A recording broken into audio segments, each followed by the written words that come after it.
Hello, everyone. Welcome to day 2 of Save Ancient Studies Alliance's 2022 virtual conference. We're so happy to have you here today. I'm David Danzig, the director of SASA, and today we have here with us An, who is our conference coordinator, and Megan Lewis. Hi, everyone. I'm excited to have everyone here for the second day of the virtual conference. Again, the topic of this year's conference is Who has the Power? Leaders and Leadership in the Ancient World. And we'll have another day full of presentations about different types of leadership around the ancient world. I'd also like to present our moderator for today, Megan Lewis. Megan has a BA from Birmingham University in the UK in ancient history, an MPhil from the same in Assyriology, and an MA in Near Eastern Studies from the Johns Hopkins University. She attained ABD status in a PhD program at the Johns Hopkins University before deciding that her energies would be better spent elsewhere. However, she does hope to return and obtain her doctorate at a later date.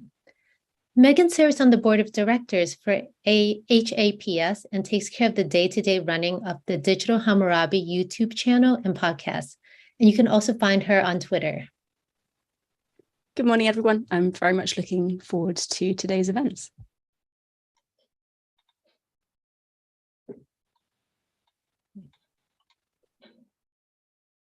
All right, to get started today, I'll be presenting about SASA's research team.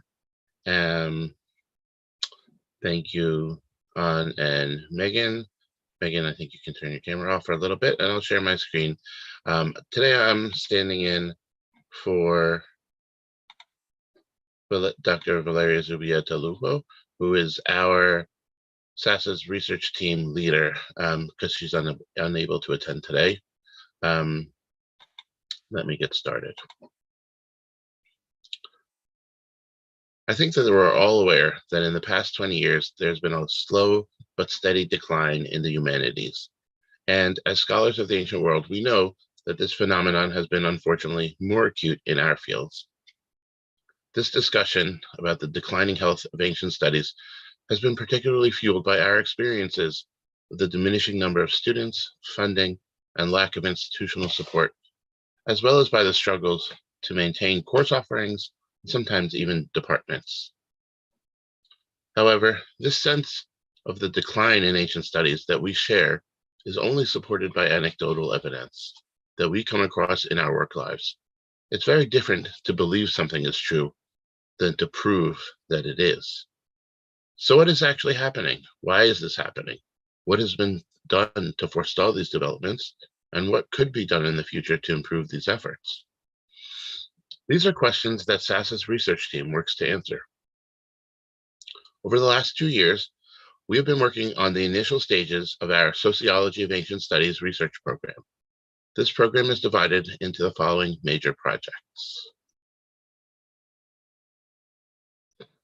An educational sociology research project, documenting the health and engagement with ancient studies by the educational system in the United States, including K-12 schools and institutions of higher education.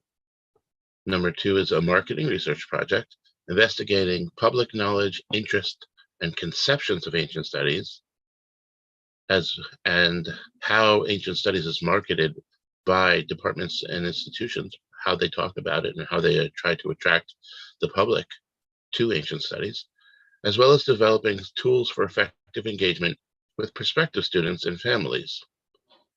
The third one is a suite of research projects that examine and propose solutions to the internal and external challenges of ancient studies, such as the lack of diversity, outdated education programming, and the disconnect with non-academic realities.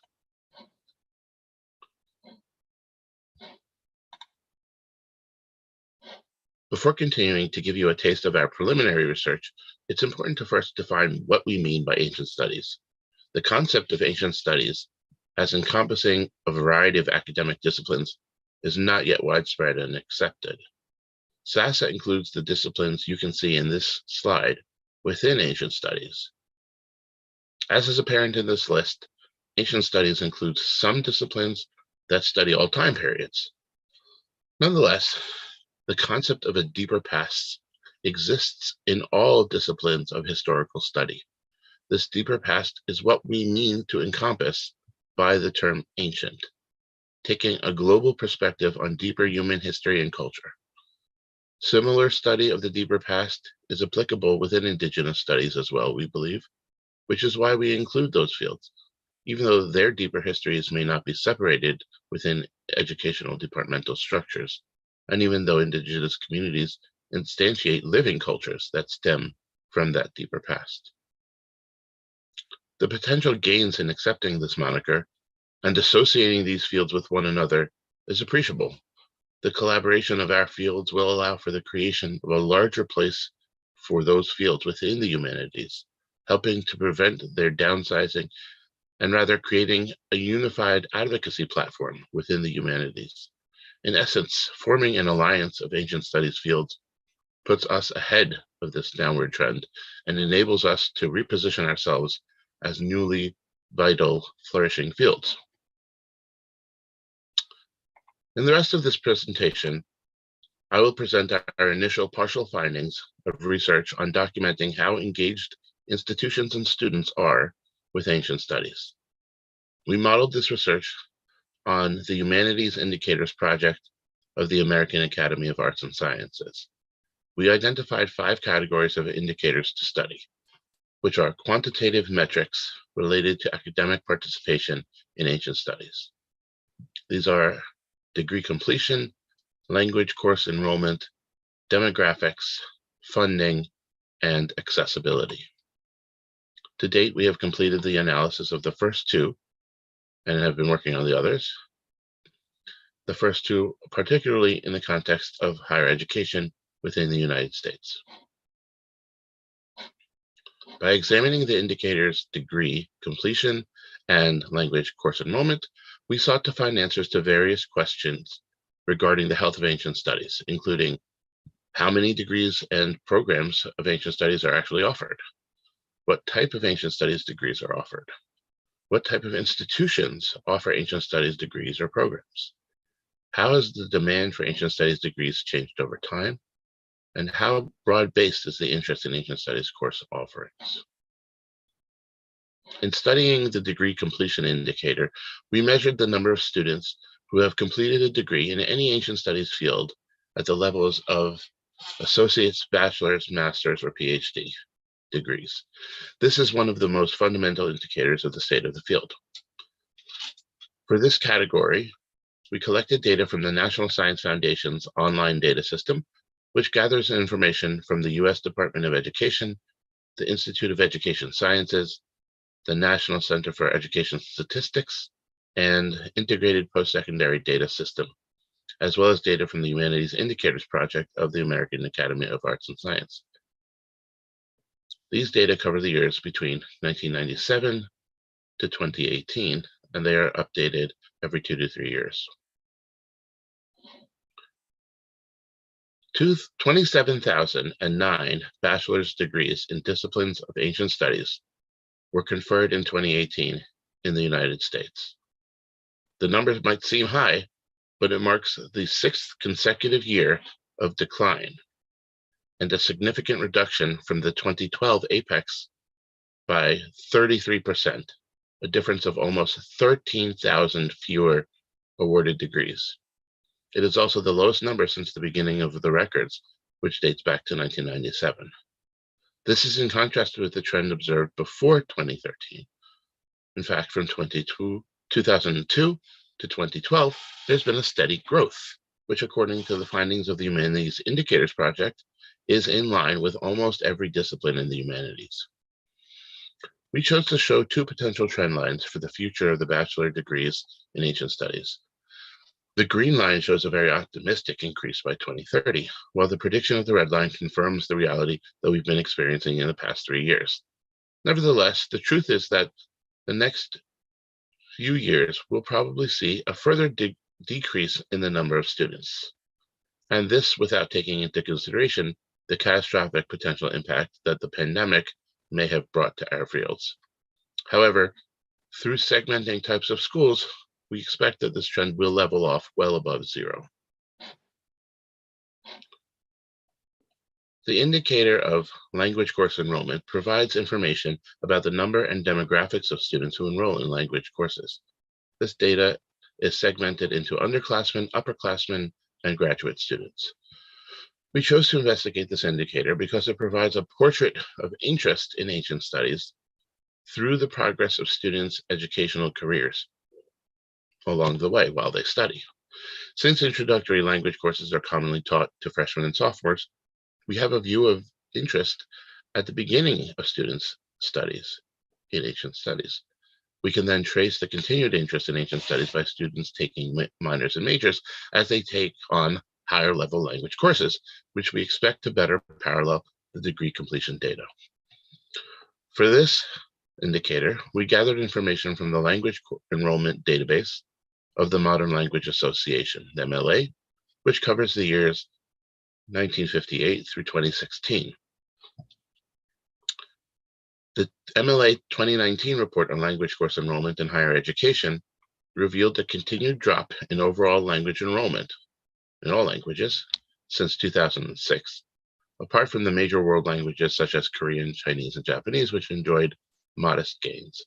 The vast majority of languages that are taught in American universities have lost students as universities drop language requirements or allow students to place out of them with AP credits. The general decline in enrollment is evidenced in ancient languages as well.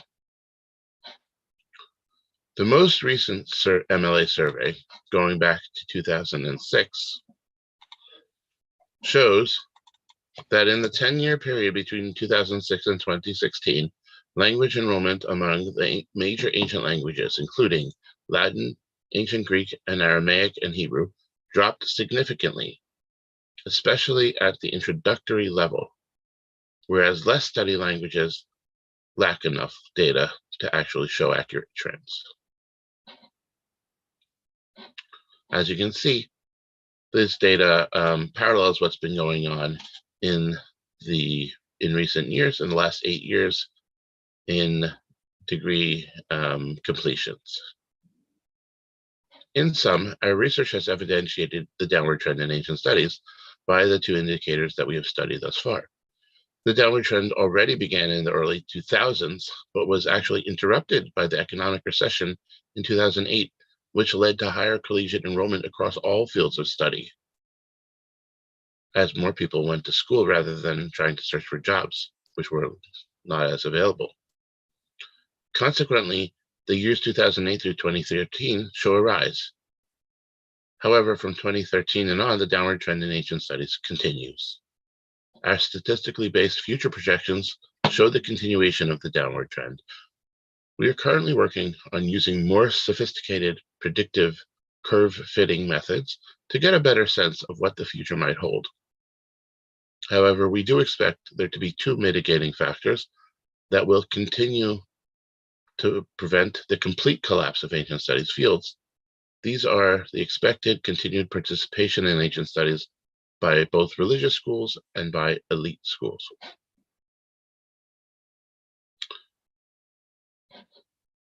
As our research continues, we will investigate the three other indicators and expand to a worldwide perspective. We will construct a database for ongoing monitoring of the health of ancient studies, which will be publicly available, so other researchers can use our data. Beyond just describing the state of ancient studies, we are also working on finding solutions to this problem.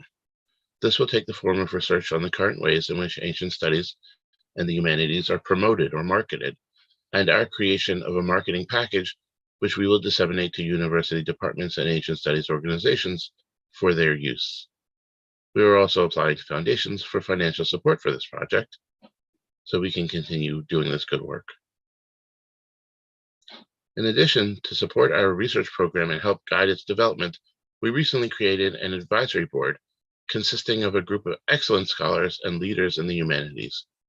These include, beginning from the top left and proceeding counterclockwise, Joy Connolly, President of American Council of Learned Societies, Charles E. Jones, Tombros Librarian of Classics and Humanities at Penn State University, James Cork Webster, Reader in Classics, History and Liberal Arts at King's College London. Stephen Hunt, Lecturer and Senior Teaching Associate for PGCE Classics at Cambridge University. Robert Townsend, Program Director for Humanities, Arts and Culture at the American Academy of Arts and Sciences. John Kutzko, Executive Director of the Society of Biblical Literature. And Young Kim, Associate Professor of the Department of Classics and Mediterranean Studies and the Department of History at the University of Illinois at Chicago. Thank you all for listening, and I wonder if we might have some time for questions, but I'm not so sure.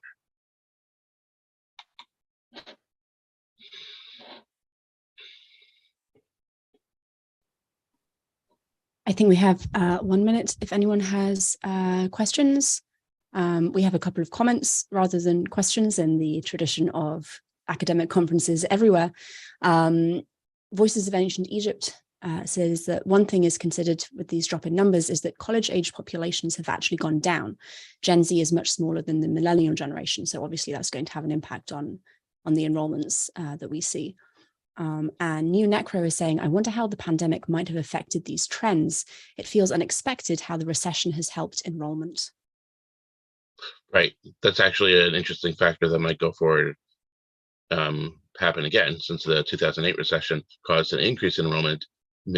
Potentially the pandemic recession might do this a similar bump, but it's really unclear.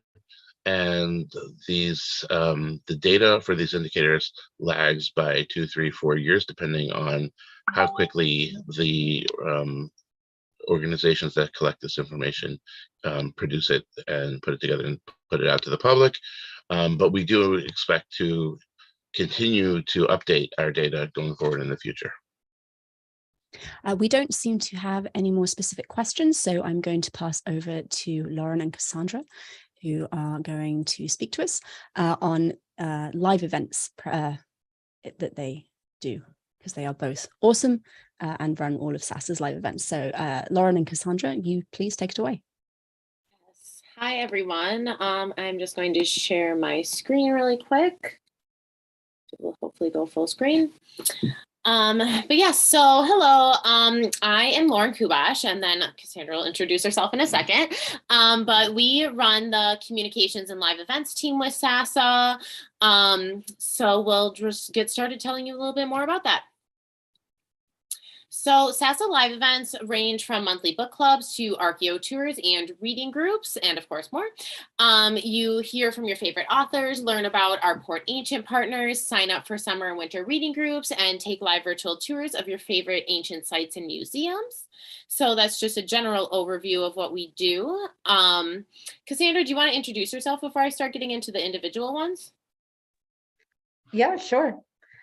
So hi, I'm Cassandra. I just joined the live events team, I'd say in May of this year, and I'm just very excited to work with SASA on putting these together. I've been around with SASA forever, if you haven't seen me yet, all the live events basically.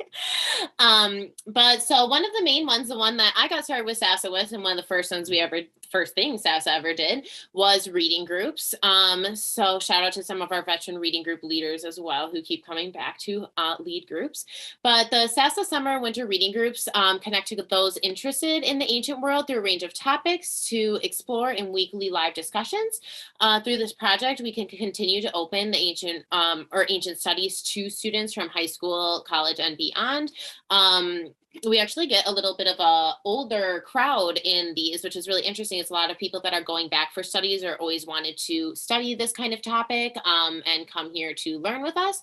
They're all led by what we call SASA educational ambassadors, which are PhD students who their research specializes in the topic that they're doing for the reading group. This year we were got a very generous grant from the Gladys Kriebel-Delmas Foundation for the summer reading groups, and for the winter reading groups last year, we got a grant from the Society of Classical Studies to run the groups and be able to pay our lovely PhD students and our intern on the team, who is amazing and does everything, Allie. And also, so those are really great. We've always had a really good turnout in them and really amazing discussion. They are discussion groups, not classes where you have to do homework and stuff like that. And we also, if you go to our page on our website, which is saveancientstudies.org/reading groups, you can find all the saved live syllabi from each group. We have them saved in Google Docs, where it has all the openly accessible links to the readings that we use throughout the groups. The groups are from one-time masterclasses to 8 to even 10-week groups for a few of them. So they're really good places for resources, especially if you're writing papers or doing research on these specific topics that they're on. It's a gold mine for that.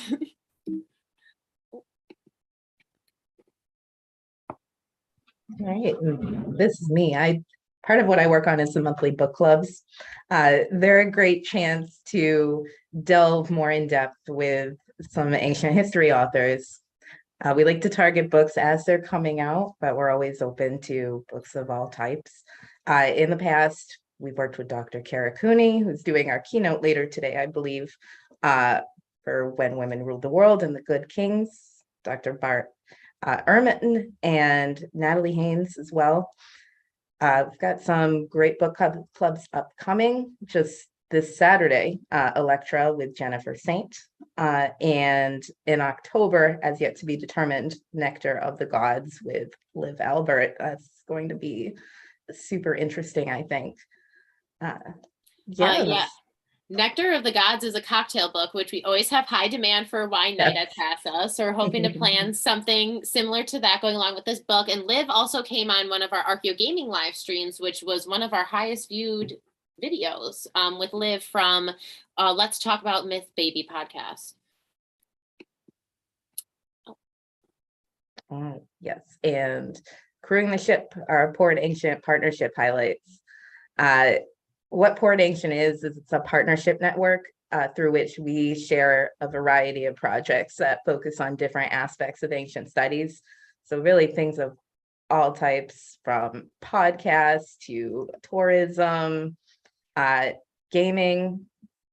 World History Encyclopedia is a big partner. We've got a list on the bottom of the slide here of some of ours that we've posted most recently. What we believe these projects do is they help pave the way to save ancient studies, focusing on public outreach, accessibility, and engagement. And our dedicated outreach team works to recruit partners that share our vision. I believe we have a link on our website for people who wish to reach out to us to join this. We're always looking for new partners. Oh, and then so the live streams for them, we just started introducing some of our partners on short 20 to 30-minute live streams. And going forward, hopefully we will have more partners highlighting more of their projects and stuff that they have coming out, like new books or videos or things like that. Then we have Destination Ancient, which is our Archeo tours. So we've actually done most of these with Darius Aria from Save Rome and the American Institute for Roman Culture in Rome, in Italy.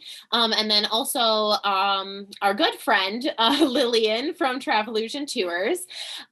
So the idea of these, again, is all about accessibility and to get live streams of ancient sites out on our social media pages and shared with our partners so that people can see things not totally in person, but see things more personally without having to travel far and spend a bunch of money. So of course they're walking around the sites explaining whichever one it is, depending on if it's a museum or archaeological site or not.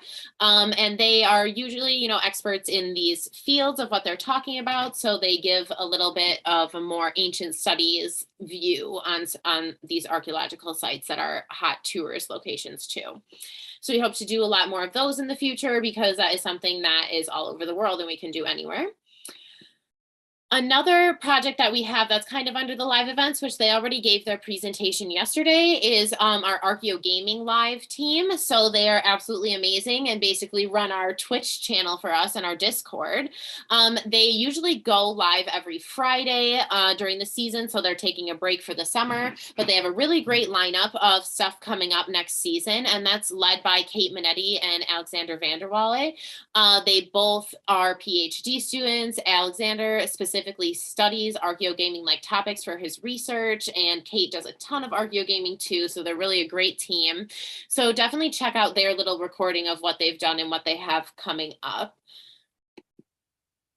And then I think this might be one of the last slides is the SASA communications team in general. So we kind of went through all the live events that we do. We have other things sprinkled in here or there, usually kind of master classes over the fundraisers. So definitely check that out, because we have a Halloween Bash fundraiser at the end of October that usually has a bunch of live events crammed in all together of great guests coming on to talk about all different kinds of topics. But so the SASA communications team is kind of the other side of the live events team that really runs our social media pages. So as it says, you're responsible for everything you see on social media and the website, which we do kind of try to have a mini website team as well. We also have an intercommunications team. So shout out to Eric and Alfie on the intercommunications team, who does a lot of our mass email communication as well. So yes, we usually have a small team of interns that work on posting everything you see. So advertisements for our archaeogaming learning modules, our educational modules, and for the Access database, from the communications about our live events and signing up for our reading groups and recruitment, basically everything. So we've had a really great team, mostly Charlotte, who created our TikTok page. So definitely follow us on TikTok. She's been our main intern over the summer, posting pretty much everything you see. And then a little bit more specifically, we have the Inspire campaign. So the Inspire campaign was developed in the first summer of SASA with Dr. Pinar Durgan and a group of great interns, coming up with all these categories you see on the side over here. I'll read some out. Of different kinds of things that we think people keep people interested in ancient studies and would want to come back to learn more information, and click on the link of the website that we have for them to learn more information. So that's a big part of where our partnership with World History Encyclopedia came from, because we use them on their amazing amount of articles and access to information. To have more in-depth look on the things that we're talking about in our social media posts without having like story long captions and stuff. So we have some categories like ancient anime, ancient STEAM is a new one. So it's kind of like STEM, but including the arts. So that one's really cool. Modern Words, Ancient Roots talks about the etymology of different words. Ancient Kitchen has different videos on YouTube, literally recipe videos making ancient recipes. So that's been a really fun project that also was funded by Society for Classical Studies the first summer that we did it. So I think with that, that is everything that we announced. Not like, oh, I maybe skipped one. Oh, yes, of course. Most importantly, follow us on social media, everybody. We are everywhere. You can basically Google Save Ancient Studies Alliance. Our links are all at the bottom of our website, too, at the bottom of every page. Please do follow us on social media. It really makes a huge difference for us, and including our partner organizations with Port Ancient and stuff. And yeah, keeping people interested in more pop culture type things about ancient studies is oftentimes what you hear, what ropes people into taking college courses, especially at the undergrad level. So follow us everywhere, and thanks for joining us. Thank you, Lauren and Cassandra, so much. That was a fantastic rundown of what you guys do and the very, very valuable work that the communications team does. We actually don't have any questions. We also don't have time for questions. So we are going to move on to the first session of the day to try and make sure we keep everything on track. Sorry, I'm trying to figure out how to end my screen share. Someone can cancel it for me. Here we go. Okay. There we go. I can just. So our first session of the day is Displays of Power with Catherine Nichols-Wild. So there's a nice little infographic for you. We have Catherine ready and waiting to go. So I am going to find her introduction. Sorry. I dislike screen sharing. I always lose everything that I'm doing. So Catherine is a PhD student in art history and Latin American studies at Tulane University. As an epigrapher and art historian, she investigates the ancient art and writing of the ancient Maya. She is particularly interested in the ways in which the Maya conceived of these two categories as extensions of each other. In her dissertation, she examines Maya full-figure glyphs as a clear intersection of the visual and the textual. In addition to her academic work, Catherine is also the founder of the Mesoamerican Studies Online, a blog and podcast that aims to share current scholarship on ancient Mesoamerica with the general public. The title of her paper is The Spoils of War and the Privileges of Rulers, Maya Full Figure Glyphs as Signs of Privilege and Dominion. And before I hand over to Catherine, if you are feeling the need to use hashtags at any point of today, we do have a lot of them. They are all in the program for the conference. This particular hashtag for Catherine's session is OAW Session, Displays of Power. So Catherine, thank you for your patience. Please take it away. Thank you so much. I'm going to go ahead and share my screen. And we are set to go. All right. So thank you so much, first of all, to SASA for putting together this conference and giving me the opportunity to present. I'm really excited about it. I'm also currently in Mexico working on an extension of this research. My internet should be good, but I'm apologizing in advance in case it's not. It's not my usual internet. But so I wanted to go ahead and just get started with this presentation. I have made a slight change to the title, The Spoils of War or the Privileges of Rulers, which will come into play throughout the presentation. In the 8th century CE, in the 8th century CE, Maya scribes at the sites of Quirigua and Copan, among others, began carving unique inscriptions using glyphs formed from the bodies of full-figured deities. These inscriptions use standard Maya hieroglyphs, but build on their iconic properties to create a moment in which the glyphs appear to be living creatures, grappling with each other, straining to free themselves from the glyph block containing them, and in some cases, sitting quietly and affably with each other in the civil attitude of rulers. My dissertation examines these inscriptions as both visual and linguistic objects, analyzing their iconographic content, their role in visual programs at Maya sites, and the way that they represent an ongoing interaction between the textual and the visual in the Maya world. For today's presentation, I focus on one specific question. In moments of conflict and competition, as is the case in Quirigua's rebellion against Copan, what role did full-figure inscriptions play, if any? I argue that rather than spoils of war, full-figure glyphs function as an index of a ruler's ability to wield power and commission accomplished artists. But first, I want to provide some important context. The Maya culture began and continues to thrive in Guatemala, southeastern Mexico and its Yucatan Peninsula, Belize, and the western parts of Honduras and El Salvador, essentially the right side of the screen shown here. The heart of the ancient Maya world, particularly the classic period that I study, resided in the lowland regions of Guatemala's Petén and extended into the peripheral areas surrounding it. On the eastern side of the region, just across the modern Guatemala-Honduras border, the site of Copan became an important cultural center, despite being on the very edge of the Maya world. Its innovation in art and architecture make it stand out as one of the most famous of Maya cities. Just to the northeast, in modern-day Guatemala, the much smaller site of Quirigua sits near the Motagua River Valley, the most famous source of jade in all of Mesoamerica. This small site, originally established by nearby Copan, now boasts the largest stele in the Maya world. The Maya occupied this area from time immemorial and continue to occupy the area today, surviving even the worst of colonialism. Those of us who study the ancient Maya generally divide our study into 3 periods: the pre-classic, the classic, and the post-classic, ending in 1521 with the European invasion of Mesoamerican shores. Today's presentation centers on a small sliver of time towards the end of the classic period, the 8th century CE, as the Maya civilization reached a peak of social and cultural development.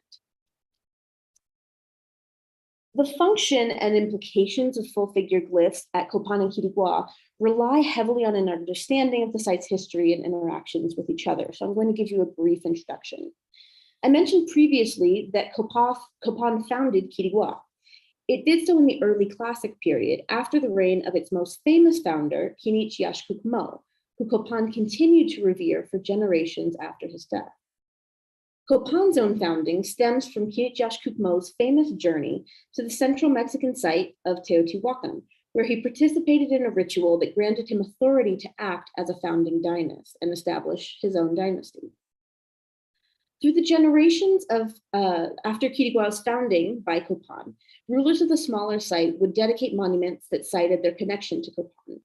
These connections largely reference a blood connection between the rulers of the two sites, suggesting that the site of Kiriwa might have been ruled either by younger brothers or half-brothers of the heirs of the Copan dynasty.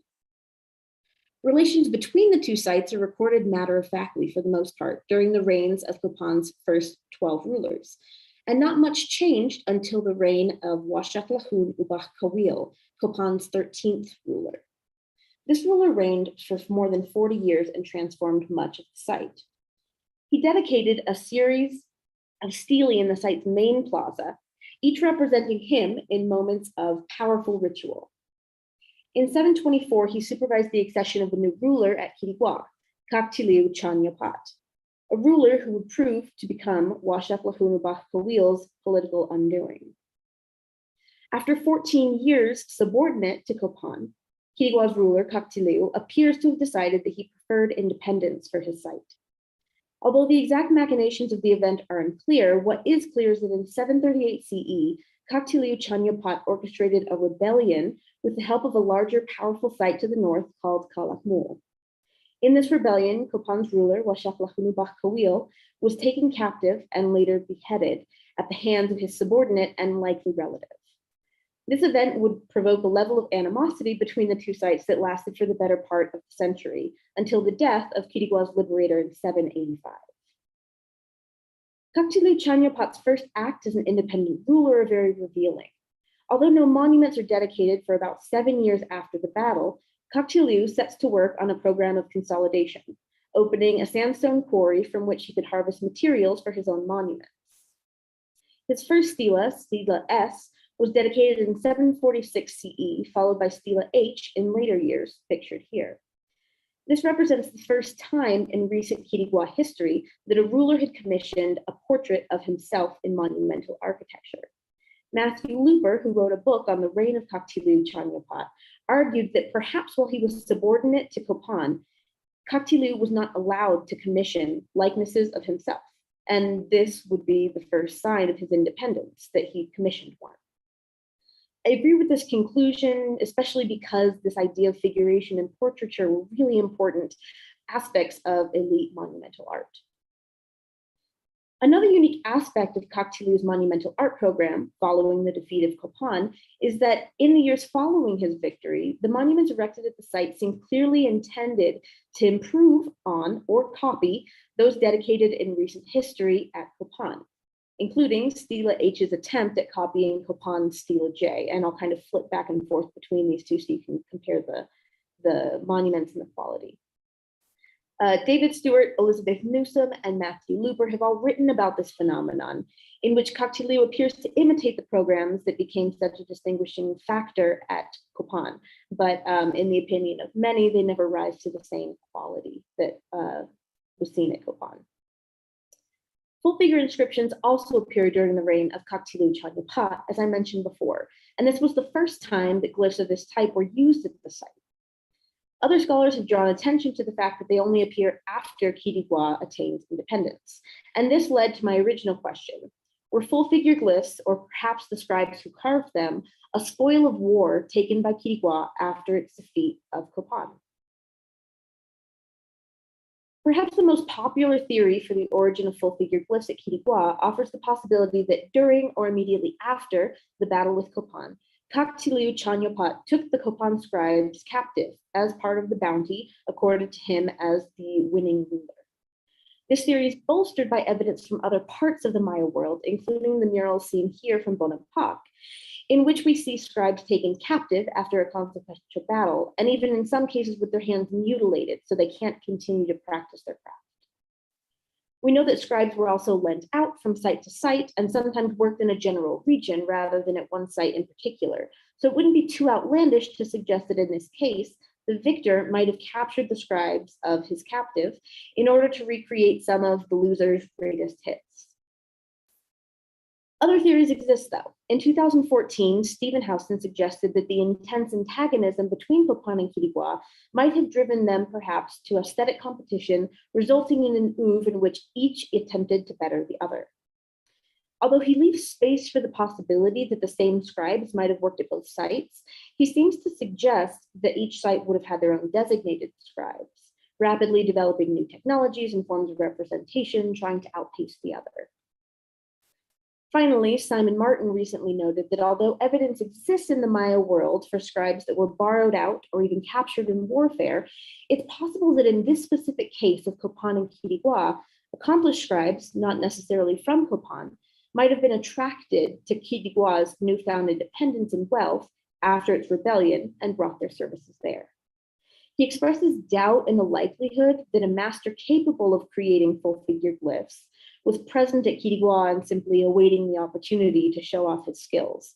And he instead suggests that there's a greater likelihood that an accomplished artist would have been attracted to Quiriguá after it grew because of its defeat of Copan. Each of these theories that I've presented here has merit in its own right and formed an important part of the foundation of my own study. However, these represent single sentences, at most a paragraph, in larger works that barely touched this event that shook the bedrock of the Eastern Maya world. By and large, no one has looked in detail at the immediate context of full-figure glyphs within this political context. Even Looper, who wrote an entire book, only mentions these full-figure glyphs in passing in his description of Kaktilu Chanyopat's monuments. So for the remainder of my presentation, I'll describe the advantages and disadvantages to each of these theories and present a few ideas of my own in an attempt to sift out a potential explanation for the emergence of full-figure glyphs at Quiriguá after the rebellion. So to create a clear understanding of the context in which full-figure inscriptions emerged, I began by creating a timeline of the events that occurred at both sites during this time period and the monuments with full-figure inscriptions that were dedicated. Previous scholars, including the ones I just mentioned, have done excellent work compiling the history of these two sites and their interactions and the order in which important monuments and buildings were dedicated, alongside a careful chronology of each site in particular. I've in turn compiled their data into the timeline here, placed within the context of full-figure monuments. And when we examine this timeline, an interesting gap emerges. You'll notice that these yellow triangles are full-figure inscriptions dedicated at Copan, and the gray ones are inscriptions dedicated at Quiriguá. 738 CE, we see a full-figure monument dedicated 2 years before at Copan, and then the fall of Copan at the hands of Quiriguá. And then we have a huge gap between that moment and the first dedication of a full-figure inscription at Quiriguá. So rather than immediately using full-figure glyphs as a way to demonstrate his newfound power and to taunt his defeated enemy, Kaktilu waited to commission the first full-figure monument until 766 CE, nearly 30 years after Copan's defeat. So if full-figure glyphs were truly taken as spoils of war, why wouldn't Kaktilu flaunt them immediately? After the decisive 738 defeat, Copan and Quiriguá underwent 4 different phases that I've highlighted here in 4 different colors, each aligning with a change in rulership at one of the sites and each showing a change in the relationship between the respective rulers.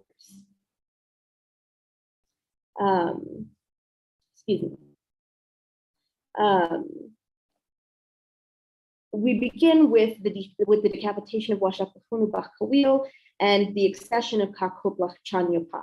And we notice at this point that he actually does not dedicate any monuments besides this one that makes a passing reference to Quiriguá as its subordinate, a slight subtle jab referencing the fact that Quiriguá was still in fact under Copan's control.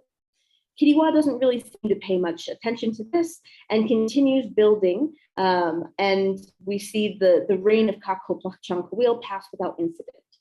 The following ruler, Kakyipiak Chankawil, actually commissions monuments that seem to more directly rebuff Quiriguá's independence at the hands of the ruler Kakyipiak Chankawil. He dedicates the hieroglyphic stairway that had been begun in the reign of Washakal Kawil. And in this monument, we actually see full-figure glyphs showing up on the staircase and at the shrine at the top of the pyramid. So what's interesting here is that when full-figure glyphs reemerge, they reemerge at Copan and not at Quiriguá. So this sort of weakens the theory, the idea that the scribes creating full-figure glyphs might have been taken as a spoil of war.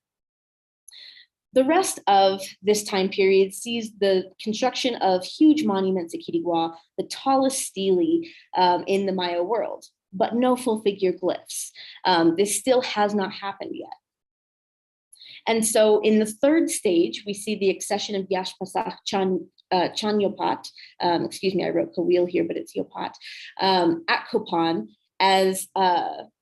as Kaktilu Chanyopat continues to reign. So he's got a very long reign. He's still alive, still as ambitious and proud as ever. And during this time at Kopan, Yashpasach Chanyopat is undergoing some social and political strife. So he's having to allow lower level elites to do things that previously they weren't allowed to do in order to garner their support. And that included allowing them to dedicate full figure monuments that we see here, these three that represent full figure benches. Now, these were dedicated not by rulers, but by lower level elites and presided over by Yashpasach Chanyopat. And so it's during this time period that we start to see the flourishing of full figure glyphs. This is also when we start to see them showing up at Quiriguá itself. So we see the dedication of Quiriguá's Stela D, that is the very first instance of full figure glyphs at Quiriguá. And I think it's very significant that it coincides with this third phase where tensions are starting to cool between Kopan and Quiriguá. We're not seeing the intense antagonism that we saw with Kakipiach Chankawil. We also see more full figure monuments dedicated at Quiriguá. It's as if at this moment in this third phase, once it's possible, Kaktilu does it over and over again. So we have Quiriguá Zoomorph B as well, that has the longest inscription seen at Quiriguá of full figure glyphs. And then finally, Kaktilu passes into the underworld. Another ruler takes his place at Quiriguá, and we see relationships fully restored between the two sites. Jade Sky, the next Quiriguá ruler, actually carries out a ritual with Yashpasach. And so it gives a very clear idea that these sites are becoming friends again. We also see the dedication of one more monument with full figure glyphs, altar O is seen here, and the dedication of Zoomorph P, which has been argued to be a full figure glyph in its own right. And I'm happy to discuss that more in detail in the question and answer section. So looking at these proposed theories, the first we've already really discounted. The idea that scribes competed with Kopan doesn't make sense if these full figure glyphs are happening at a time when the sites are starting to get along a little bit better. There was aesthetic competition for sure, but not during the time that full figure glyphs were being created at Quiriguá. So the two theories that I like are first that Quiriguá's growing power attracted accomplished scribes from elsewhere, or my own theory that after reconciliation, Kopan allowed their scribes to work at Quiriguá and create full figure inscriptions. Now, I can't present anything for sure now, but I am currently beginning my field research to examine the style and authorship of these monuments to figure out if the scribes working at these sites were the same scribes or if they were different. And then I'll do a comparison to other glyphs on the western side of the Maya world as well.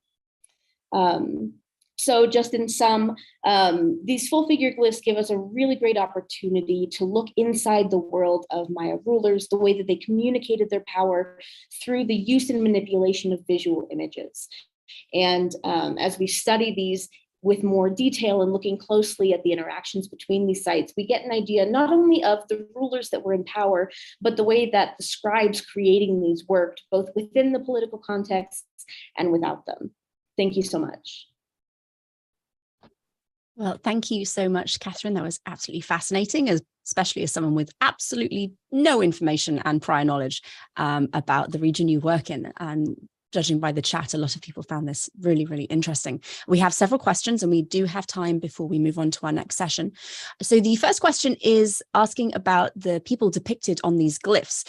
Are they, do we know, true to life? Do people actually dress in that way? Or is this a special style kind of reserved for pictorial depictions?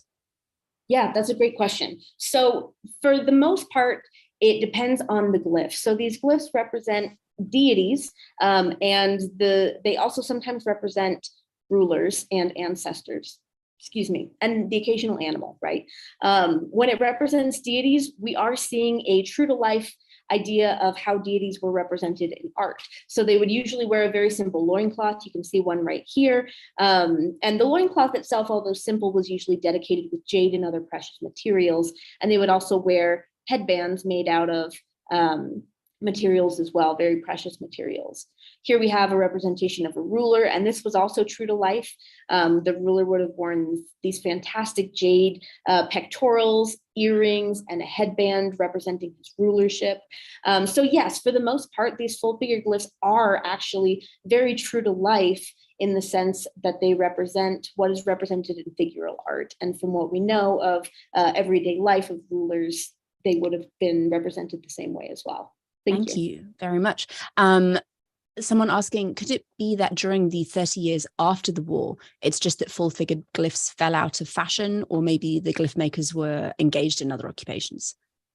That's a great question. And it's something that I'm really looking forward to digging into, because during these 30 years, we don't see full figure glyphs happening either at Copan or at Quiriguá. They happened once at Copan right before the big war, but then they fall into a hiatus. They do occur at Yaxchilan, which is a site on the western side of the Maya world during this period. So broadly, they still seem to be in fashion, but not at these two sites. And so it could be that maybe it was an ebb and flow of interest. It could also be that because of the materials and the words escaping me, but the things invested, the amount of effort invested into the war itself and recovery, they just couldn't afford the artists making these. So yeah, it's another really interesting aspect that I'm looking forward to digging into. Thank you. Did the Maya build roads of any sort? The questioner can't recall ever seeing one. And did they have the wheel for use with carts? Great questions. Roads, yes, we have huge roads that are actually becoming a lot more easy for us to identify with the advent of LiDAR. There's some really great documentaries about the use of LiDAR and the way that it's revealing roads and cities to us. So we know that they had a really intense networking system that connected all of the sites throughout the Maya world and throughout Mesoamerica in general. They had the concept of the wheel, but they did not use it for transportation. We've seen wheels only really for children's toys and for spindle whirls, but all of their transportation of goods was on the backs of human beings. Thank you very much.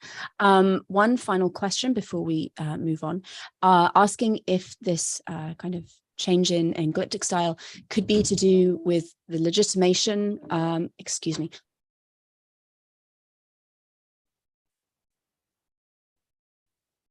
Sorry, my 4-year-old decided that now was an excellent time to barge in. He had a whole half hour where I was muted, but no, now is necessary. Anyway, sorry, could this change have to do with the legitimization in Quiriguá or taking the artistic form from Copan? Yes, and this was something that I was really hoping to be able to prove it right out the gate, was that full figure glyphs were a sort of legitimization. And they don't seem to be a form of legitimization at the very beginning, because I think portraiture does that. I think there's a really good argument that this portraiture is the beginning of legitimization. But I think that it's really significant that Washak Lahunu Bakawil's last monument was a full figure monument. I think that Copan and Quiriguá both pick up on that during their period of competition, and that Quiriguá sort of subsumes that or tries to use that as part of legitimization. And so it's something that I would really love to be able to prove. I haven't been able to yet, but I think that there's a decent foundation building for it. It's a great question. Thank you. And before we say goodbye and let you go, where can people find you online if they want to learn more about your work and what you do? Absolutely, yeah. So Mesoamerican Studies Online, you can go to my website, and from there it'll link to both Twitter and Instagram. So Mesoamerican Studies Online is the website. I'm also personally on Twitter, C_Knuckles_wild, and that's linked also through my through the Twitter page for Mesoamerican Studies Online. So yeah, mostly the easiest way is through the website, and it'll link from there to everything else. Wonderful. Well, thank you so much for an excellent and informative presentation. We have approximately 4 minutes before we start our next session. So in the interests of keeping things on time, I will put a holding screen up, have a walk around, go grab some water, and we'll be back in 4 minutes. Thank you.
Okay, so we are just about at 12. Slight change to the published schedule. We will be starting today's session or this afternoon session with Dr. Jackson Reinhardt, as our first presenter is not yet with us. So this next session is session 4, Resistance Against Leaders. Jackson Reinhardt is an independent scholar, podcast host, and freelance writer specializing in biblical theology. Not only has he published in a variety of peer-reviewed publications in patristics, biblical studies, and religious history, but he has been a longtime ally of SASA and was a former intern for the organization. The title of his paper is That Ye May Be Able to Stand Against the Wiles of the Devil, Divine Vice-Regency and the Armor of God in Ephesians. So I will end my screen share, and Dr. Reinhardt, please take it away.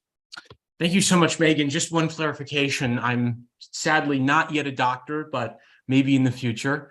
My apologies.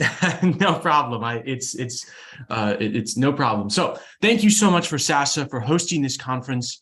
Last year was absolutely fantastic, and the presenters this year have been even more extraordinary. So thank you again for the opportunity, and I will begin. The epistle to the Ephesians has a troubled legacy within both majority position historical criticism and imperial biblical criticism, the latter hermeneutic being the investigation of Rome's critical influence on the writing and thought world of the New Testament authors. In historical criticism, there is a now universal consensus that Ephesians is not the work of Paul of Tarsus, but from the hands of a later author writing within a post-Pauline or even anti-Pauline tradition. While this paper is not the place to review such arguments, this authorial position has led many scholars to argue that Ephesians lacks not only the theological tropes of a genuine Pauline letter, those being Romans, 1st and 2nd Corinthians, 1st Thessalonians, Galatians, Philemon, and Philippians, but also the radical egalitarian outlook of Paul himself. To Richard Horsley, the true Paul has been submerged in, quote, the liberative narratives, songs, and proclamations have been overlaid by domesticating disciples, end quote. Marcus Borg and J.D. Crossan go even further, identifying the Deutero-Pauline tradition in Ephesians, Colossians, and the pastorals as the work of an anti-Paul. Indeed, this characterization is not without warrant. The political orientation of epistles like Ephesians is decidedly more accommodating, if not supportive, to the structures and systems of oppressive imperial power embodied in 1st century CE Rome than the apostle who, by subverting the motto of Pax Romana, wrote that those proclaiming peace and security will face sudden destruction during Christ's apocalyptic return, and that is 1 Thessalonians 5:3. Typically, the evidence scholars utilize in demarcating Ephesians as imperial accommodationist literature is the hierarchical and patriarchal household codes in Ephesians 5:22-6-9, which outlines how members of the paterfamilias are to behave in regards to one another, children to parents, wives to husbands, slaves to masters. However, in this paper, I argue that Ephesians accommodates the presuppositions and propaganda of Roman imperialism in that by clothing Christ in the language of royal ideology and equipping early Jesus believers in the spiritual armor of God, the epistle simultaneously denudes the imminent and deeply political eschatology of authentic Pauline Christianity and places present opposition to the gospel firmly in the supernatural realm. I will look to both ancient Jewish and Greco-Roman political theology to see the intellectual and literary antecedents to the concepts featured and applied to Christ and the early Jesus believers within the epistle.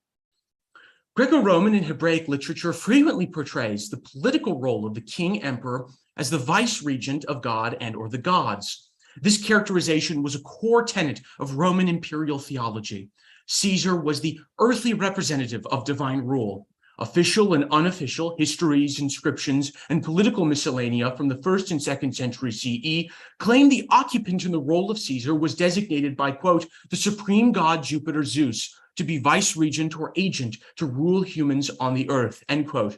The imperial cult of Domitian, 81 to 96 CE, forcefully promoted the notion that, quote, Jupiter protects Domitian as he carries out the task, manifesting Jupiter's presence, reign, and blessings for the well-being of subjects, end quote. Even the erudite Stoic philosopher Seneca, in his letter on clemency, declared Nero, quote, out of all mankind has been chosen and thought fit to perform the office of a god on earth, end quote. The same thinking is replete in the Jewish tradition. Psalm 110:1 presents Yahweh imploring an unnamed king of Judah to become his vice regent. Quote, "Sit at my right hand until I make your enemies your footstool." End quote. The Second Temple document, the Psalms of Solomon, features the same conceptual language as both Roman and Old Testament theology. The Spirit of Yahweh fills this Davidic, messianic, ideal king, and designating that the elect monarch will, quote, "rule over Israel in the time which God chose, destroy the unrighteous rulers, and cleanse Jerusalem from the Gentiles who trample her to destruction." End quote. When the proper divinely elected king is enthroned, there will be, consequently, a cosmo-terrestrial epoch of unending peace. As per Julian Smith, in both political and theological traditions of Greece, Rome, and early Judaism, quote, "the ideal state of humanity, the ideal state of peace and harmony and virtue is enjoyed when God rules through his human agent, the king," end quote. In Ephesians, the author analogously employs this political theological rhetoric and applies it to the cosmic role of Christ after the resurrection. Christ has now been enthroned at the right hand of God the Father, Ephesians 1:20, placed, quote, "far above all rule and authority, power and dominion. He has put all things under his feet and has made him the head over all things for the church," end quote, Ephesians 1:22, 21, 22. In the epistle, Christ is thus the ideal chosen king, acting from his enthroned position in the heavenly places, having ushered in an era of cosmic reconciliation and harmony. Christ has reconciled humanity with the Godhead, Ephesians 2:4-7, and destroyed the separation between Jew and Greek. Quote, "For he is our peace. In his flesh, he has made both groups into one and has broken down hostility between us," end quote, Ephesians 2:14. Christ also establishes concord within the universal church and individual household, Ephesians 4:16, 5:22-6:9. Like Domitian, Ephesians depicts Jesus' function as, quote, "the agent of God's blessing to the church, the ultimate aim of which is nothing less than the restoration of divine harmony to the cosmos," end quote. Christ has all but defeated, in essence, the powers and principalities now under his feet, through his crucifixion and resurrection. Thus, to the author of Ephesians, Christ's reign is effective and legitimate in both earthly and spiritual planes. Nevertheless, Ephesians' notion of divine vice regency deviates from common Greco-Roman Jewish concept of the divine warrior king. Instead of Christ preparing himself in armor to fight celestial and or worldly foes, the congregants of the church must wear these metaphorical military vestments. Quote, "Put on the whole armor of God so that you may be able to stand against the wiles of the devil," end quote, Ephesians 6:11. This armor includes a shield, sword, breastplate, and helmet, among other military accoutrements. But if Christ is king, why is he not wearing armor? As one scholar put it, quote, "in Antiquity, the ideal king was nothing if not victorious," end quote. Military victory was a significant source of legitimacy for ancient kings. According to 1st century CE Roman poet Statius, a sign of divine election was not only blessing with an adequate food supply, but more importantly, triumph in quote-unquote warfare. Indeed, the very foundation of the Pax Romana was military success and supremacy, or as the historian Tacitus put it, bloodshed. In the Hebrew Bible and Second Temple literature, Yahweh is described on many occasions as having put on armor before battling the forces of chaos or redeeming a forsaken Israel. See specifically Isaiah 59:15-20. The Wisdom of Solomon explicitly notes this, detailing that, quote, "the Lord will take his zeal as his whole armor and will arm all creation to repel his enemies," end quote, Wisdom 5:17. Indeed, when Ephesians speaks of putting on the armor of God, should not the author be speaking of Christ, who has valiantly placed all opponents below his feet? The congregational armament of Ephesians 6:10-20 subtly indicates that the author of Ephesians does not adhere to the belief in an imminent eschatological return of Christ. The authentic Paul fervently believed that, quote, "the rulers of this age are doomed to perish," end quote, in the Parousia, the return of Christ. That's 1 Corinthians 2:6. Those rulers being, according to Richard Horsley, quote, "human political actors the Roman Empire generally, end quote. As the apostle states in Romans 13:11 through 12, this perishing is coming quickly. Quote, the hour has already come. Our salvation is nearer now than when we first believed. The night is nearly over and the day is almost here, end quote. In Ephesians, however, Christ no longer must engage in battles against the forces of darkness opposed to the gospel. In fact, Christ, through the Spirit, has worked regenerating congregants who previously followed the quote-unquote rulers of the air, Ephesians 2:2. In other words, the cataclysmic conflict between Christ and evil has seemingly already occurred. The decisive battle has been in the past. While there was no war, Julian Smith notes, there is still bloodshed.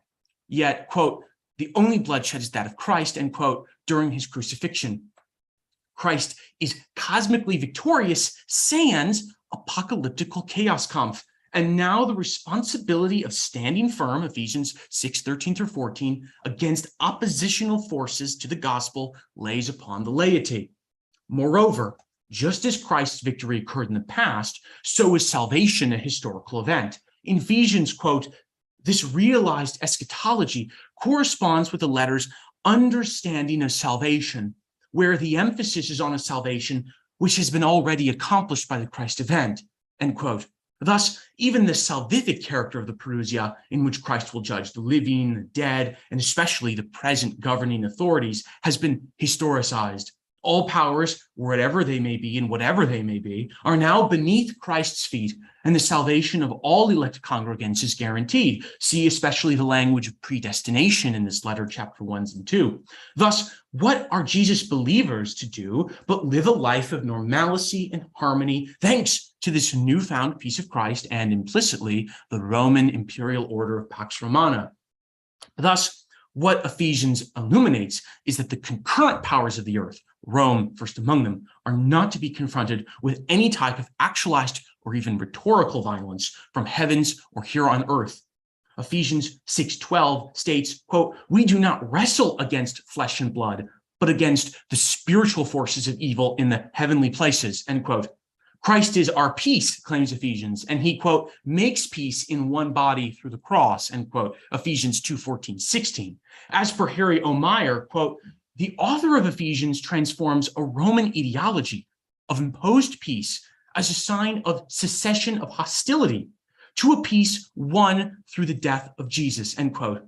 Marcus Borg and J.D. Crossan further elaborate on the notion of peace between the writing of the authentic Paul, which they argue is diametrically opposed to that which is promoted by Rome. To them, imperial peace is when all is quiet and orderly, while Pauline Christianity promotes a peace when all is fair and just. But Ephesians effectively collapses the two. The Pauline hope of a divinely sanctioned overturning of impressive imperial powers and the restoration of creation itself, see 1 Thessalonians 5 and Romans 8:18-23, is dashed in Ephesians, replaced by a realized eschatology of the past, which may be just considered a theology of pacification. Christians do not fight actively against wickedness, but merely withstand, stand firm, prevail. These are the languages and verbs that are used in Ephesians 6:13. Against what? Idolatrous temptation and tempting cosmic entities, which they are able to withstand with the help of God's armor. The rulers of earth are here to stay. And in fact, their peace to Ephesians in no way counters the gospel of Christ. What does counter Christ's proclamation on earth is the supernatural powers and principalities, evil cosmic forces, and idolatrous temptations, which I mentioned. Much like the authentic Pauline letters of 1 Corinthians, specifically see 1 Corinthians 10:20, Ephesians focuses on the issue of prior and or contemporaneous worship sacrifice to different deities, idols, and spirits. The author of Ephesians sees, quote, pagan deities not as imaginary or lifeless, but powerful and evil emissaries of the devil himself, end quote. One needs the powerful armor of God in order to resist such diabolical wickedness and perhaps the religious cultural allure of paganism itself. Ephesians operates within a worldview common in Hellenized Jewish literature that there existed, quote, a reality of evil spirit beings, end quote. In fact, the author of Ephesians does not in any way demythologize this occultic influence within the epistle, but instead reaffirms the relationship of the devil with other forms of sin, such as the flesh. As scholar Clinton Ardle notes, quote, "The flesh and the devil with his powers works in confluence, leading humanity into disobedience with God," end quote.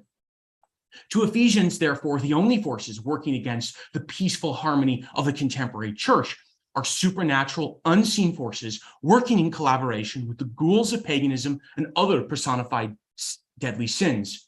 The totalizing, pervasive political structure of domination embodied by Roman imperial rule is passed over in silence. The issues of this earth are either irrelevant, solvable by application of proper household codes, interpersonal relationships that are elaborated within the letter, or mere misunderstanding of the root cause of the issue.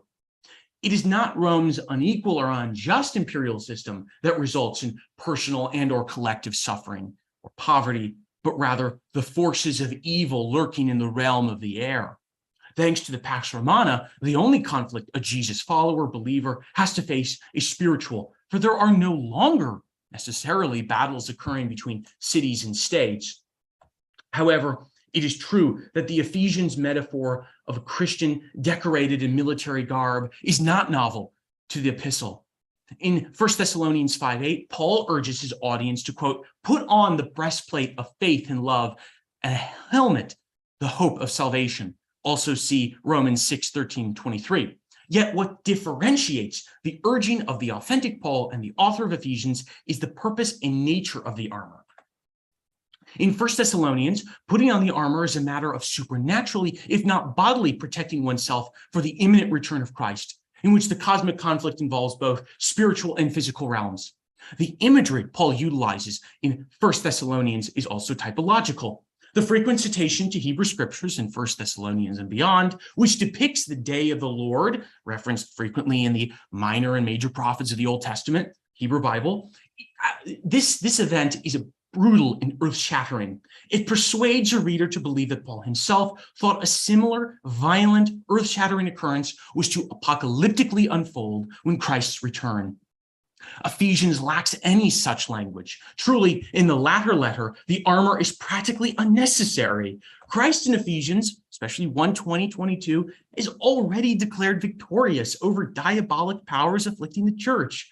Christ is not a divine warrior, but an ideal king who in Ephesians 2:14-17 is portrayed as a peacemaker par excellence. The armor of God is not a means for kingly or corporate protection for an imminent eschaton or global divine conflict. Instead, Ephesians constructs it as mere personal practice against the persuasion of false worship.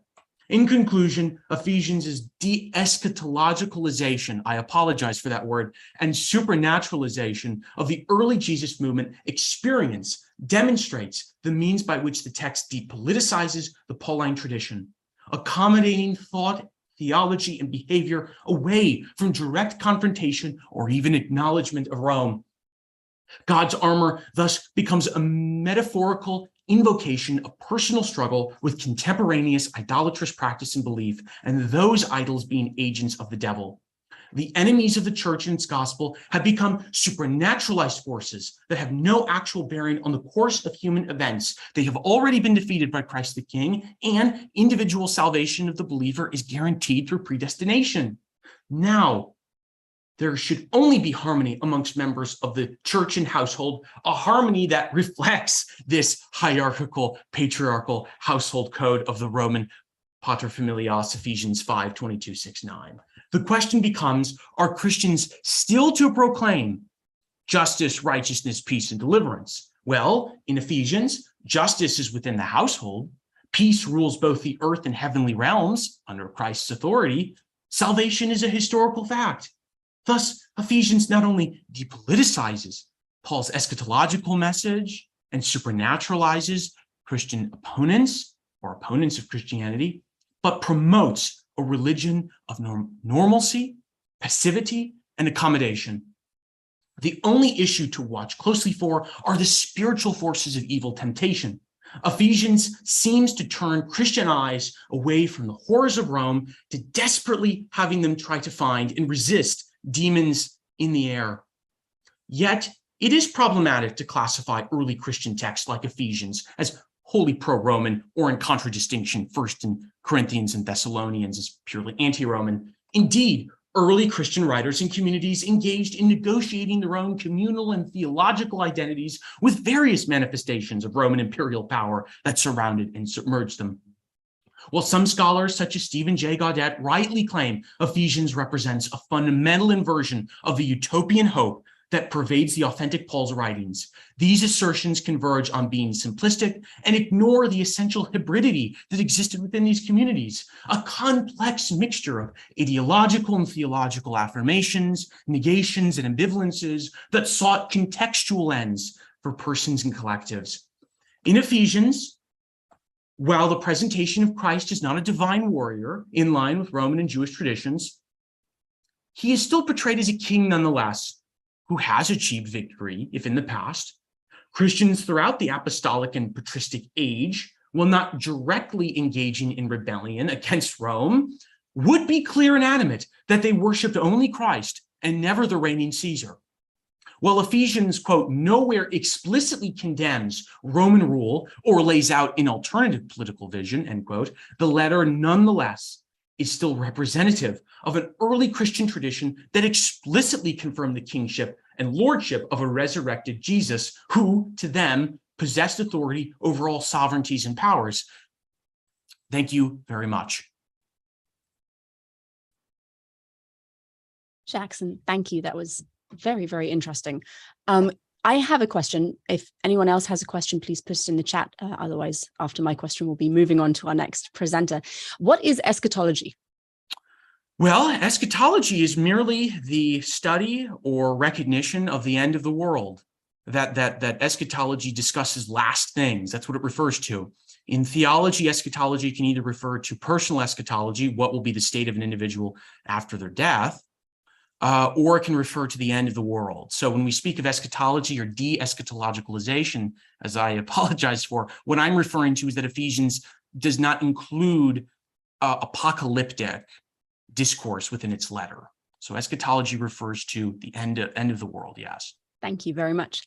We do have one question for you from the audience before we move on, asking if it is hard to quantify pro-Roman stances on a spectrum between appeasement and full-on de-escalation. Yes, and I mentioned this with hybridity at the end. It's incredibly complex and impossible to put on a spectrum that you are either fully in line with the Roman system or fully against it. Even seemingly the most accommodative letters of the New Testament, the pastorals, for example, 1st and 2nd Timothy and Titus, and we could also say Ephesians, have elements implicitly that resist a full-blown accommodation or support to the Roman system. And so I would say that there's no way to quantify, but through exegetical analysis, through utilizing hermeneutics such as imperial biblical criticism and post-colonialism and feminism and the variety of different marginal hermeneutics of the margins that have arisen over the past 50 years, we can really see the ways in which texts do lend rhetorical or ideological support to imperial systems of domination. And we can also see, too, the ways in which texts that may have appeared apolitical actually are very radical in their affirmation of differing political alternatives and orientations and different ways of structuring communities, et cetera. I think the work of individuals like Richard Horsley and Neil Elliott, who have been very influential in my writing, especially with Horsley, who I quote several times in that work, definitely have shown the ways in which we can read the New Testament with a focus on how it reflects or counters or supports Rome and empire more generally. Excellent. Thank you very much. And I know I said that was the last question, but surprise, we have had a couple more. I love questions. And we still have a couple of minutes before we're supposed to move on, so we can have a go at them. What dates would you give to Ephesians, before or after the temple destruction? Now, see, that is extremely difficult and contentious. I know that there are some who discuss it before the temple. I think probably not. I think Ephesians most likely written towards the end of the 1st century. How that impacts the letter and how that impacts its orientation, it's very well possible that Ephesians, written in light of the temple's destruction, wants to cool down on some of the more radical elements of Paul, and some of those elements that I do believe led to his martyrdom. But I think regardless of when it was written, the arguments that I outlined in the paper still apply. I think they're flexible enough to apply to whatever kind of context it was written in with regards to the early Jesus movement's relationship and Judaism's relationship to the Roman Empire. Thank you. And can we compare the theology of Irenaeus and Ephesians? Can we compare the theology of Irenaeus and Ephesians? I am not as familiar with Ephesians as I would like to be, but Irenaeus, if I remember correctly, does quote Ephesians and seems to utilize it within his Against Heresies. So I think definitely that the early apostolic and early patristic writers pretty unanimously ascribed Ephesians to Paul and would have had that letter very much influence their theology. So I wish I knew a bit more about Irenaeus to speak on that question. Lovely, thank you very much, Jackson. I think everybody greatly enjoyed your presentation. Right. So we will be moving on to our next presenter. We have Dr. Aaron Higashi. Hello. Hello, Aaron. How are you? I'm doing very well. How are you? Yes, very well, thank you. I'll just give a brief introduction and then we can get going on your presentation. Fantastic. Aaron Higashi is currently an adjunct faculty member at the College of Theology at Grand Canyon University. He studied philosophy in undergrad and took an interest in the relationship between ethics and biblical interpretation. He recently completed his PhD in the Bible, Culture, and Hermeneutics program at Chicago Theological Seminary, where he focused on Persian period texts of the Hebrew Bible, the interpretive method of ideological criticism, and the theology and ethics of womanist thinkers. His wife is a pediatrician, and he has 3 young daughters. He is in an interfaith marriage and has worked in religious education in both Christian and Jewish contexts, in addition to his university teaching. He's currently looking to adapt his dissertation on the intermarriage crisis of Ezra 10 for publication in the form of a book and several articles. He also enjoys fiction writing, jiu-jitsu, and spending time with his very busy family. The title of his paper is Everyday Resistance in Ezra 10. So Aaron, please take it away. Oh, thank you. Allow me to share my screen here so that I can bring up this PowerPoint.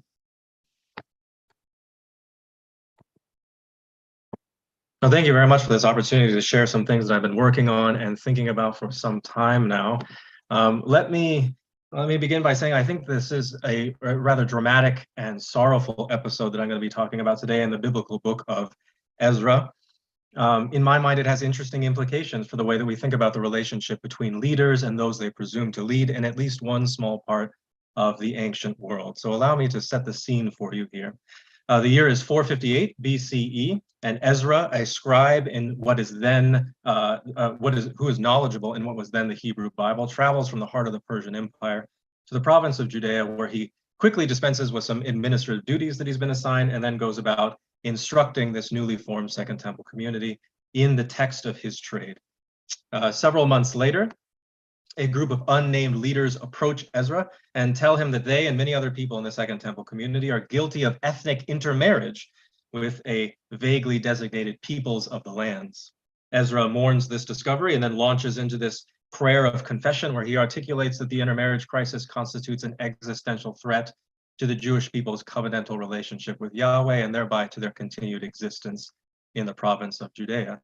Ezra is encouraged to take decisive action to rectify this crisis and for the people of Judea to rededicate themselves to Yahweh, and he does exactly this. Ezra summons all the people throughout the wider region to the temple courtyard under threat of property confiscation and expulsion from the community. Once the people are gathered together in a large assembly, Ezra announces that all the men of the assembly who have married foreign women must divorce these women and send them and any children they have had by them away to fates unknown. The assembly responds to Ezra's divorce imperative over the course of 4 verses, chapter 10, verses 12 through 15. And then the remainder of the chapter lists more than 100 men who are guilty of this ethnic intermarriage, and as a result, who probably do exactly what Ezra has demanded that they do and send away these wives and children. This is, so far as I know, the only narrated example of divorce in the entire Hebrew Bible, and it is a forced mass divorce imposed by a community's leader on those whom they presume to lead. What is both curious and surprising about this event, though, is its outcome. First, for a problem that's supposed to constitute an existential threat to the community and that is supposed to require immediate and unprecedented action to remedy, the fact that there are only 100 men involved is somewhat odd, given that the population of the Second Temple community at the time is probably close to 100,000. That would mean that there's only 0.1% of the population who are among the men that are guilty of this offense. That doesn't seem like a systemic or even prevalent issue. Indeed, the list of guilty offenders presented in Ezra chapter 10 is so small that it has led some scholars to speculate that the list is incomplete in its present form and was originally much longer. Further, given that a significant percentage of the names on the list of guilty offenders are from priestly families, it would seem that this problem, to the extent that it is a problem among those people who came up with the idea that it was a problem to begin with. And as a result of the assembly of rural people who are threatened to gather and submit to this divorce imperative is almost beside the point. It seems like the priests could have just handled this in-house among themselves and left out these coercive divorces of rural peoples. Therefore, a question that we might ask is, what happened between the beginning of Ezra chapter 10, where Ezra was encouraged to take drastic action against an existential threat, and the end of Ezra chapter 10, which reports this rather anemic result? We might wonder whether Ezra and his supporters overestimated the nature and scope of the intermarriage crisis and only realized this after the fact. But it seems like if Ezra and his supporters had a growing awareness of the true nature and scope of the crisis as it was resolved, and it was resolving in a way that they didn't like, they would have simply altered the process to bring about a more favorable result. Consequently, we need an alternative explanation where Ezra and his supporters are not the primary cause of the underwhelming result, and where even if they do that become aware of the crisis's true scope in the midst of its resolution, they're not in a position to change the result. And that alternative explanation that I hope to provide is that it's not that Ezra and his supporters overestimated the nature and scope of the crisis. No, they probably got it right. Rather, I want to argue that the assembly Ezra forced to gather and submit to these mass divorces actually resisted Ezra in ways that are so subtle that neither Ezra nor generations of interpreters after him noticed. Now, if we're going to argue something like this, we need a method specifically designed for detecting the subtle exercise of agency in marginalized group like the assembly in Ezra 10. Fortunately, such a method has already been proposed and described in some detail by biblical scholar Gail Yee. Yee's method combines tools from ideological criticism and insights from Black feminist thought to help nuance our conception of marginalization, but the heart of the method employs the work of cultural anthropologist James Scott.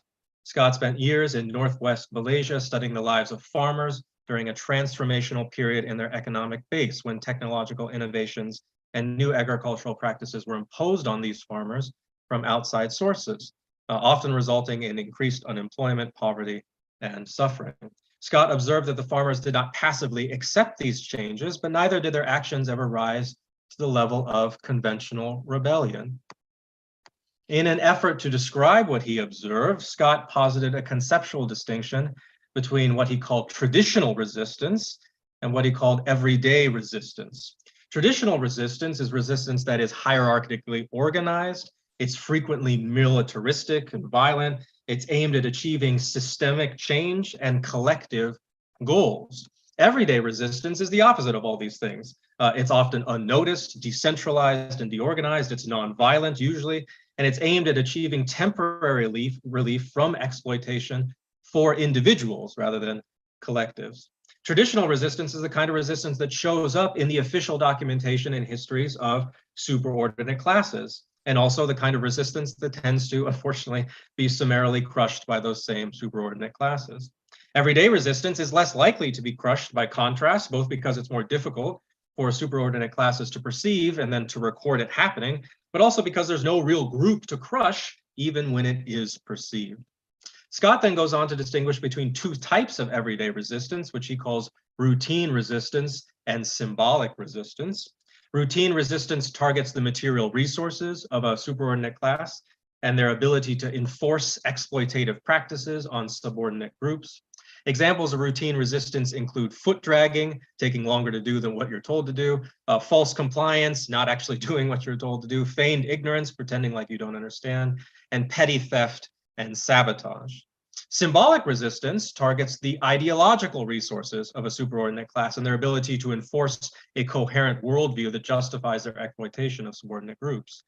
Examples of symbolic resistance include slander, rumors, ideological dissimulation, and the maintenance of a hidden transcript, which is basically an alternative story of the people's history that is invisible to those who are oppressing them. I think there are several examples of this everyday resistance in the assembly's response to Ezra in chapter 10, verses 12 through 15. And I think that these instances of everyday resistance are ultimately what caused the underwhelming result of Ezra's mass divorce. That is to say, I think Ezra and his supporters believed there were and then aimed to eliminate potentially thousands of ethnic intermarriages, but because of the assembly's everyday resistance, the end result was drastically smaller and also concentrated around the very priests who demanded the divorce to begin with. So let me describe for you 3 instances of everyday resistance in the assembly's response. Number 1, foot dragging. First, after Ezra announces that the men of the assembly must divorce their wives, and the assembly initially responds with what seems like an affirmation. They say in chapter 10, verse 12, "We must do as you have said, but," and as you know, anything that comes before a but doesn't really matter, "but the people are many, and it is a time of heavy rain. We cannot stand in the open, nor is this a task for 1 day or for 2, for many of us have transgressed in this matter." The assembly uses the weather and the ostensible severity of their own transgression as an excuse to change the mass divorce from a single decisive event to one that will take place over a long and drawn-out process. Indeed, in verse 17, we learn that it took 3 months for these marriages to be investigated and for the divorces to be enacted. This lengthy process recommended by the assembly contrasts sharply with the encouragement to act decisively that Ezra received at the beginning of the chapter, and Ezra's own demand that the assembly enact these divorces now. One can only imagine that as the sheer weight of time and months of winter weather bore down on the people involved in this process, that the original conviction which inspired their divorces would begin to lose its momentum, likely resulting in significantly fewer divorces than if they had all been enacted immediately and or over a shorter period of time. The assembly also exhibits foot dragging in another way. After noting the weather and the severity of their transgression, the assembly also recommends what might seem like a helpful and efficient act of delegation. In verse 15, the assembly says that they will send elders and judges from their own villages to represent themselves and to aid in arbitrating these divorces.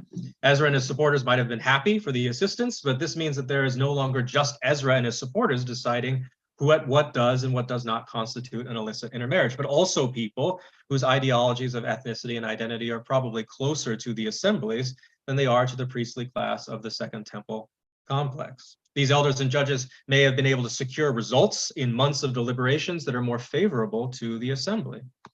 Regardless, it would involve more cooks in the kitchen, so to speak, and as Joseph Blenkinsop has pointed out, the most common way of shelving a proposal is to send it to committee. The assembly sends it to committee, decreasing its ultimate efficiency rather than increasing it. Number 2, false compliance.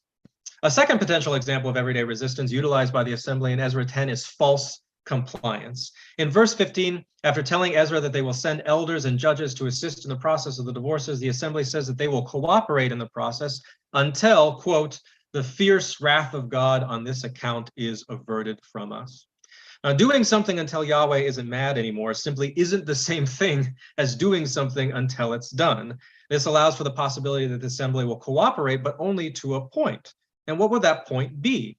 How does the assembly or Ezra or literally anyone else know when Yahweh isn't angry anymore? I will recommend a potentially subversive answer to this question, and I think it's implied in the weather that the assembly previously mentioned. So let me back up for just a moment.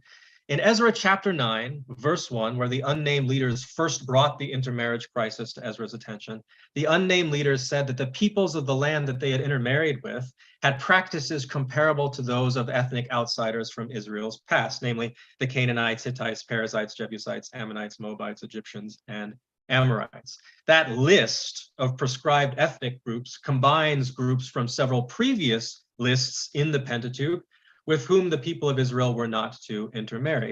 It includes several groups that are unique to Deuteronomy, indicating that the theology of Deuteronomy greatly influenced these unnamed leaders' conception of this crisis. One example of this list of prescribed ethnic groups can be found in Deuteronomy 7. In verses 3 and 4, after listing 7 such groups that the people of Israel are not supposed to intermarry with, the text goes on to say that if they do intermarry with them, they will turn to idolatry and Yahweh's anger will burn against them, the same kind of language. 4 chapters later, in Deuteronomy chapter 11, verses 13 through 17, we get some additional information about what Yahweh's anger might actually look like in practice. Allow me to very quickly read the verses in full. This is Moses speaking about Yahweh's commands. He says, "If you will only heed his every commandment that I am commanding you today, loving the Lord your God and serving him with all your heart and with all your soul, then he will give you rain for your land in its season, the early rain and the later rain, and you will gather in your grain and your wine and your oil, and you will have grass in your field for your livestock, and you will eat your fill. Take care, or you will be seduced into turning away, serving other gods and worshiping them. For then the anger of the Lord will be kindled against you. He will shut up the heavens so that there will be no rain, and the land will not yield its produce. Then you will perish quickly off the good land that the Lord is giving to you." These verses indicate that the meteorological status of the land, the weather, and the covenantal status of the people directly correspond to one another, and at least the theology here in Deuteronomy that influenced this unnamed leader's conception of the crisis. If the people intermarry with prescribed ethnic groups, then they have not kept Yahweh's commands. Yahweh will be angry, and there will be no rain. But in Ezra chapter 10, there is rain. And if there is rain, then Yahweh can't be angry. And if Yahweh can't be angry, then the people could not have intermarried with prescribed ethnic groups and broken Yahweh's commands. To put it even more simply, if there is rain, then Yahweh's anger must already have been averted, and the assembly is no longer under any obligation to cooperate in the process of mass divorce. When the assembly says that they will cooperate until Yahweh's anger is averted, they are saying they will not actually cooperate at all. This is false compliance. Number 3, ideological dissimilarity. Third and finally, another example of everyday resistance the assembly makes use of is ideological dissimilarity. Scott mentions that one of the basic tests of whether or not a subordinate class has been mystified by the ideology of a subordinate class is whether or not the subordinate class is enslaved on the level of ideas, and thereby articulates their socioeconomic situation in the same language as those who are oppressing them. To express ideological dissimilation is to demonstrate variance of ideas by expressing variance of. Basically, does the assembly agree with Ezra's characterization of the intermarriage crisis or not? And I think the answer to that question is no, for the simple reason that when the assembly says they will cooperate until the anger of God has been averted, they explicitly say the anger of our God. The danger of ethnic intermarriage is consistently presented in the Pentateuch and the following Deuteronomistic history as the danger of adopting foreign religious practices via marriage, committing idolatry, and thereby violating the people of Israel's covenantal relationship with Yahweh, which demands that Yahweh alone is worshipped. When the unnamed leaders compare the practices of the peoples of the land to the practices of these old ethnic outsiders, it is a fear of idolatry and covenant violation that they are invoking. Does the assembly agree that whatever intermarriages they are involved in have led to idolatry? No, because they uniformly confess that Yahweh is their God. And that confession has always been one of, if not the defining ethnic differences between Israel and its neighbors. This is why in Deuteronomy 26, when the people of Israel swear their yearly oaths of citizenship, it is an oath to adopt a story as one's own, namely the story of the Exodus and Sinai experience. If the people of the assembly have adopted this story as their story and thereby this God Yahweh as their God, then there's no evidence of idolatry. Whatever else might be happening in the assembly's marriages, this simple confession seems to preclude the possibility that there is idolatry and therefore that there is an active existential threat to the Second Temple community. The assembly disagrees with Ezra and his supporters and is thereby ideologically dissimilar from them. As a result, the assembly is less likely to uncritically adopt Ezra's worldview, which justifies the assembly's marginalization, and much more likely to resist that worldview and its exertions of power by whatever means is available to them. In conclusion, I think the best explanation for the unexpected result of Ezra's mass divorce is not a failure in leadership, but rather the subtle, everyday resistance of the assembly. The assembly employed, in Scott's language, the weapons of the weak, foot dragging, false compliance, and ideological dissimulation to attack and to wear down the material and ideological resources of the priesthood classes that imposed an exploitative burden on them. And in so doing, they have reduced the ultimate effectiveness of that burden and even managed to reflect a significant percentage of its force back on those who had imposed it. I further think that James Scott's concept of everyday resistance can be a fruitful way of examining otherwise unnoticed agency of marginalized groups throughout the ancient world. And I do not think that any analysis of the relationship between leaders and those they presume to lead, or about who has power in these relationships, will ever be complete without considering the possibility of this everyday resistance. Thank you very much. Well, thank you very much, Dr. Higashi. That was very, very interesting. And when I was in grad school, my area of specialization was royal inscriptions from Mesopotamia. So the idea of power dynamics between rulers and or those in power and those being subjugated is near and dear to my heart. And also as a parent, the idea of the foot dragging form of resistance is something I am intensely familiar with, as I am sure you are. Can you think practice of like, today? oh, they're masters. My 4-year-old in particular is just perfect. Yeah. Can you think of like any, like, and this is very much off the top of your head, so no problems at all if it's not something you can speak on. Can you think of any other events, either in the Hebrew Bible or in history in general, where you think that this form of resistance could be usefully looked at? If we're talking about history in general, I mean, Scott himself raises the example of African-American slaves and gives several examples of ideological dissimulation and foot dragging and false compliance in records of slaves in sort of pre-antebellum South. So I think that would be a very easy place to sort of apply the same method. As far as places in the Hebrew Bible are concerned, I have part of the problem is that you need not only an instance in which you have a subordinate class subjected to a superordinate class, but you also need some evidence that they are engaging in foot dragging. And that's hard to come by, precisely because so often it is hidden from the relatively elite scribal classes that are putting these stories together. So I think this is probably one of the few instances in the Hebrew Bible where you get a very clear look at that. But I am certainly open to the possibility, and will continue to look for other examples in which you can make this case so that I can write some articles and books about it. But I'm sure there are. I would just need to look some more for it. Well, thank you very much. We actually do not have any questions from you from the audience. Okay. We have a couple of minutes. Is there anything that you wanted to elaborate on and didn't have time for in the presentation? One of the most interesting ways that this sort of concept is being applied today, there's a womanist author named Cheryl Anderson who has applied this same story and sort of a subversive reading of the same story for thinking about sort of segregation and racial intermarriage in the 20th century. And so I think these continue to be in some ways hot button issues as the lines between communities and what sort of agency do marginalized communities, can they take, is justified for them to take, is expected for them to take in the face of this kind of power bearing down on them and disrupting their relations. So I think there's a lot here that could very well be applicable to people in religious communities today to sort of think about. And I don't think it would take too much work to sort of to flesh that out. So I think it has a lot of value. It's not just a conversation constrained to something that happened 2,500 years ago. Thank you very much. And we do have one question just for clarification. You mentioned a couple of authors, I believe, a little bit earlier on, and we're being asked for the full names that you shared.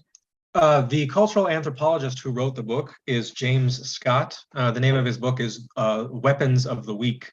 That's the cultural anthropologist that these distinctions between everyday and traditional resistance come from. He's written several other books, and biblical scholars have sometimes gotten their hands on them, but I think he's an underappreciated figure. There's also Gail Yee. She was just recently, I think a couple of years ago, president of the Society of Biblical Literature. And she was the one who authored the article that originally sort of recommended James Scott's work as a method for biblical scholars to get at the agency of marginalized groups. That's very helpful. Thank you so much. Yeah, sure. that is actually all we have. So Dr. Higashi, thank you again for thank a you very very much. interesting and engaging presentation. I'm very happy. This is the end of the current session. We are going to have a special session starting at 1 p.m. So we'll just wait for the moderator. Until then, I'll put our little holding screen up. So again, stand up, stretch your legs, get a cup of water, and we'll be back at 1 p.m.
Okay, we are at 1 minute to 1, so we can get going with our next session, which is going to be moderated by Glenn J. Corbett, who is the editor-in-chief of Biblical Archaeology Review magazine and a specialist in the archaeology of the lands of the Bible, with more than 2 decades of excavation and field experience working on projects in Jordan, Turkey, and Israel. Prior to joining BAR, Glenn was Associate Director of the American Center of Research in Amman, Jordan, where he directed the award-winning Temple of the Winged Lions project in Petra. In addition, while working as Program Director for the Council of American Overseas Research Centers, he spearheaded efforts to help preserve threatened archaeological sites and museums in Yemen and other countries ravaged by conflict. So I will hand over to Glenn for this special session, workshop on publishing forums. Well, thank you very much for the nice introduction, Megan. And it looks like we already have quite a number of participants for this special workshop. So no, it's really a pleasure to moderate this session workshop on publishing platforms, which is really geared towards independent scholars and researchers who would like to learn more about publishing venues and platforms that are out there for folks who might want to publish their research, maybe even outside a traditional journal or book publication, other platforms that might be out there that you might be interested in. So we're very fortunate that SASA has brought together representatives from 5 different publishers, organizations, platforms that you might be interested in. And during our session today, you'll hear from each of them what their organizations are about, the types of things that they publish, and each of them will tell you a bit more about the publishing process, the editorial process, and ultimately how, if you want to get your work published with them, how you go about doing it. So this should be an excellent hour and a half. I'm really looking forward to it.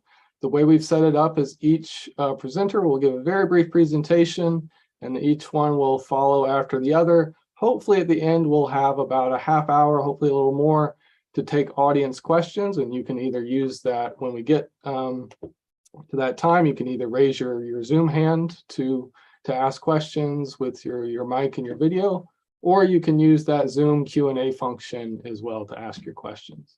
But yeah, other than that, I would just ask that, especially for those attending, if you could just keep your mic and your camera off during the presentations. That'll just facilitate the short presentations we have. And then, yeah, the Q&A will have everybody sort of chime in to discuss and ask questions. So with that, and as see, we're already up to well over 20 participants, so that's great. So I'll go ahead and introduce our first speaker for today. Just getting out my bio screen here.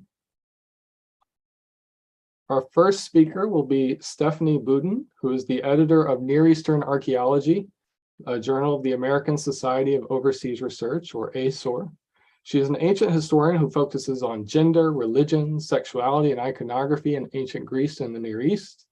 Her published works include several titles, including Free Women, Patriarchal Authority, and the Accusation of Prostitution, published in 2021, Women in Antiquity, Real Women Across the Ancient World, published in 2016, and Artemis, published in 2015.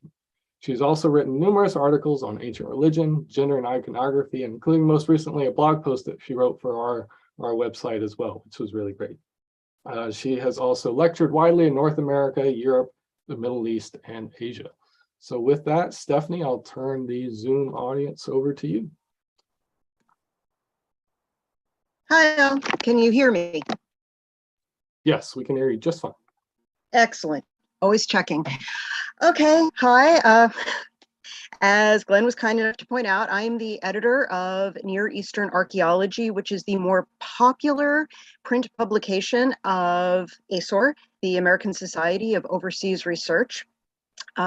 Meaning that contrary to BASOR, the more formal and larger publication, we do shorter articles, generally with much glossier pictures. So it ranges from armchair archaeologists, as you might call them, all the way up to very hardcore archaeologists in the field and back again. So that is the range that we're generally looking at. So I was asked to talk a little bit about getting published in journals and that sort of thing. So I'm going to start off with one statement, and I'm going to end again, if I remember, with the same statement. So making certain that I get this out very clearly to begin with.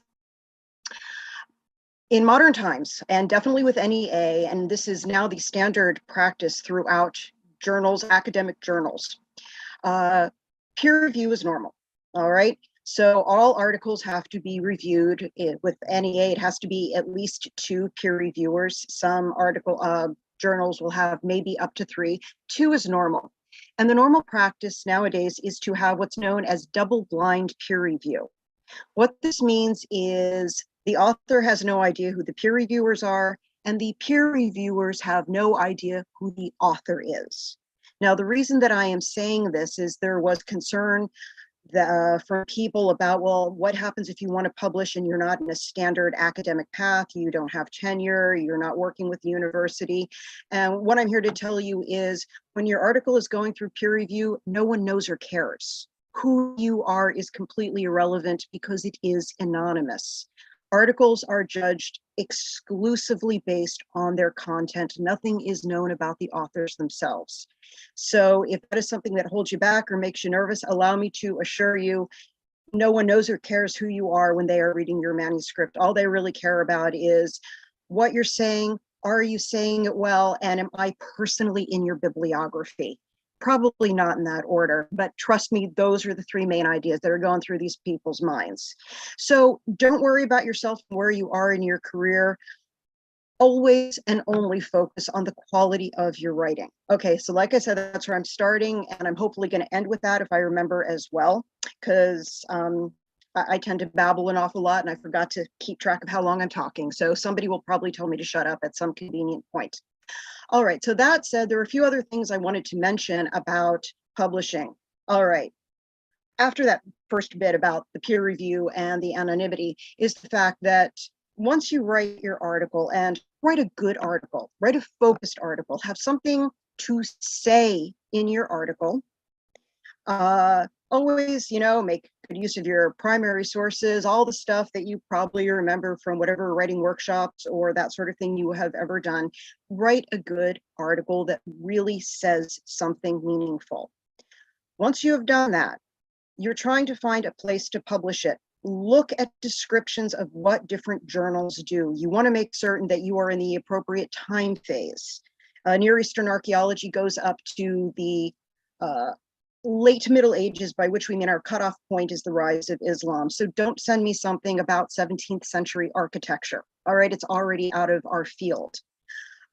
Make certain the geography is right, the time is right. And this is really important, folks. So write it down if you're taking notes. Make certain your word count is right. All right. If you read that a journal accepts manuscripts up to no more than 5,000 words, don't send them a 10,000 word manuscript. They're just going to reject it. So really pay attention to those things. So always look for the guidelines for authors, the instructions for authors. There's going to be something like that on any URL, any web page for any journal, and see if it is appropriate for the article you have written.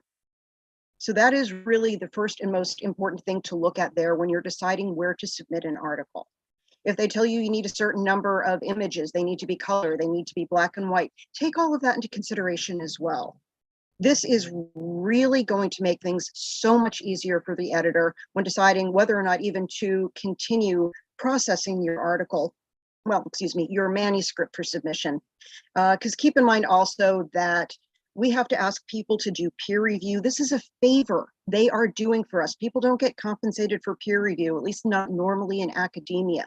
This is a favor, and we don't want to stress their patience or abuse them in any way. So if I look at an article and I say, yeah, this is never going to get through peer review, I don't even bother sending it out because I don't want to waste the time, patience, or good resources or goodwill of our potential pool of reviewers. So keep all of that in mind. So make certain your article fits. That's point number 1. Point number 2, now this is very specific to archaeology, but I figure that's why he asked me to come in, because that's what I'm doing here, and it's the ancient world. So if you do literature, this isn't as important, but if you do archaeology, this really is. This is the only time that who you are actually matters, because there are protocols involved with who gets to publish what when it comes to excavations and artifacts that come from excavations. Control of an excavation, including its publication, is reserved exclusively for the head of the excavation team. It is that person, or really that group of people, who decide when and what and how to publish a site. And until that group of individuals publishes the site and all of the artifacts that have been found, you don't get to. No matter how much you want to, and no matter how long it takes to happen. This is simply one of the rules of academic archaeological publication. So you went out to watch the dig at Telbite Nearsum this summer, and it was really exciting, and you took a whole bunch of photographs, and you now want to write an article about the cool stuff that they found this year before the actual head of the dig does. You don't get to do that. And if you try to do that, your manuscript will be rejected automatically. So please keep that in mind. And I know how frustrating it can be. I work a lot in classical archaeology as well, and there are some folks over there in Greece who excavated a site 20 years ago and they never published it, so no one gets to write anything about that particular dig. It's frustrating. There is a museum in Thermos in Greece where not a single one of the objects has ever been formally published. So you're not allowed to take any pictures in the museum. You are not allowed to draw sketches of the objects in the museum because of this. So keep that in mind. That is the only time when who you are and what you have access to becomes really relevant. When it comes to objects, if it goes into a museum and still has not been published, you still don't get to publish that, that object. The editio princeps, as it is called, the first publication of an object, is reserved for an individual. You need permission to do that. Now, once things get published, go for it. Have lots of fun with it, write your article, but keep in mind that that is a very important bit of protocol, and your editors and peer reviewers are going to be very severe about it. So that's an important thing to keep in mind, at least for archaeology and art history. Really, really avoid things that have been looted and do not have proper provenience. That's going to be topic number 3 in your list here. Again, this is relevant for art historians and archaeologists, but so many things have shown up on black markets, wound up in a museum potentially through uncertain circumstances. And academia really frowns upon giving any attention whatsoever to objects that have come to light this way. So if you do not know that this object specifically came from an academic excavation, has been published properly, and is in the appropriate museum in the appropriate way, be very leery of it. And the sad thing is that there are certain museums that don't always have the best track record with the provenience of their objects. So the Getty Museum, perhaps, I'm sure some of you might have heard about this, that every couple of years there's a new object that they have to repatriate, or they have to explain how they wound up with. So be very cautious with the history of your objects, even if you know that they've been published. If the provenience, if the origin is questionable, really give it a good berth, unless you are specifically writing about this problem in archaeology, art history, and publication. So that's just a bit of advice of things you want to say, stay away from. All right, since this comes up very frequently, images, that little part where I'm saying how many images do you need, and photographs. This is always really difficult, especially with the rise of Wiki Commons. So do I have to get the museum's permission to use this image? Do I not? People at my end and our lawyers are still trying to deal with all of this. So really quick words of advice here. It's the difference between 2D and 3D images. If it is flat, like a painting, you really, really need the museum's permission to use it. If it is 3D, like a sculpture or a figurine, the individual photographers have some choice as to what angle they want it to use, and this way or that way, and I want to see if I can get the light a certain way. At that point, it's an individual work of art on the part of the photographer, and the photographer can claim the copyright for the image and granted to you via Wiki Commons. So when looking to illustrate your articles, like I said, anything 3D on Wiki Commons, you're probably going to be fine. Anything 2D, it's probably going to be more problematic. So those are the bits of advice that I can give you when it comes to submitting a manuscript and giving its best chance of getting published with little problem. And I'm going to end, as I said, I was going to end with, remember that ultimately it's peer review and it is double blind and no one knows who you are who wrote it until it comes out. So don't worry about who you are. Always just focus on writing a good article. Thank you. Thank you very much, Stephanie, and an excellent overview of some very key points. I also especially like the reference you made to images. I know at BAR and Bible History Daily, we're constantly sort of questioning our image use and what's appropriate and what's not. And so thank you very much for bringing that up. So we'll quickly move on to our next two presenters from New Classicists. We have two editors, Jordan Houston and Giuseppe Piccicelli. Jordan is chief editor at New Classicists. His work reconstructs the financial aspects of the organization of Roman entertainment between the 1st century and the 3rd century AD through various techniques, in particular comparative studies and globalization. Giuseppe is also chief editor at New Classicists. He is currently a PhD candidate in classics at the Institute of Classical Studies at the University of London. His research examines the economic history of Roman aristocratic wealth from the 3rd to 1st centuries BCE and how it influenced the political process. So with that, Giuseppe and Jordan, I will hand it over to you guys to arrange your presentation as you like. Thank you very much, Glenn. Alrighty, let me pull up these slides real quick.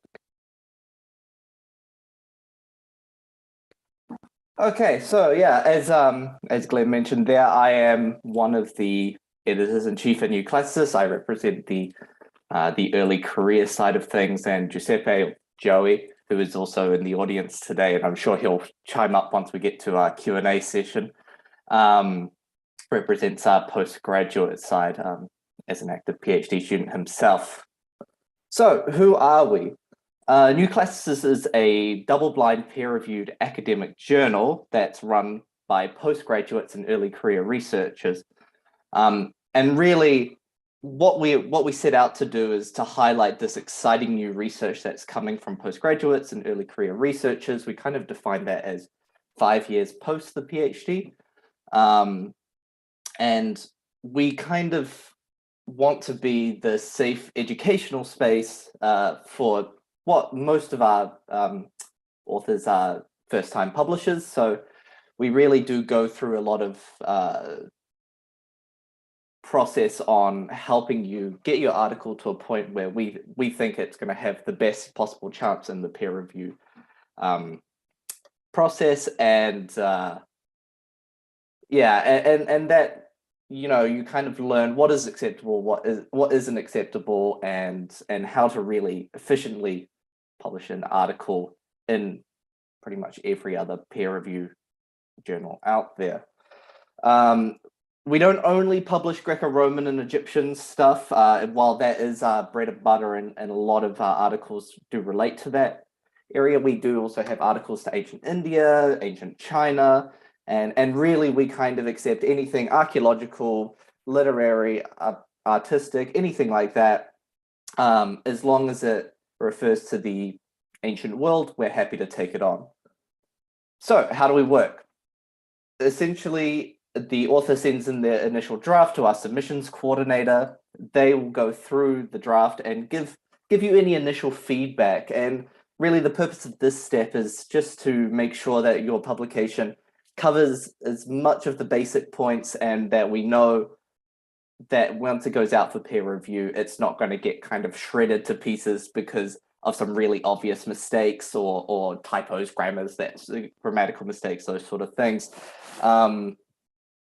And this will kind of go back and forth as much as it needs to until our submissions coordinator believes that it's up to snuff, essentially. Once they're happy with that, that'll be assigned on to an editor who oversees the double-blind peer review process. As Stephanie mentioned before, it's completely anonymous, so your name doesn't go out to them and their names don't go to you. It's really just about the content of the article and the validity of the discussion.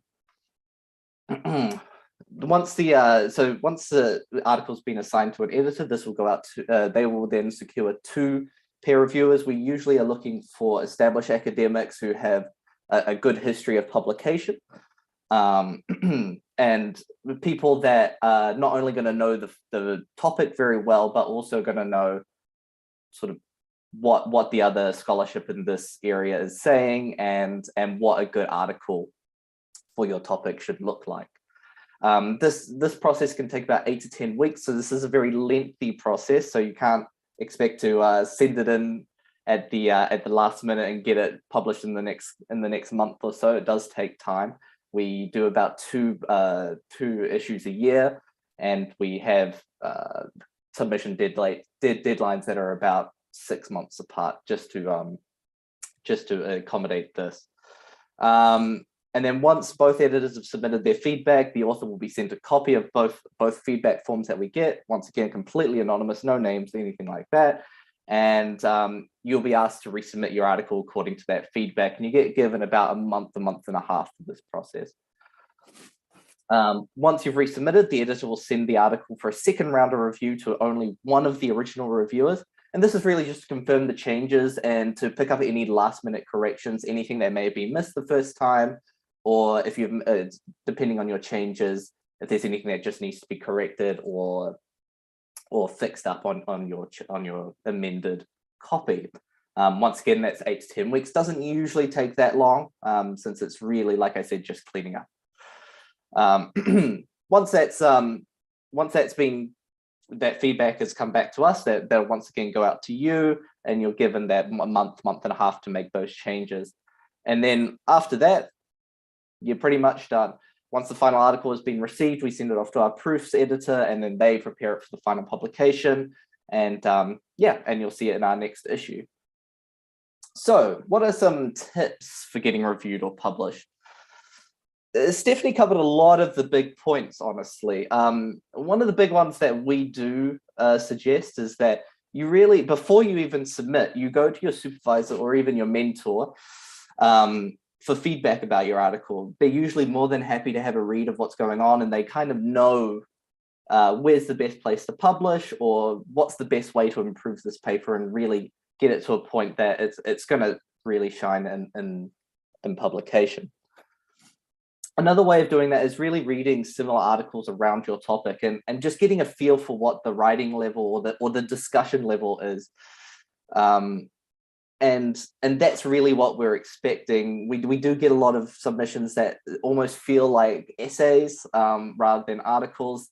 And so that's why we have that generous amount of assistance right on the front end, just to help you kind of get the feel of what an article should be, at least in that draft stage. But this isn't always the case for a lot of journals. You know, it is a long process, and not every journal can be expected to go through every single submission and kind of polish it up like that. So really it's best practice to get your article as refined as possible before submission. And the big one when I was the submissions coordinator at New Classicist was really proofread. You can never edit something enough. It's never going to be perfect, so you might as well get it in as good a shape as possible before it goes out. And then the final thing, and Stephanie touched on this as well, was writing according to the word limit. If you've written a very small article, we accept articles up to 8,000 words, and if you've only used about 1,000 or 2,000 words of that word limit, make sure to use that word, that extra space. You know, it can only improve your discussion and help your argument. But don't make sure that you don't exceed it either. The reason why we do have it is so we don't get, you know, very long, lengthy articles and things that may stray from its original point. So it's kind of a fine balance there. Make sure to stay close to the limit. Don't feel that you have to write 8,000 words necessarily, but don't go over either. We will know. Yeah, so those were all the sort of small tips that I have for now. I suppose I'll pass it back to Glenn. Thank you, Jordan. Those are all very helpful tips. And I have to say, I was especially very much agree with your, first of all, that at least, especially with Bar, a popular magazine, I often tell our authors it takes 6 to 8 months usually before we sort of settle on a manuscript idea all the way to publication. So it takes a long time, and also definitely emphasizing the proofing aspect. The number of times we read and reread and reread what's submitted, it's an impressive amount. So definitely always proof your work thoroughly. It will make the job of the editors that much easier. We'll go on to our third presentation now from Sapiens, the online magazine. We have Caradwyn Cornelius, who is the Archaeology and Biological Anthropology Development Editor at Sapiens. She works with anthropologists trained in academic writing and helps them tell stories that are compelling, clear, and relevant to broad audiences. She is also a freelance journalist whose writing has appeared in Scientific American, The Atlantic, Medscape, Outside, the New York Times, and Sapiens. Caradwyn.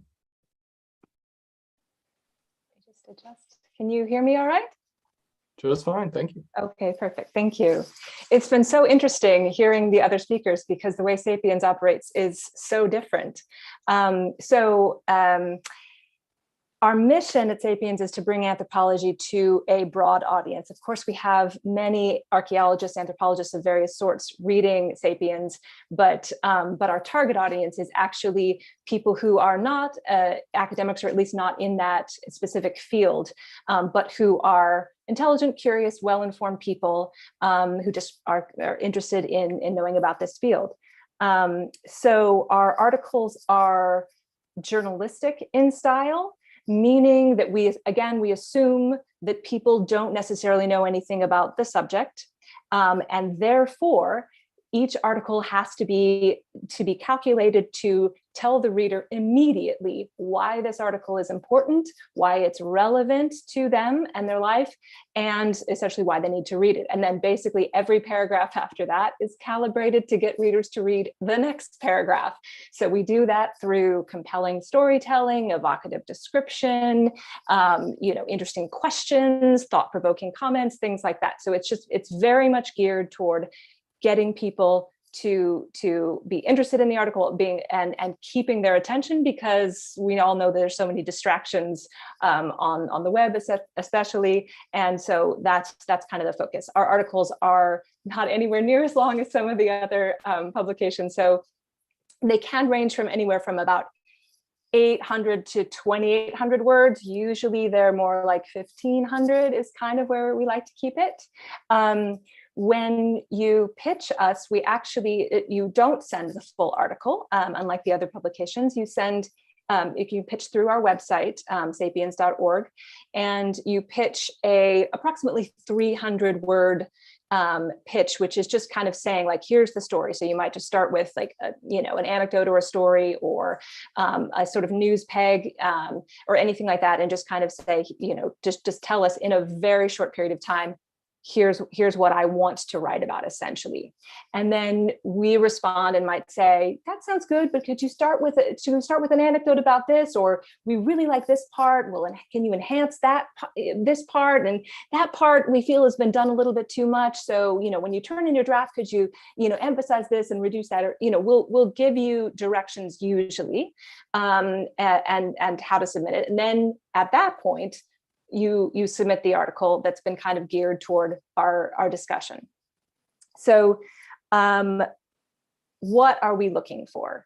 We don't do any breaking news, because we actually work on a fairly slow, process. We're a small team, and we put a lot of thought, and we go over it many, many times. Oh, I should say there is no peer review process, but there is a fact-checking process, and it does get looked at by multiple editors. On extremely rare occasions, if something is quite controversial, we might run it past other experts in the field, but that doesn't usually happen. So there is no set peer review. But so we don't do breaking news, but we do write about recent papers. So if you have a paper that's coming out, or you've just been researching something and you want to tell people about it, that's fantastic. We certainly accept that. And what we usually are looking at for that is kind of the backstory. Are there certain stories about your interactions with the people or the place or something that might bring something to light, and reveal something about the big picture that's going on, or the effects of your research, or how it's related to other research and how that is evolving the way we think about a certain issue. Just kind of maybe things that either wouldn't make it into a normal academic paper, because maybe they're a personal story or something like that, then you can expand on that, as long as it's clear why that's relevant to people, and it's not inside baseball type thing. So we also publish a lot of articles inspired by current events. So I'm working on one right now, inspired by Roe v. Wade, on the archaeology of personhood and abortion. I'm editing it, the archaeologist pitched it. And then we recently published something on the anthropology of smell, inspired by people losing their sense of smell because of COVID. So, if something's happening in the Ukraine or something, we could publish articles on that. And it doesn't necessarily, you don't have to have necessarily a new paper about that or new research about that. It could just be I've studied this in the past, and here's the insight I can bring to this current issue based on all my previous knowledge and previous research in this particular area. So if some issue comes out in, I don't know, Jordan, if something's happening there, and you can say I've researched this area, and I can bring illuminate some aspects of this issue. Then we're all about that too. So we also do commentary and op-eds, which kind of exist on a spectrum. So I assigned one recently after the English Heritage projected the image of the Queen onto Stonehenge. There were some archaeologists that were in a bit of an uproar about it. And so I commissioned an article basically talking about how the ideas of nationalism have been projected onto Stonehenge. So that could be something like that. And then, I just published one on Neanderthal art. Neanderthals get a bad rap, and new evidence comes out all the time showing that perhaps maybe they actually did art and were more advanced than we think. And so this person is essentially, this archaeologist is essentially defending Neanderthals and saying yes, this is art. So that kind of op-ed.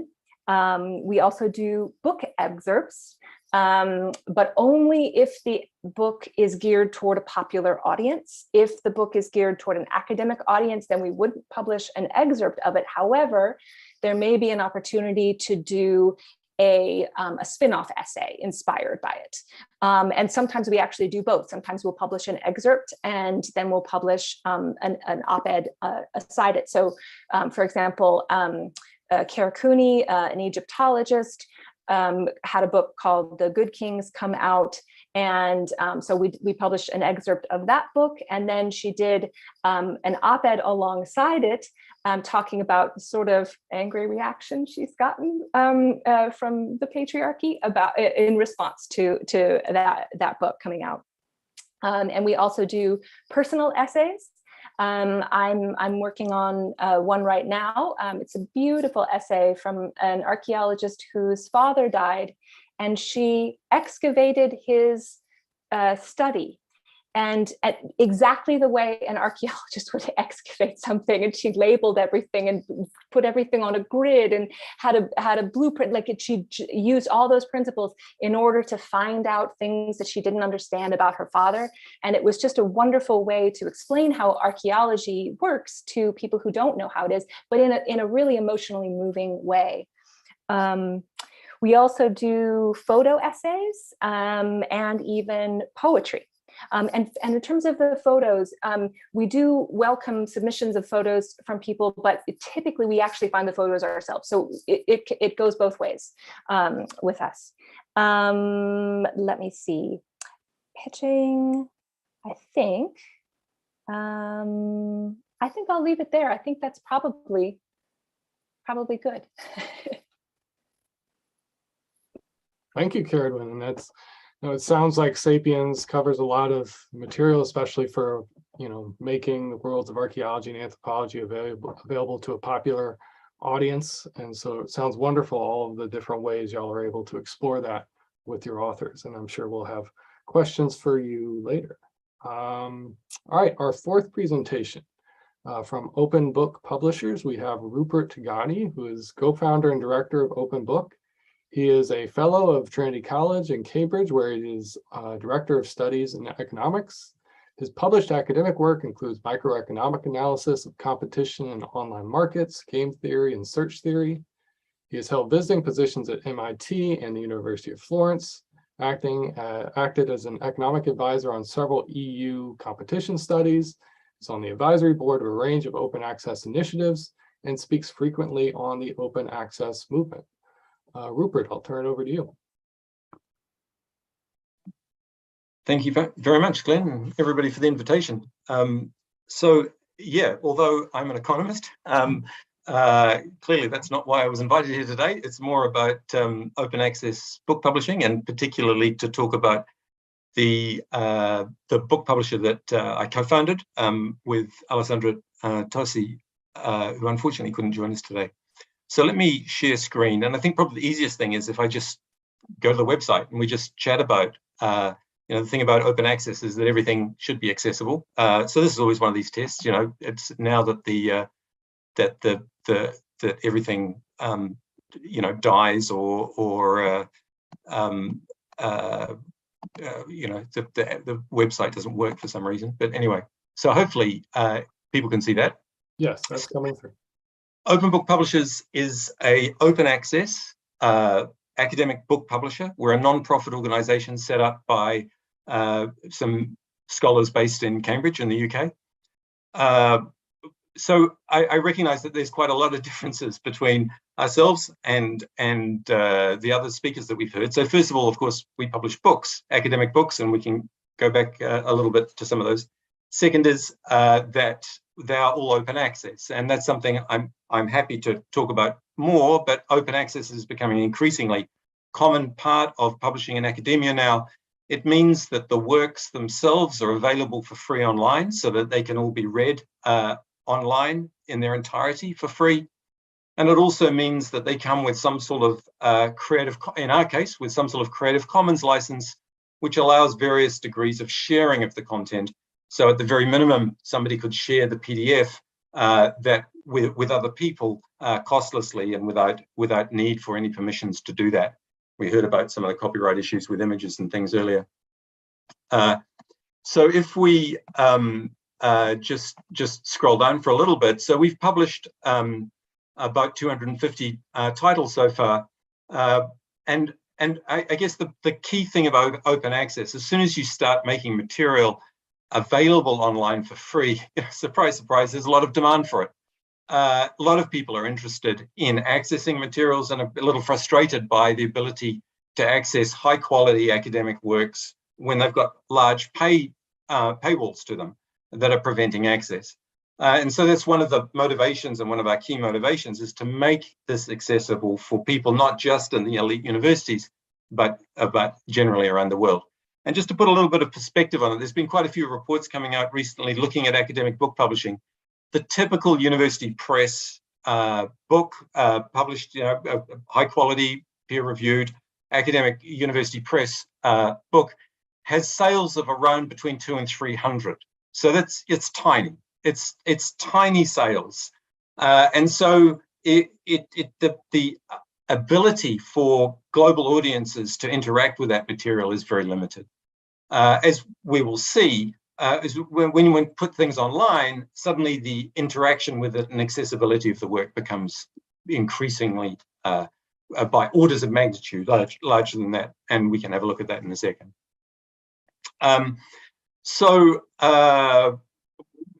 Open access has got, at sometimes there's funding models that require authors to pay for publication, but that is not a funding model that we use. So authors are not required to make any payment for publication. We have various forms of revenue that comes through. We make revenue from the sale of the printed works. So our works come out both in printed paper traditional books, but also in various formats, digital formats. So we do make some money out of the sale of the printed works, and that goes back in to fund further publications. We also have a library membership scheme where over 200 libraries around the world are sponsoring the activities that we do through a membership scheme. And that gives us about a third of our revenue comes from that, a third from the various sales, and a third of our revenue comes from grants that authors might be able to apply for. So that although we don't require authors to pay anything, we do say, you know, if you know of a grant and you could apply for it, then that would help us offset our publishing activities. And about a third of our revenue comes through from grant funding. And we do work with authors to apply for grants as well. So we are a very, as far as the quality assessment, we've heard about peer review. We follow a fairly standard peer review process, possibly a little bit more rigorous than many book publishers. So we typically ask for the manuscript, and we ask for the entire manuscript, which we send out for peer review.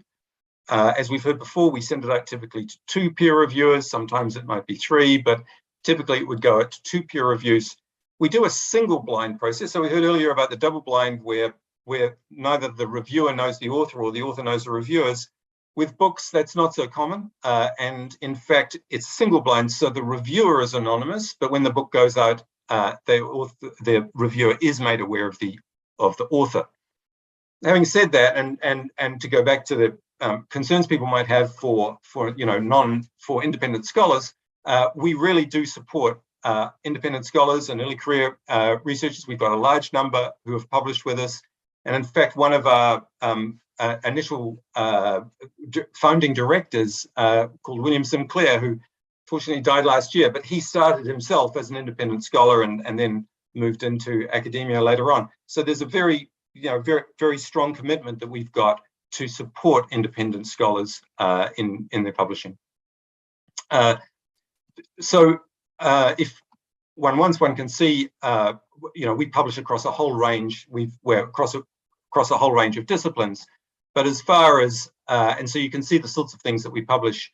We could look at some of the series if we wanted, or some of the categories maybe. You can see that we've got a large range of categories.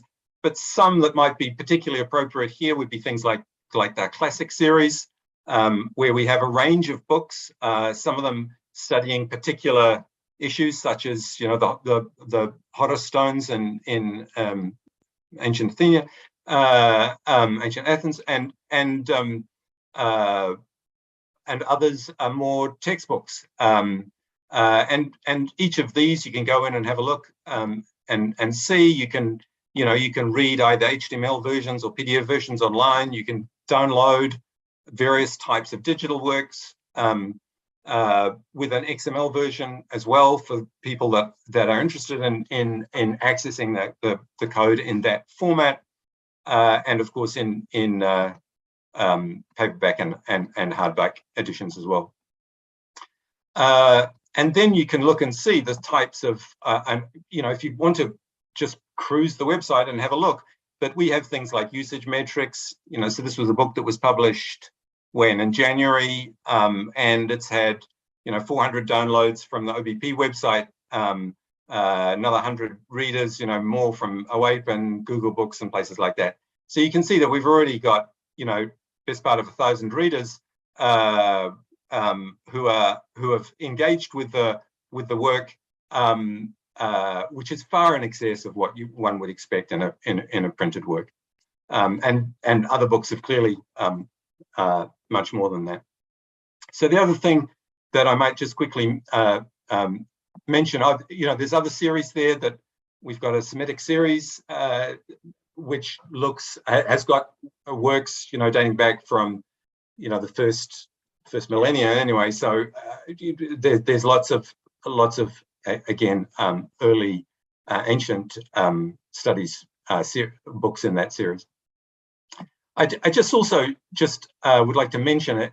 while I'm here, that as well as typical, book text images, we also have quite a number of works which have embedded other digital materials, such as music or music files or videos or things like that, which can be embedded into the digital work. For the printed works, we create a QR code so that you can scan it on your telephone and access it through a mobile. And so these are we're very interested in engaging and in pushing out the boundaries of what is traditionally conceived of as a book, to embed lots of extra material, 3D images of an artifact, for example. All of these types of things can be embedded into the works to enhance the nature of the engagement with the audience, which is, of course, the point of the exercise. Okay. So any other points that I had to do? Peer review process, the copyright rules. We can talk about open access later if it's quite a big topic, but the copyright of the works remains with the author. So for us, it's very important that the publisher does not take the copyright. So the copyright of the work remains with the author. All we ask is for a non-exclusive license to publish the works in the various formats that we do. The submission process and things like that, again, there's lots of information. We've got to publish submissions, information for new authors, etc. There's a tab there. It's a fairly standard, we've got a form that we would ask people to fill in and submit about the nature of the work and the audience and what you're wanting to do with it. But just an email to start with is also a useful first point of contact. Okay, that's probably my time. Thank you. Happy to take questions later on if anybody has any. Yeah, I'm going to break my own rule and just ask a quick follow-up question. Are there various strategies for promoting and advertising the books other than the website? Through university libraries, or what are the portals by which you get word out about the books? Okay, so open access works. It's that's wonderfully easy because there's no restrictions on access to the work. So we use a lot of social networks. We also put it through all the traditional distribution channels. So the printed works go through all the traditional. The Gobi is the standard thing that goes through to libraries, but also all of the works are listed on WorldCat. There'd be hundreds of libraries that get access to the metadata for the works that go into their catalogs. They're on Google Books. They're on the Internet Archive. There's a directory of open access books and OAPEN. So there's about 25 different platforms that we distribute the books out to, so that they can be broadly accessible. And when it comes back to those metrics, as maybe you were alluding to, we don't get the metrics for an awful lot of those places. So we don't know how those books are being accessed. They're just out there. EBSCO is doing its stuff with them, and Google Books we get back from, but other places, HathiTrust, we don't. And so there's lots of places. Internet Archive, we don't get data back from them either. So there's lots of platforms where they're available and accessible of it. That's open access that goes out there. It's distributed by Twitter feeds by people saying, "Hey, look at this!" There's the link to it. Certainly a different world than it was 15 years ago. That's for sure. Very good. Thank you, Rupert. So we'll move on to our fifth and final presentation for the workshop from the World History Encyclopedia. Jan Vanderkam is the founder and CEO of World History Encyclopedia, one of the world's most read history publications. The organization's mission is to engage people with cultural heritage and to improve history education worldwide. He has worked in the field of history-related digital media since 2006 and holds an MA in War Studies from King's College London, as well as a BA in journalism from the University of East London. Jan. Thank you very much for the introduction, and thank you for inviting me to speak here. I'm going to go ahead and share my screen shortly. Give me a second. There we go. 1 second. Sorry. Okay. All right, so here we go. Yeah, I just want to quickly talk about World History Encyclopedia, who we are, what we do, why we do it, and how you can get published with us and why you might want to. So we're a nonprofit organization. We are also an open access publication like some of the others before. And for us, really, the kind of the tagline that we have that we kind of present is history grows the mind. We think that history in all the academic fields actually takes a very special place because it is the one kind of discipline that truly informs how we understand our cultural identity, our national identity, and how we see other cultures, right?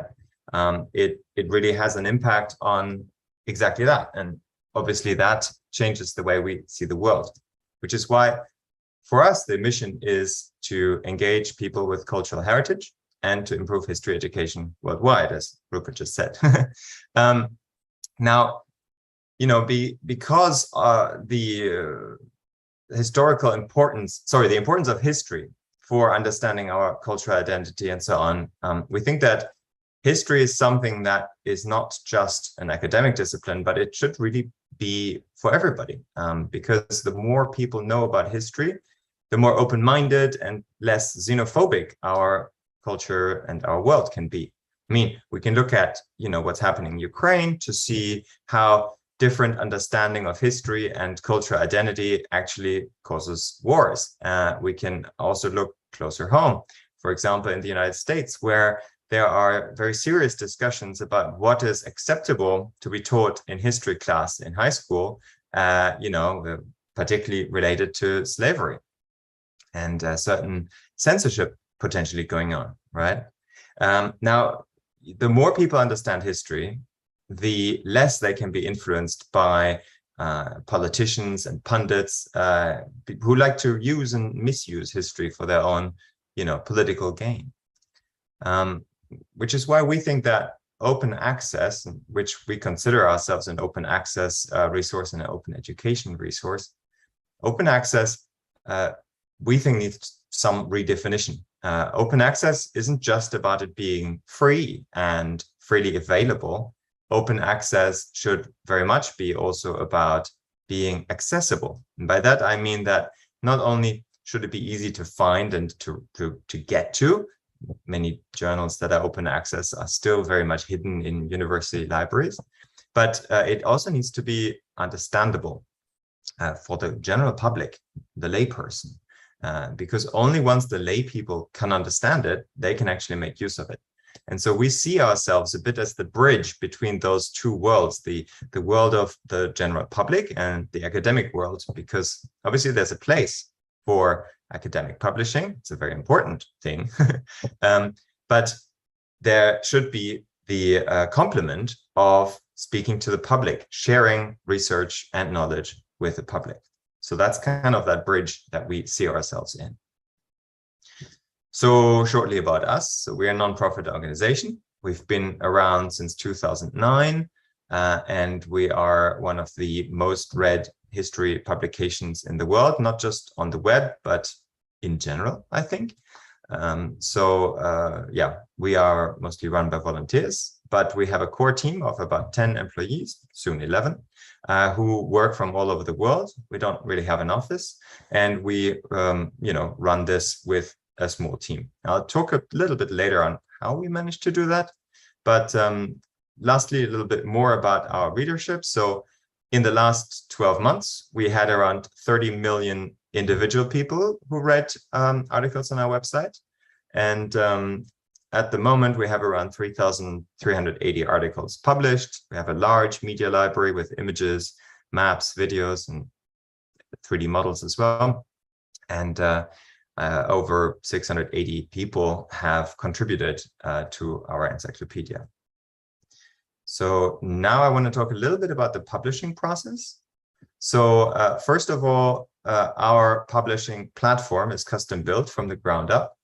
And it is due to this that we are able to do this with a small team. Basically, the way it works is that our platform will, submissions come in through our platform. Our editors edit it in that platform. And then once things get published, the platform will also automatically figure out which articles it should link to. Everything gets interlinked automatically. Our editors, though, inform those links as well through tagging and keywords and so on. The same is true for the search. So the search obviously is done by the machine, but again, our editors have a strong influence on how the search delivers search results. So we're trying to operate this kind of hybrid platform where our editors guide the computer in order to put everything together in a very lean team, thanks to the automation. Now, submissions. Who can submit? Well, so we accept submissions from scholars, obviously, who are somehow qualified in the fields of history or archaeology or have relevant experience. We also take people who are not in historical fields. For example, if there's an economist who writes about something historical related to economies, then that's fine too, of course. Submissions to us don't cost money, so it's not like an open access publication that charges or anything, but we also don't pay, so it is simply free to publish with us. And as I mentioned before, all the submissions are handled right through our website. We also accept book excerpts, so we work a lot, for example, with Oxford University Press and get excerpts from some of their books, and in exchange we also promote the books, obviously. So there we go. Now, once something is submitted, it goes into editorial review. So this is not a double-blind peer review or anything like that. It is an editorial review, much more like what we saw with Sapiens magazine earlier. And our editors take great care to make sure that everything is accurate. Of course, we fact check, but maybe even more importantly, we also check that it's engaging and easy to understand.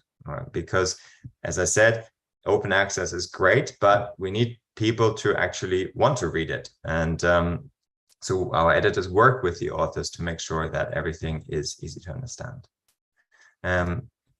We publish for everyone. So for us, the readers are the general public. As we're an encyclopedia, we're being used very much also by school students who might be 14 years old or older. That's kind of the target audience we look at. We are aware of some students who are younger as well, but we don't aim younger than that.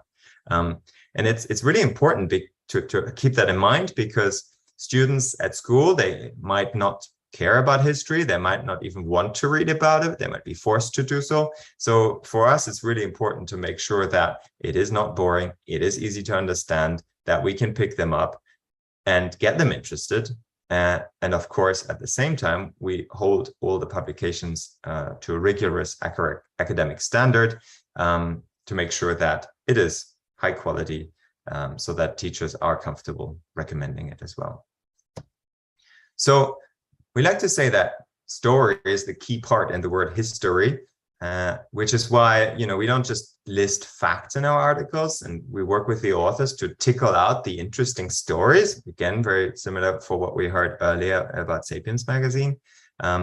We want to make sure why these things matter and explain the context, and ideally relate it as well to the present day, make it relevant.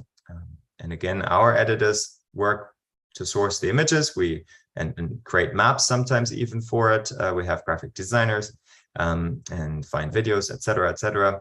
Of course, we also accept submissions from the authors themselves. If they've taken photographs themselves, that's entirely fine as well, and we can accommodate that too.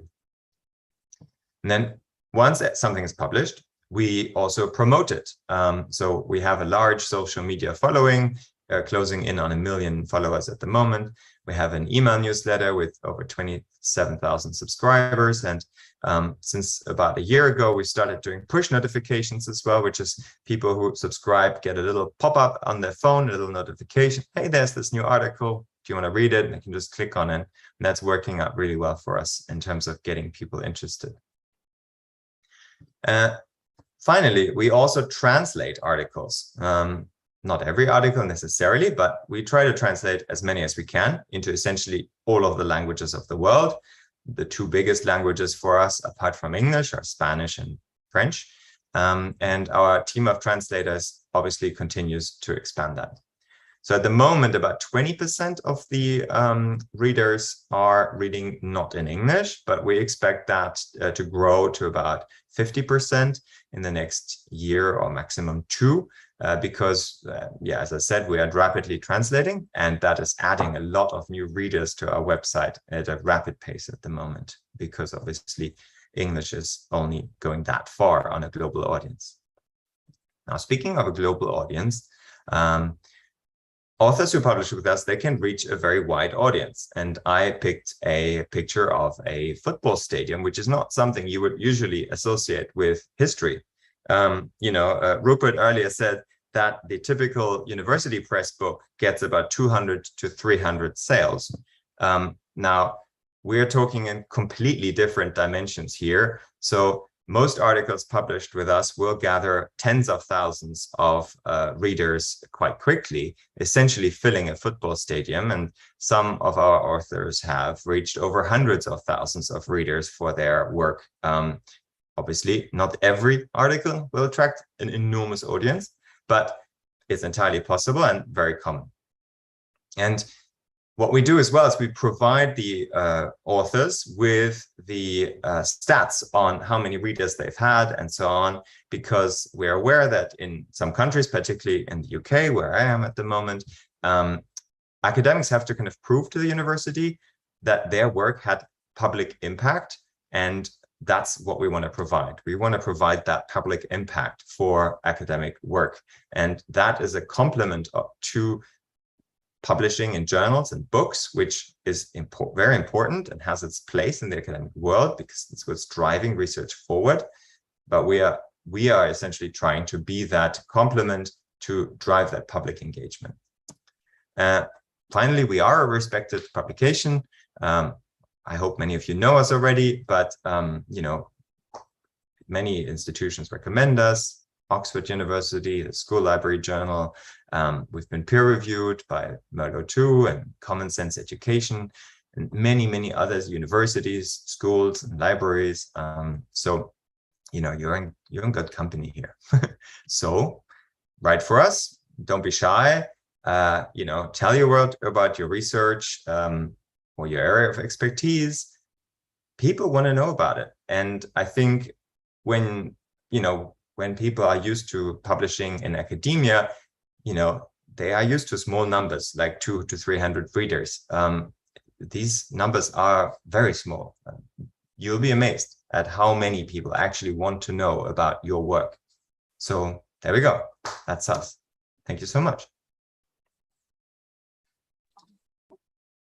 Thank you very much, Jan, for that very good presentation.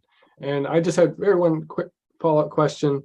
And maybe you mentioned this, but do you actively seek for new submissions, new stories in certain subject areas, since you are an encyclopedia and covering such a wide swath of topics and time periods, or does it just kind of develop organically in terms of the content? Well, we do seek submissions actively on specific topics that we are about to cover. So we generally work in the sense that we look at the global curricula in schools. So we have a big database to know what subjects are covered. And so we kind of want to tick those off first. Now, we sometimes approach academics specifically where we know that academic might have a specific, specialty or expertise in the subject. But more often than that, academics will come to us and they will just write about the thing that they happen to know about. And in that sense, it does grow organically. But for example, we have one academic, she's a professor from Pittsburgh, and she writes about ancient religion. And so with her, because she's a regular contributor, we work to cover very specific areas within her field to make sure that the key things that people we know are interested in are actually covered. And we also have a needed content list. So It's on our website, and also people can just write to us and be like, hey, this is my specialty. What do you want me to write about? We get that sometimes. Well, thank you to all 5 presenters who gave wonderful, overviews of their organizations and their publishing platforms. I would now invite everybody who's comfortable anyway to turn on your camera, at least your camera, so we can see everybody who's out there. And yeah, we'll begin the Q&A portion of this. We have just a little bit less than a half hour to go over any questions or comments that people have. I don't see it in my Zoom, but if there's a raise your hand function in Zoom, in your Zoom interface, you can use that and I can call on you. Do we have that? Somebody see hands? I've seen hands clapping, but I haven't seen a raising. Wait, so, or you can use the Q&A chat function as well, if you want to use that to ask a question. So are there any questions out there for any of our presenters?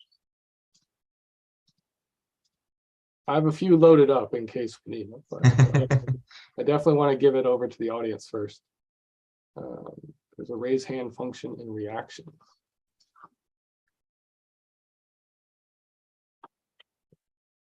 Does anybody see any raised hands on them? Yeah, there's one raised hand, I think from Heather, no? Okay, there. Yes, I'm demonstrating the raised hand function. Ah, there it is. Yeah, okay, you're in my upper left. Okay, please ask your question, Heather. Okay, great. Well, thank you to this amazing panel, and thank you to SASA for organizing this. So I am approaching this from the perspective of an independent scholar. Several of the panelists were explicit that independent scholars were welcome to submit. So I just wanted to see if there was any hesitation on the part of any of the panelists. I noticed, Kerdequin, on Sapiens on your website, it says that you're interested in publishing anthropologists and specifically affiliated anthropologists or current students. So I'm just wondering if independent scholars should submit to your publication, and yes, that's a question specifically for you. There's no judgment here. I mean, every publication can apply its eligibility criteria however they want. I just want to know, for the purposes of a resource document I'm putting together for independent scholars, which publications are open to independent scholars. Okay, so that's one question. Another one is, if you have experience working with independent scholars who are submitting, are there any specific issues that have come up that we should be aware of as we're submitting? Is there, I don't really know what issues there would be, but I thought I would ask this expert panel if you have seen things come up when you're working with independent scholar authors that don't come up with academics or vice versa. So I'll just lead off since with the question for me is, yes, we do accept. So I think, I can't remember how our website phrases it, but it's like you have to have a degree in anthropology or be affiliated with an anthropology department. So if you have a degree in anthropology and you're an independent person, then that's totally fine. And it's really on a sort of case by case basis, but you're absolutely welcome to pitch. And I don't recall any issues that ever arising. I don't know either what issues would potentially arise with independent scholars. As far as I'm concerned, everyone's welcome. it's all good.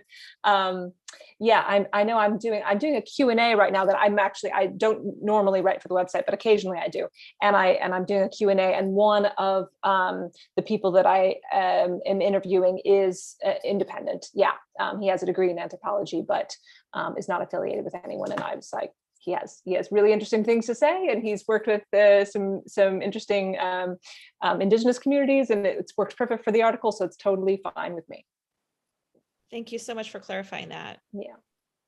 I can maybe add to that as well. Sorry. I can maybe add to that from our experience, we publish independent scholars as well as affiliated scholars, but we have noticed that quite often independent scholars are actually easier to work with because they have less red tape. And also quite often they are a little bit less deep in their subject, in the sense that they are less academic about it in a way, which for us is a good thing because we write for the general public. And so there's less editorial work on our end to make it good for the general public. I'm not saying the quality is any better or worse, it's just the writing style is often easier for independent scholars. Super interesting. Thank you. And the other panelists want to chime in about that, whether there's any particular challenges or issues that come up when dealing with submissions from non-traditional scholars or independent researchers? I can pitch in to just say I don't think really very many. I mean, I must say that most of the independent scholars that we've published have got PhDs or equivalent, so you know they know when it's going out to a peer review. We're an academic publisher, we're looking for an academic work. You know, that's very different to the work that Jan's just been discussing. You know, and so there's a different style and different, you know, detailed footnoting that's required. But you know, most people who've done PhDs know all about that, so it's not. You know, there's really not an issue there. We do occasionally get, you know, as you'd expect as a book publisher, we do occasionally get completely wacky things that have come out of Cloud 9, and so we do a fairly serious desk assessment early on to decide what to send out to peer review and whatnot. Somewhat related question just appeared in the chat is, among those publishers here, are there opportunities for people at the undergraduate or maybe sort of immediate postgraduate level, sort of master's degree students, to publish in these forums? Again, is it more just the nature of the search and the quality of research, or are there certain minimum educational requirements? For new classes, at least we do accept things from master's students. So we don't really look at anything that's from undergraduates. We'd point those to other directions, but yeah, the immediate postgraduate, we definitely provide opportunities for that, and it's more about the quality of the content there rather than whether you have a PhD.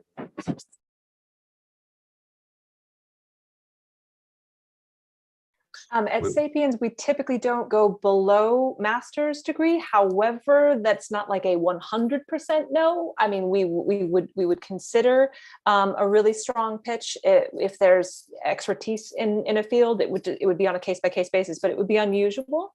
However, I mean, there are also many publications that are, I mean, journalistic publications that obviously don't care. They, you know, there's not, you don't have to have a degree to publish in journalism. So, you know, there are plenty of other things like Smithsonian or, you know, or that route that you could publish and say that you have a degree in that, and that might help you, but you would still have to have a very compelling pitch and show that you have expertise in this area. But it would still be possible. That's you know, journalism is open to pretty much anyone with a really, really strong idea.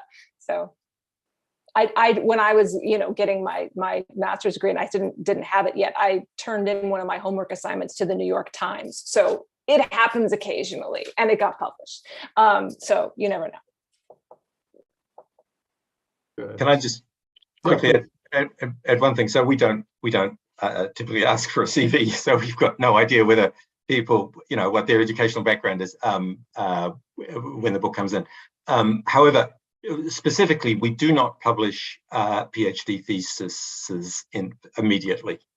So we would ask for some revision from a PhD thesis to create the monograph rather than just the publication of the PhD thesis. And then, you know, as I said before, you know, one of our founding directors, you know, did not have a PhD, didn't have a master's degree. You know, it just was a very good scholar, and so you know that there's neither necessary nor sufficient conditions. Well, for us, we tend to look at completed bachelor degree and above, but again, it's not a strict rule. And another thing that we tell people who don't have necessarily the experience or the background is that we also publish things that are not necessarily fact-based, in the sense of, you know, a report about I visited this museum and this is what I have to say about it, or this an exhibition review or a book review. These are all things that somebody who is an undergraduate student can easily do. And we would be happy to publish those without question. It's just when it comes to the, you know, like have an encyclopedic definition on something, then yeah, we want to be sure that it's good. It doesn't mean you have to have it necessarily, but it would be good if you did. At NEA, we publish original research, and generally at that level, you don't have anything quite original enough or significantly meaningful to say about it. Really let things incubate, give yourself time.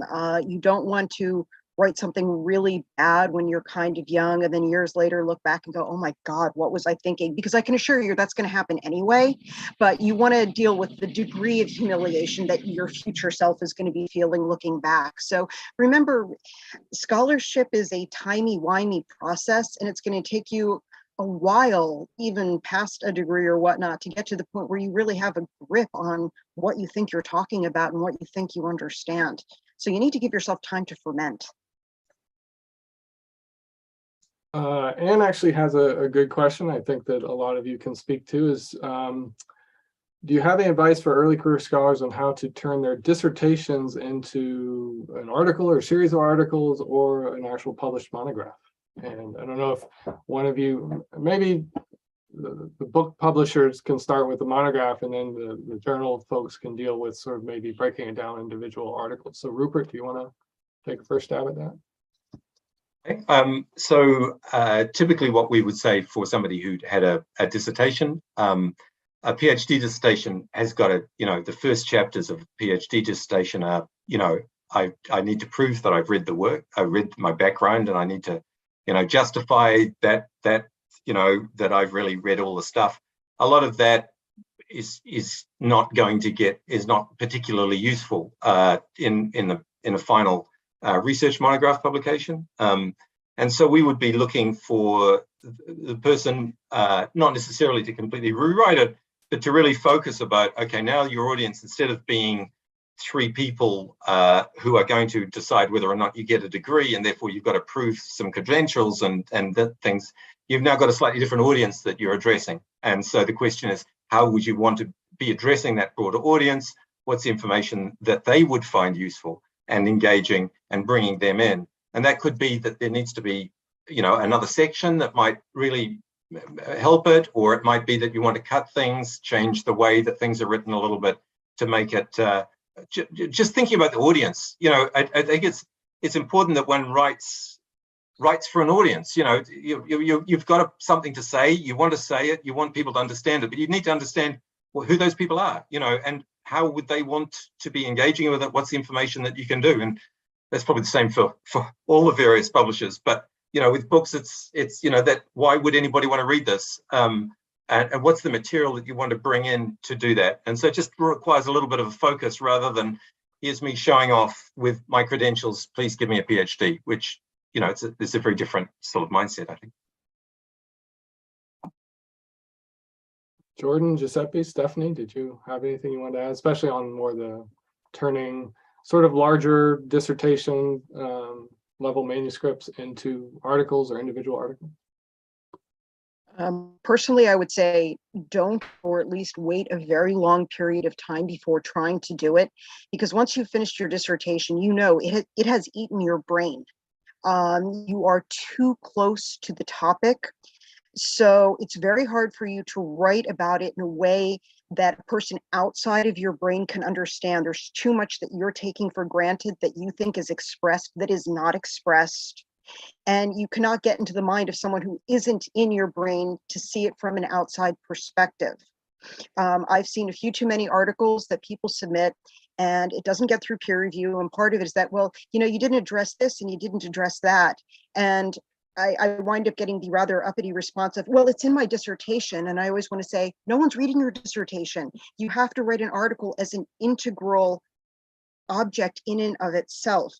So you need to give yourself time to get away from it. Secondarily, and this is something that freaks people out, you cannot summarize your dissertation. You cannot summarize a chapter of your dissertation. If you want to take your dissertation and generate an article from it, you get one sentence from your dissertation and you turn that sentence into an article. And if you try to do anything more than that, it's not going to work.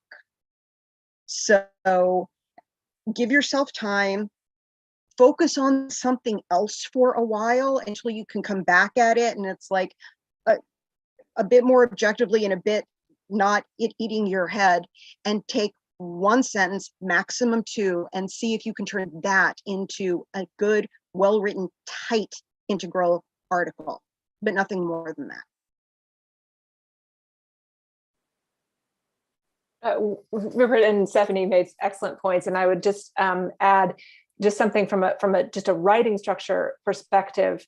One of the most common things I see from people who are used to academic writing, who are turning in an article to Sapiens, is that they begin the article like they would begin a dissertation with the introduction. Here's the background. Here's the whole history of this story. That doesn't actually keep readers' attention. And so we always tell people, start with an anecdote, start with a story.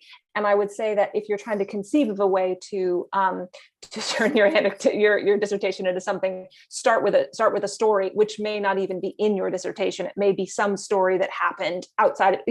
I'm thinking of one of our researchers, Sophie Chow, who works with the Marand indigenous group in West Papua, Indonesia, and she did her dissertation on them. She knows everything about, I don't remember her specific topic, but one of the stories she wrote for us was about how this group adopted a wild animal because there had been loss of habitat and things like that. That wasn't in her dissertation, but the story of this animal that she encountered during her research showed just how poignant this was, that animals were losing land and the people were losing land and all of this. And so that was like something that came out of her dissertation that wasn't really in it.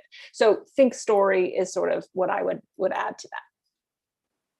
And if I might just say one more thing, with the dissertation, the focus tends to be on showing what you know. When you're writing, you want to focus on conveying information. And these things are so radically different from one another, because when you're trying to impress people, you're using all the jargon and all the shibboleths, and you're trying to sound extremely uppity and precocious. And when you're writing for, normal people, you want to convey ideas and you want to speak their language, and you don't want to intimidate them the way you want to think you're intimidating your dissertation group. So just the way you think about the writing is so radically different.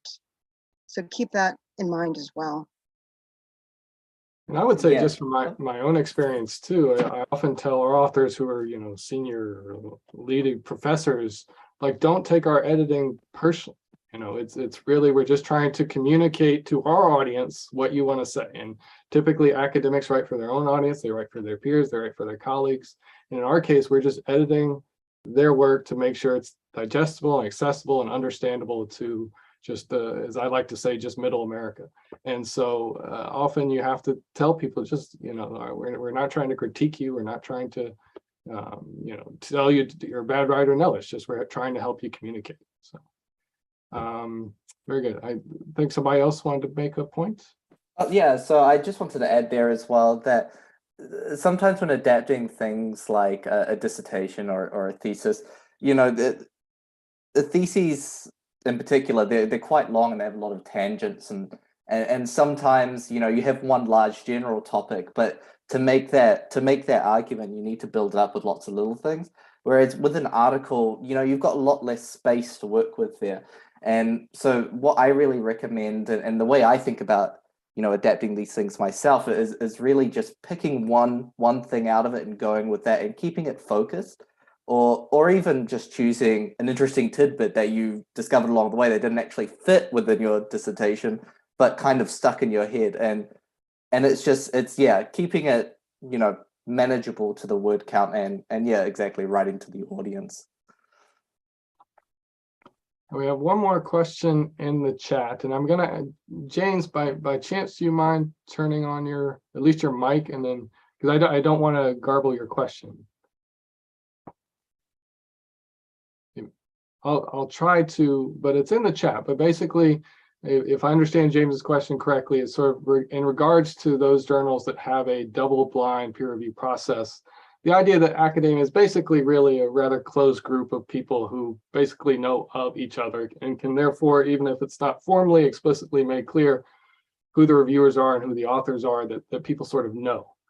And is that a legitimate critique, I guess, of the double-blind review process?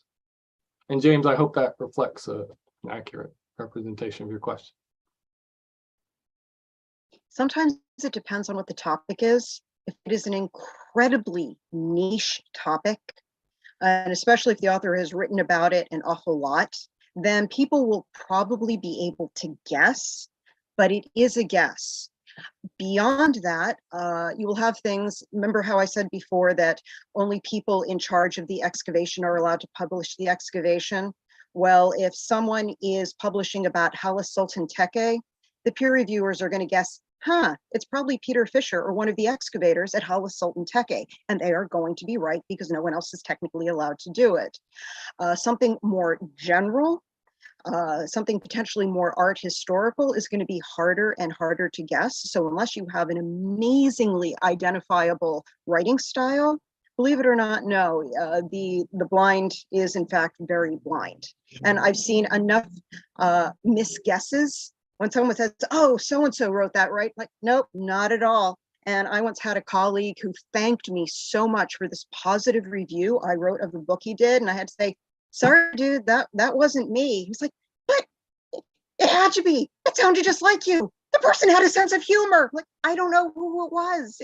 So there are enough mistakes to indicate that no, blind is truly blind in this case. Yeah, I absolutely agree with that. We have had a few cases where we do send, proposals or abstracts out to reviewers, and they've kind of said, oh, I may have heard of something like this. And exactly, they guess. Sometimes they're right. Very rarely they're correct, in which case we probably wouldn't go with them. But yeah, you'd be surprised. It's a lot harder than it sounds, really. Could I just add one thing? Another part of that question was suggesting that, colleagues could be helping each other. I think very few journals would ask a colleague from the same institution or a known colleague to be a reviewer, and if for some reason you don't know who everybody knows, but it is fairly common for a reviewer to come back and say, actually, I know this person, I shouldn't be the reviewer. So it's not really a closed net. I mean, there's lots of problems with peer review, as we all know, but there's a lot of care that's taken to make sure that you don't get those little closed groups all peer reviewing each other.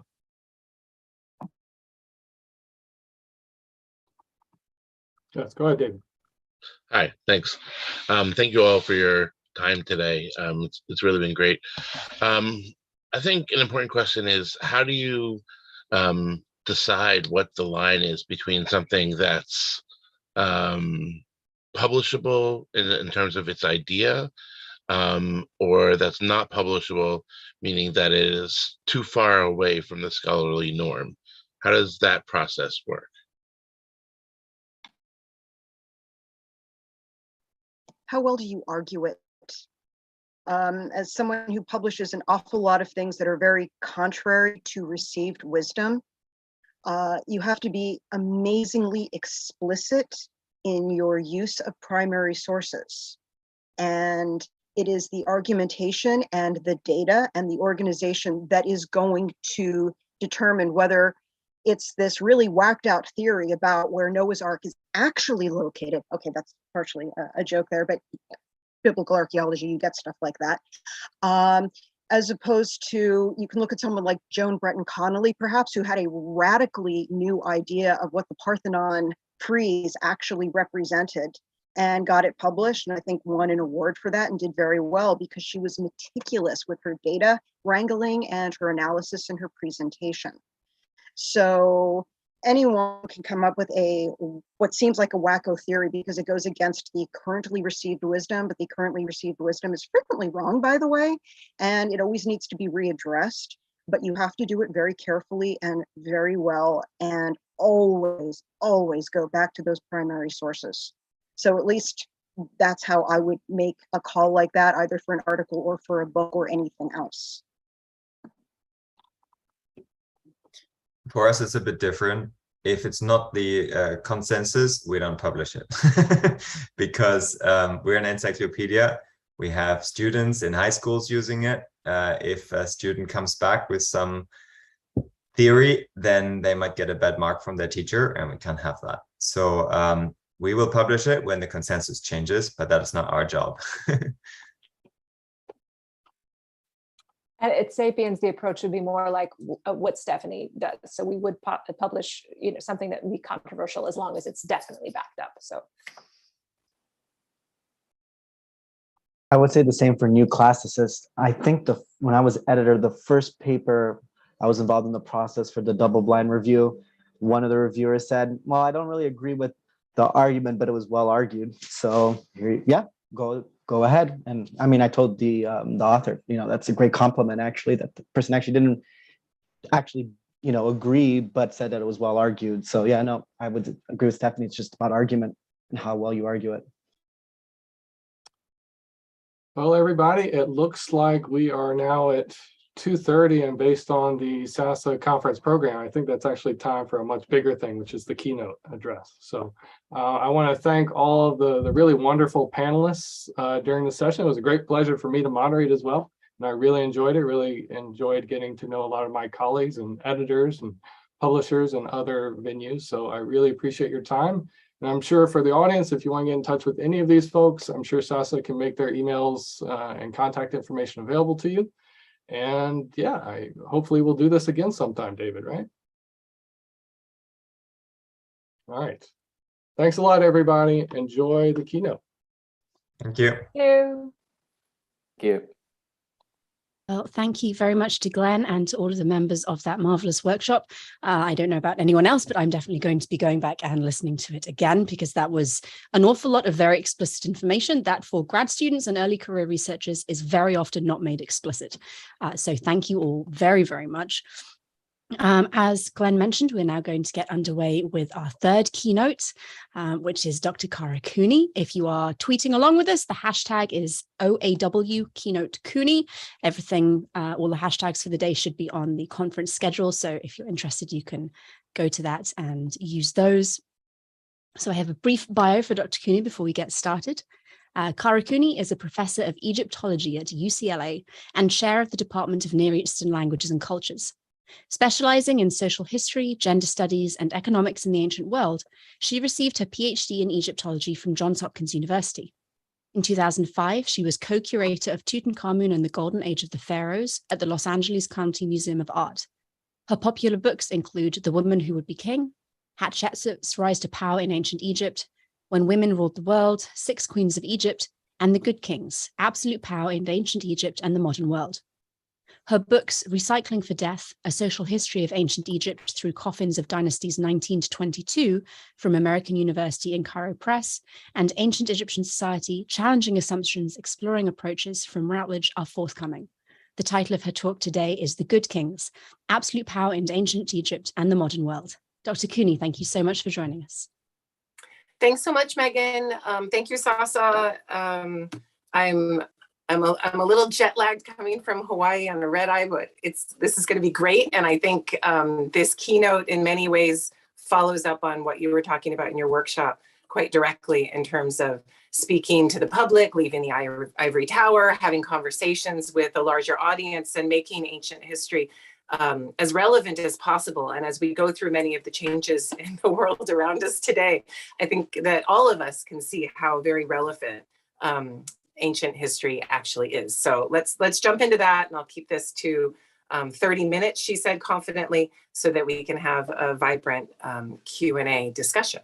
So I think we all know that in the ancient world, it was an easy thing to divinize rulers. Perhaps it was easier in ancient Egypt than in any other place, and more on that in a moment. But even those places that profess to hate the divinization of rulers, the connection between politics and religion in such an overt way, even these other places found methods of divinizing their rulers, whether explicitly or implicitly.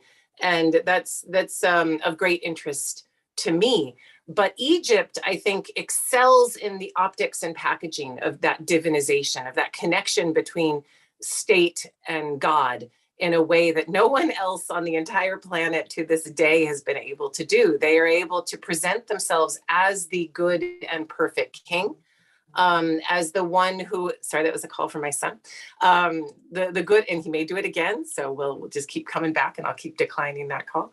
But the good and perfect king who is the one who connects the earth with the heavens, who is the one who knows literally in the Egyptian hieroglyphs how to do things. The Yirat Hut is the Egyptian for the ritualist, the chief ritualist. He knows how to make the offerings, as you see here, to light the brazier, to make things happen in the world as they should. He is the one that keeps your world safe. He keeps it protected.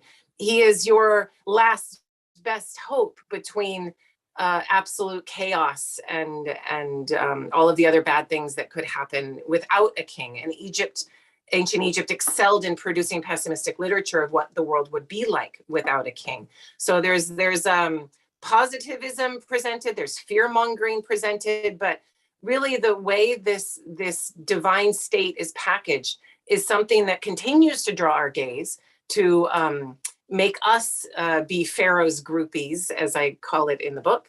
And really that's going to be our starting point for how this is actually very relevant for us in, I apologize, that's my son again. I knew he would call again because that's what he does. Yeah, so this slide is probably my most controversial slide. So you think you don't have a king? What is the rise of authoritarianism? How are we to understand this? How can I jump from ancient Egypt to modern American politics? Should I even be doing this? What is this discussion? Well, you can read the book and decide for yourself, but I do go back and forth between ancient authoritarianism and modern authoritarianism, with the overt claim that modern exceptionalism is a myth, with the overt claim that what the ancient Egyptians did so well, we would love to do better, or many of us would love to do better, and that much of our democratic system is based on the very same divinization, this idea that some presidents deserve to be carved into the sides of mountains sacred to indigenous peoples, whereas others do not. But we do divinize our rulers as well. And we engage in many of the same practices that the ancient Egyptians do. And this is the book. The title is The Good King's Absolute Power in the Ancient World in the Modern Day. And I'm trying to get to a particular slide, this one here, where we may think we don't have these strange ideologies. We may think that we don't have this packaging of church and state. We may think that that we're absolutely separate from this way of propagandizing power in the ancient world. But this is exactly why I use Egypt. I apologize. Egypt is about as recognizable as you could possibly get. It's also something that you see very quickly. You see its strangeness. You see the crooks and the flails. Okay, sorry. Jules, I'm in a talk. I'm in a public talk right now in front of a whole lot of people. Can I call you back? It's okay. I'll call you back as soon as I can. I'm so sorry. I love you. Okay, bye. Dr. Cooney, my 4-year-old photobombed us earlier, so you're just fine. It's his first day of school and new school, and so oh bless. And he's just like, it's just a school thing. So I'll try to focus, and then I'll come back. We'll keep it together. It's going to be okay. So getting back to our topic at hand, the Egyptians are so recognizable that it makes it obvious to us what's going on. So that when you see a king standing before a god with a lit brazier claiming that he's the only one that can keep you safe, you might roll your eyes and look at it and say that we would never do such a thing here. But my point is that this strange ideology was not strange to the Egyptians. These iconographies, elements, symbols were all pulled from the world around them, from their geography, from their flora and fauna. This was the water in which they swam. And to them, this ideology was able to hide and veil how politics was propagandized and how their authoritarianism actually worked. I would argue that in the modern world, that what we call a democracy and much of the constitutional idealisms that we create, particularly in the United States, are ideologies as well, that they're veiling the pay-to-play economics of our politics, that they veil how state and religion are actually quite intertwined in politics around the world. They veil how many places are actually authoritarian. To get money from the IMF, to get money from UNESCO or other organizations, you must claim to have free and fair elections. And there are many states around this globe that claim to be democracies when in actuality, they're authoritarian regimes. And there are democracies that have presidents or parliamentary rulers who are authoritarian personalities. So the point is that Egypt is there to jar us and make us wake up and see something for what it is. And we can see it with Egypt. And then I turn our gaze back to the United States, sometimes to modern day Egypt, other places, and say, look at it there. Now try to pull the veil from your eyes, try to see it for what it actually is. And then you can take a lot of the positivist tropes away from your history. I would argue that there is no more positivist history of the ancient world except for ancient Egypt, maybe ancient Rome, particularly in its connection to the United States and its political rubrics and schema. But we glorify these Egyptian kings. We feel no shame in creating blockbuster exhibitions, in consuming the treasures of dead kings with our eyes and our coffee table books. These things are very positivized in our eyes. And that's part of what I'm trying to tear down. And you can imagine that this doesn't always work well with some of my colleagues. But in short, we're going to go back to the Egyptian kingship, and I'm going to give you some elements of the Egyptian kingship and how it is authoritarian and how it works. Most of this should be no surprise to any of you, but it sometimes is jarring to people who spend their lives dedicated to this ancient field. And then we'll talk about a few kings and some of the parallels that we might make to the modern world, and just some of the patterns that we have in this system of authoritarianism that humans seem to turn to with such regularity. The first point would be the king is superhuman. He's not just a god, but he is a human being of flesh and blood that is different from other people's. He is colossal. He is precious stones. He is something unusual. He is superhuman. And he is monumental. He can be depicted as a building. He can be depicted as a temple. He can be depicted in colossal statuary. He is greatness defined. And that is why so many Egyptian kings are called the Great, right? Ramses the Great, I think, is the case in point, and we'll certainly end with him. There is a great continuity to these kings, and they pride themselves on being able to say that they exist in this world from the beginning, and they will continue to its end, that they rule for millions of years. And while that may not actually be the case, the continuity that the Egyptian kingship was able to create some 3,000 years of the same language, the same general culture, the same religion, same political system is astounding to us and rather seductive, something that we would in many ways love to take on instead of this ups and downs and parties and who knows who's going to be ruling and all of this competition. It can be quite exhausting. And this continuity is something that is quite alluring for many of us.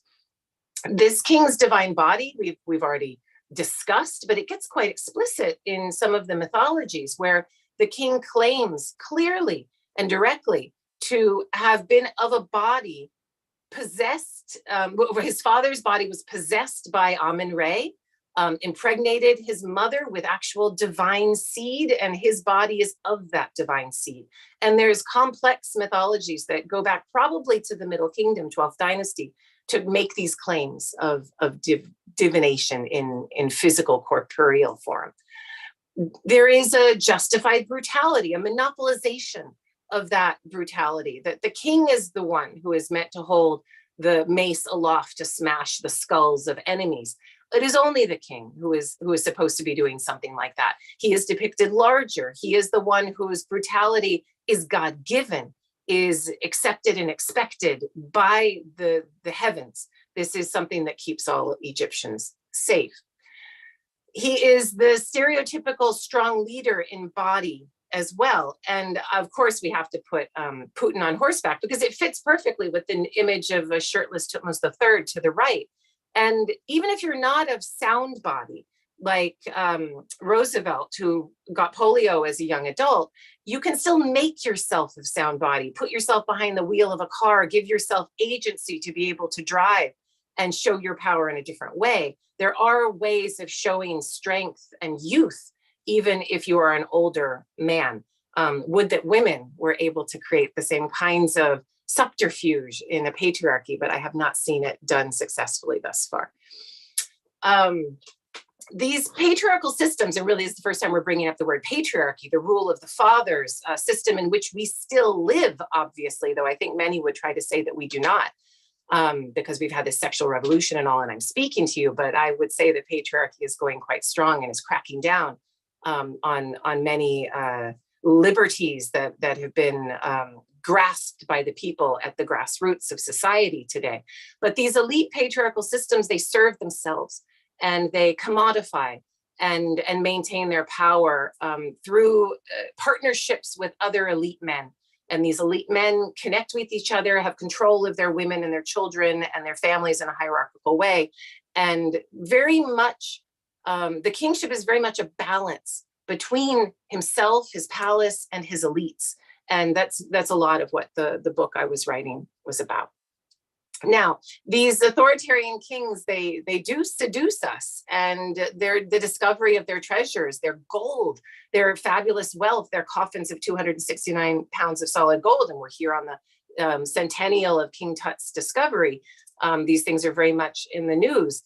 We don't necessarily question this. We just assume, yes, a king is supposed to have this much gold. Yes, this is something that we will then put into our museums and share with the public. And very rarely do we actually bring up a critique of the hoarding of all of this excessive wealth in any sort of way beyond the simplistic. So I discussed 5 kings in the book, The Good Kings, and we'll only be looking at 4 of them here today, and I have some 14 minutes left, so we'll be flying through. But the book exists, and an article in Sapiens, or 2, an excerpt is in Sapiens, and I wrote an op-ed in Sapiens about this book and the reception thereof, so you can check that out. It was a hot and controversial article, so do check out the Sapiens piece on the Good Kings. But let's jump into Khufu, the first and in some ways the most integral of our discussion, and we'll really focus the most on Khufu and Akhenaten, though Ramses II will come into play as well. Now, Khufu's pyramid is usually discussed as something that you build because you can, like Mount Everest is there, that's why you climb it. You climb it because it's there. And I would like to reframe this, and I'm not the first to have done this. This is John Baines who was the first to have done this, but to claim that you build the pyramid because you have to, because you must, because there is a need for a reinvestment in the propaganda of kingship. Unless if some of you are worried about me using the word propaganda, I myself was skittish about it, but now I've gone all in and I'm using the word propaganda. We can discuss that too. But this pyramid, arguably in the 4th dynasty, not the 1st, not the 2nd, not the 3rd, it's built in the 4th, this straight-sided pyramid was built because the kings needed to reinvent themselves. They needed to become something bigger and grander than they had been before. And here you see the 3 attempts of Khufu's father, Sneferu, starting out with the bent pyramid the pyramid at Meidum, then the bent pyramid at Dashur, ending with the first straight-sided pyramid in human history, also at Dashur, known as the Red Pyramid. And this is then transformed into Khufu's well-known pyramid. We have Khafre there in the center, and then Menkaure, the smallest pyramid, in the group of 3 at Giza. And I go into much more close examination of the building of these pyramids, the reasons for building them, what they did to society. But let's suffice it to say that the pyramid, in my estimation, is a weapon, an ideological weapon of stone. It is a weapon on the mind, and it still works very well today, too well, I would say, so that you can turn on the History Channel and you can watch Ancient Aliens, and they'll tell you all about how pyramids can be used as electricity generating structures, as that they are not really burials, that the Atlanteans built them, that aliens built them, all of these different things.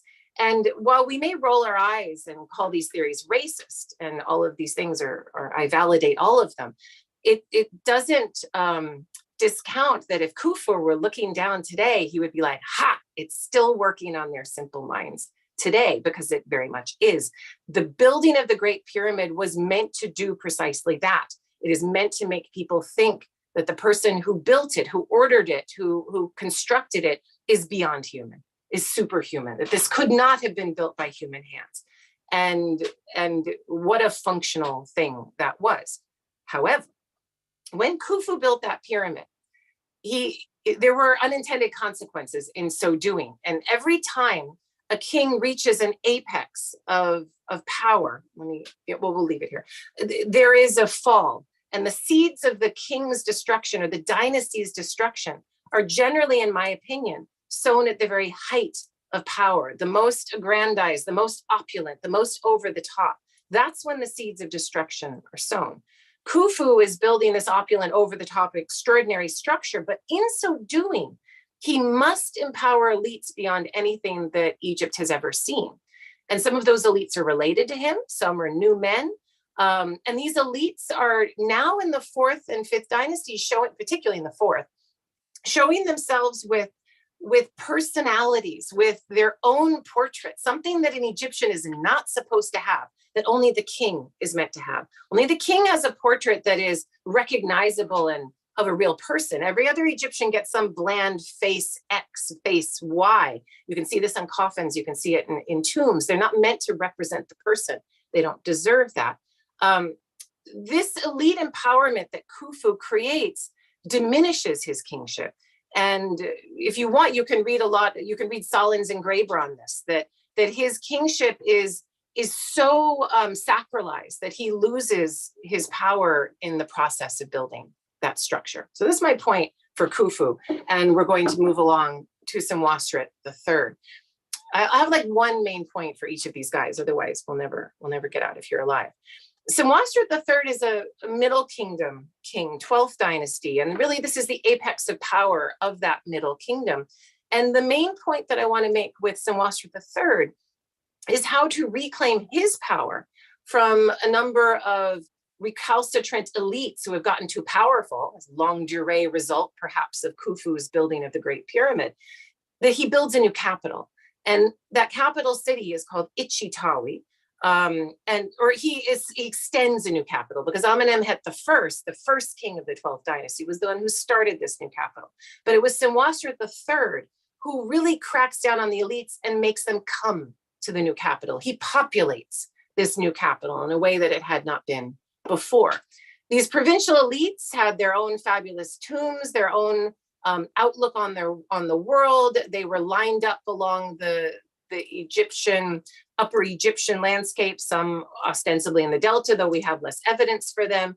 And they show themselves with in a great stature, very similar to what a king might have.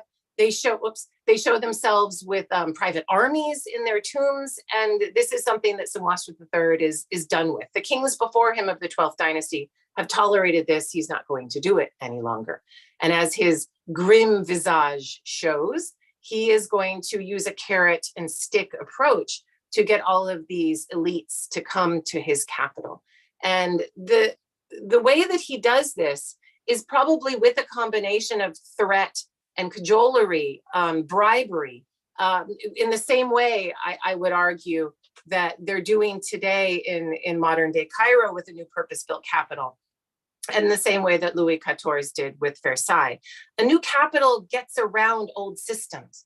It swipes the slate clean. It allows a king to have a new starting area. It puts elites on the back foot. They don't have the networks that they used to have before. And it's a very useful way for a king to break down old and entrenched power and bring power directly to him. And meanwhile, to create a new bureaucratic class that cuts between the elites and the king. The comparison to Louis XIV, Louis XIV, and his construction of Versailles and his turning away from Paris, I think is a wonderful one. And it should surprise none of you that in the same way that a couple of generations after Louis XIV, we see the king's head getting cut off in Paris, a couple of generations after Senwosret III, the very height of his kingship, you see the dynasty utterly collapsing and moving into something of much less distinction than what it was before. Now I have some 6 minutes, which will never do Akhenaten any justice, but will suffice it to say that this king of the 18th dynasty, his contribution to our discussion of authoritarianism is that he changed himself and reclaimed an ideology of kingship by changing the religion such that it impacted his kingship and made him bigger than the god in some ways. So he changed his name from Amenhotep IV, moved into this name of Akhenaten, and created a top-down religious imposition of ideological change that was startling, upsetting, disruptive for the Egyptian population. And only an Egyptian king, you could argue, would be allowed to implement such change. If a leader tried to do this in Greece, Rome, Mesopotamia, Syria, I think they would be cut down before they got this far. But in Egypt, which tolerates such authoritarianism, he was able to rule for some 17 years, create a series of shocking and awe-inspiring statues, build his own new capital that was very similar to his name, Akhenaten, for Akhenaten, and create a new understanding of divinity, a divinity that as his reign developed became a kind of monotheism. I would argue the first monotheism on the globe. A very debatable point, but the texts say it quite clearly that this is the God and a God alone, and you can see him moving towards this. It may not have been that way at the beginning of his reign, but it seems to be his end point, and it's towards the end of his reign when you start to see more iconoclasm as well. This god receives new names. We have no time to discuss those names. Akhenaten connects himself, his new god, his aggrandized god, because the Aten did exist before, to a new prosperity gospel. And much of his religious display is of wealth. It's of money. It's of food in excess laid out on altars for everyone to see. He shows himself in his window of appearances, which with his wife and children, throwing out golden baubles to his grateful and loyal elite. This is a very clear, probably the clearest image of political religious co-option that I've ever seen. And yet throughout all of this, we learn from bioarchaeological information that the people who built this new capital were woefully mistreated. And there was a very dirty underbelly to how all of this happened. Now, the hymn to the Aten that he says he created tells us that there is a unique God, there is no other beside him. Again, the monotheism element is debatable, but I will, I've already connected to the iconoclasm against Amun-Re in particular, but I will give you a quote from my book. And I'll read it out loud, which is, I'm not saying that every practicing monotheist is an authoritarian. I am saying that monotheism was specifically invented to support authoritarianism. So that's a bit of a mic drop moment. You guys can mull over that and we can discuss it in the Q&A after. But I connect the creation of this kind of a loyalty test religion where you're either with him or against him, with authoritarianism specifically.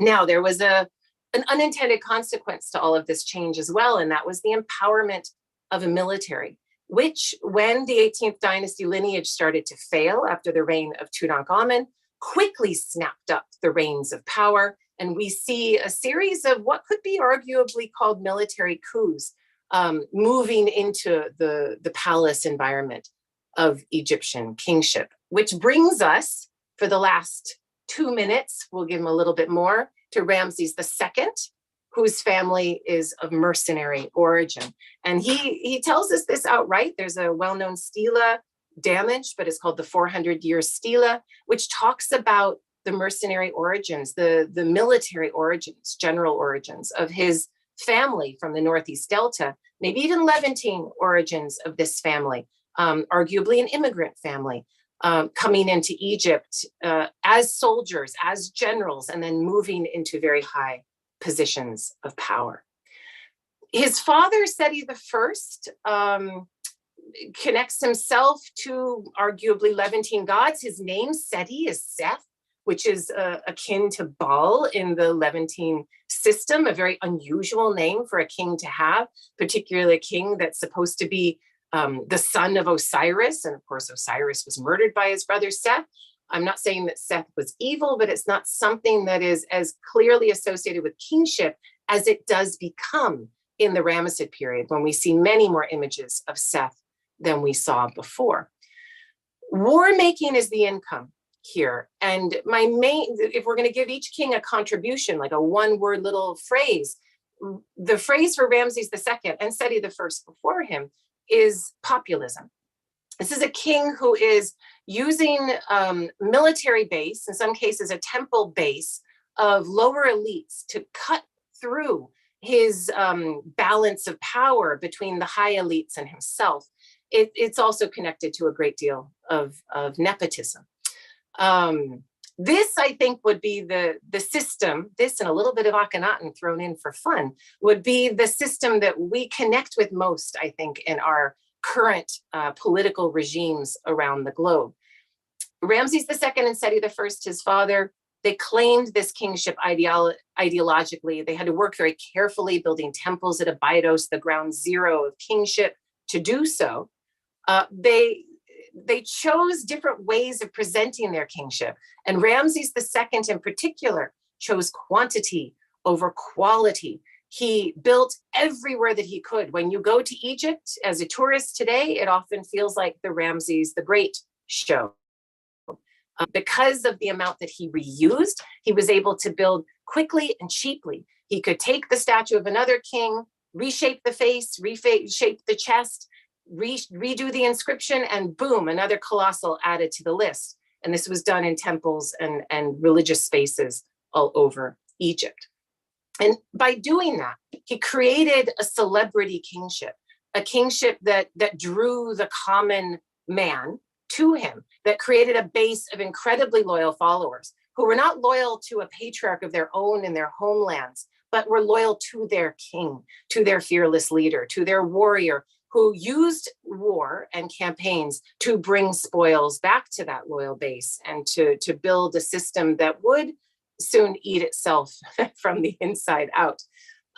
This is a king who engaged in subterfuge and fake news like we do today, so that the Battle of Kadesh, which resulted in the first documented peace treaty in all of global history, which was certainly a draw at best and a failure at worst, he presents as a mission accomplished, absolute achievement, that he personally saved the day. Only he could have fixed the problem of Kadesh. And he represents this big lie, if you like, all over Egypt and all of his most monumental temples. This is something I think we can really associate with today. The populism connects him to places where his military base would go, such as this temple at Abu Simbel near the Second Cataract in Egypt. And of course, any sort of populism seems to depend on nepotism as well, which is an interesting connection I have yet to explore more.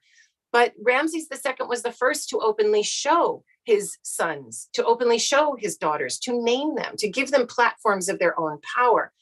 Again, the seeds of destruction are shown at the apex of the wave, right before it crests. And in my opinion, this is one of those seeds of the destruction, because It will, and this is the tomb of Ramses II's sons, to give you an idea of the kind of nepotism and openly named power brokers we're playing with. But the aftermath of Ramses II's kingship is a seething wound of different power players, of hundreds of different power players competing with one another, sons, grandsons, and great-grandsons of this great Ramses II, all vying for power. And so it is no surprise that you see Egypt breaking into twain and a civil war developing between different relatives of Ramses the Great. So there we are. That's the end of it, and it's 12:03. My goodness. But you can see that my final point is that the authoritarianism, in my view, in the world is alive and well. Each time an authoritarian grows, they sow the seeds of their own destruction, they fall, but it is rebuilt in a bigger form each and every time. We continue to do this. We are no different from the ancient Egyptians. We keep going.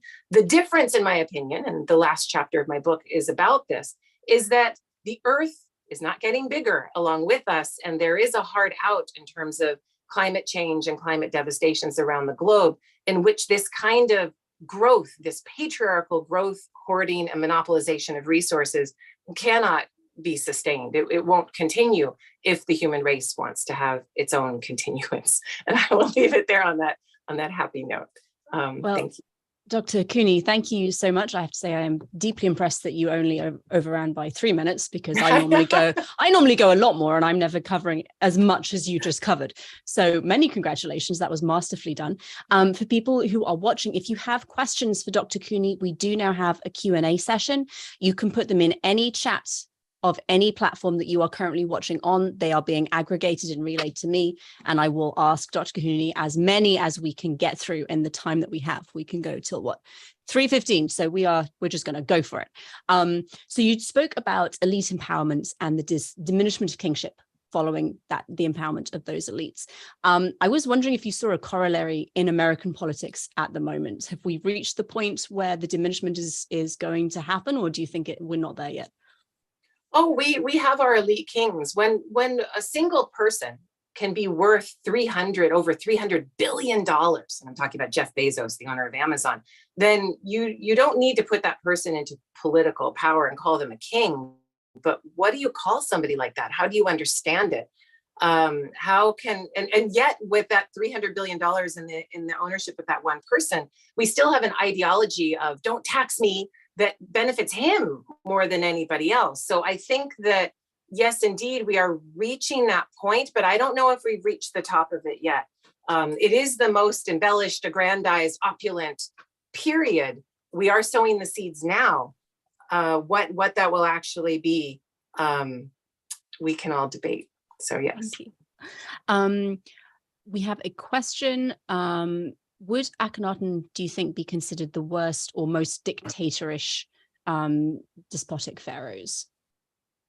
I think that there's the most evidence for that, because Akhenaten, we have the blessing of this capital that he created that was only inhabited for a decade, and then it was bricked up and everyone left. And yes, while they may have destroyed some things or carted away other stones, things were left in a rather pristine condition, so that you can go there as an archaeologist and you can dig up the bodies, as many bioarchaeologists have done, and you're able to see the conditions that people were working in cemeteries that were set aside for laborers. And those bioarchaeologists, and I'm trying to remember a name right now, and it's not coming to my head. If I remember it, I'll bring it up. But they've found a graveyard of children separated from parents who show the same stress fractures, acute trauma, long-term stress trauma, malnutrition, that show the same conditions, work camp-like conditions that the adults were in. And you wonder, how does that work? I don't think that any DNA analysis has been done. How would you even do it to determine if people are Egyptians or not Egyptians? That gets really tricky with DNA in Egypt as it is. What you can say is that this regime depended on an empowerment of elites and corruption within that, and a breaking of patronage contracts, such that elites were given large amounts of wealth to do with as they wanted, to skim off the top as they wanted, but without social contracts that were functioning over a long term, because everyone's plopped into a new place, the abuses are able to mount pretty quickly. And people did indeed abuse their power and mistreat those who built that city. So I would say that he's certainly the most hated and reviled afterwards as well. That adds to this reputation of being, as you say, the most despotic of the pharaohs. So I'll go with that as well. I think he was much more ideologically driven and less clever in some ways. But what Akhenaten did has certainly lasted with us to this day. It's something that I think lay dormant, but was around. People discussed, it was talked about so that it could be picked up by some hill country kingship and a bunch of priests who were dedicated to Yahweh. And given the connections between Egypt and the Levant and how close those connections were, I don't think saying something like that is that mad. Though I know there's very little evidence for it, except for some psalms that have very similar phrases from the hymn to the Aten to biblical psalms. But for me, those connections are pretty clear, and it's interesting to see how that religious power can be inviolable and can be used so cleverly to this very day. As I sit in the United States, that is, that many people want to turn back to Christian nationalism, like that. Yeah. So, thank you. So someone is saying that the idea of Egyptian gods, Egyptian kings being gods in flesh is new to them, and it's interesting. And they were wondering how much you think, and it's a difficult question to get a true answer to, but how much you think people believed and bought into this idea that the kings were actually gods, how much the kings themselves actually believed that. Yeah, we can look at this again, and this is a way that we keep our modern exceptionalism and tell ourselves our myths and keep our own innocence, is by saying, oh, we would never do such simple things. But the Egyptians were very clever about how they did this. They didn't claim to be a great god like Osiris or Amun-Re until after their death. They were not a Necher-Aa, they were a Necher-Nefer. They were a good god. They were something that was in human flesh, that was meant to die and would die at some time, but they were of the gods in a sense. So there were all kinds of mythologies to make this work. And then there were all kinds of ways to reify this. For instance, if you have a good economy, we still do this as part of what's in the book, that we tell ourselves prosperity gospels all the time, that if the economy fails, who do we blame it on? The president. Did the president make the price of milk double? Probably not. Maybe. How connected is that? But we in our simple human minds connect our own economic well-being with that of our kings. Egyptian prosperity from its Nile was more plentiful than a rain-fed agriculture in Mesopotamia or Greece or Rome. And it was easier for Egyptian kings to say, you see this plentiful Nile, I did that. I made this temple, I did the offerings. And those other kings, when the Nile wasn't working, they didn't do the offerings right. You know what? He would be right. Because when the Nile's not working, you have what's called a third intermediate period or a second intermediate period, when there's civil war and all hell is breaking loose and the kings can't build any temples. And so the king is able to say, you see, with your own eyes, when I'm doing it right, you benefit. And everyone's like, you know what, king, it's so true. And so we end up telling ourselves these mythologies. I was just telling my husband today, it's like, you'll put minority students in the United States in schools with less funding and then claim that they don't work hard enough. They just don't work, those people, and it's ingrained in part of their bodies. And that's how you reify racism and keep that going for hundreds of years in the United States. Whereas if we distributed that money and made those schools better, you wouldn't be able to necessarily say that anymore. So there's all kinds of ways of using money, ideology, building, monumentality to make those claims and to reify it in people's eyes. People are clever and yet not at the same time, but you can work with that. So. Thank you. And kind of related to that, someone's asking why you think Americans would maybe disagree that the USA could be argued to be like an authoritarian regime like Egypt. Like, what do they think the difference is? yeah, I wonder what country you come from, but you're not here. And all you have to do is, go to some place. I grew up in Texas. I'm just reading an article in the New York Times about the Republican Party in Arizona. It's very easy to be a part of this authoritarianism and to yet tell yourself that you're not an authoritarian. It is very, very easy. And I would quote James Baldwin here very loosely by saying that white supremacist patriarchal America has been able to maintain its innocence, that's his word, his innocence, by claiming that they are doing what is God-given. They're bringing Christianity to people. They are bringing prosperity. They're bringing jobs. They are doing all of these things that are right and good and necessary. They are working against aberrant sexualities. They're saving babies from abortion.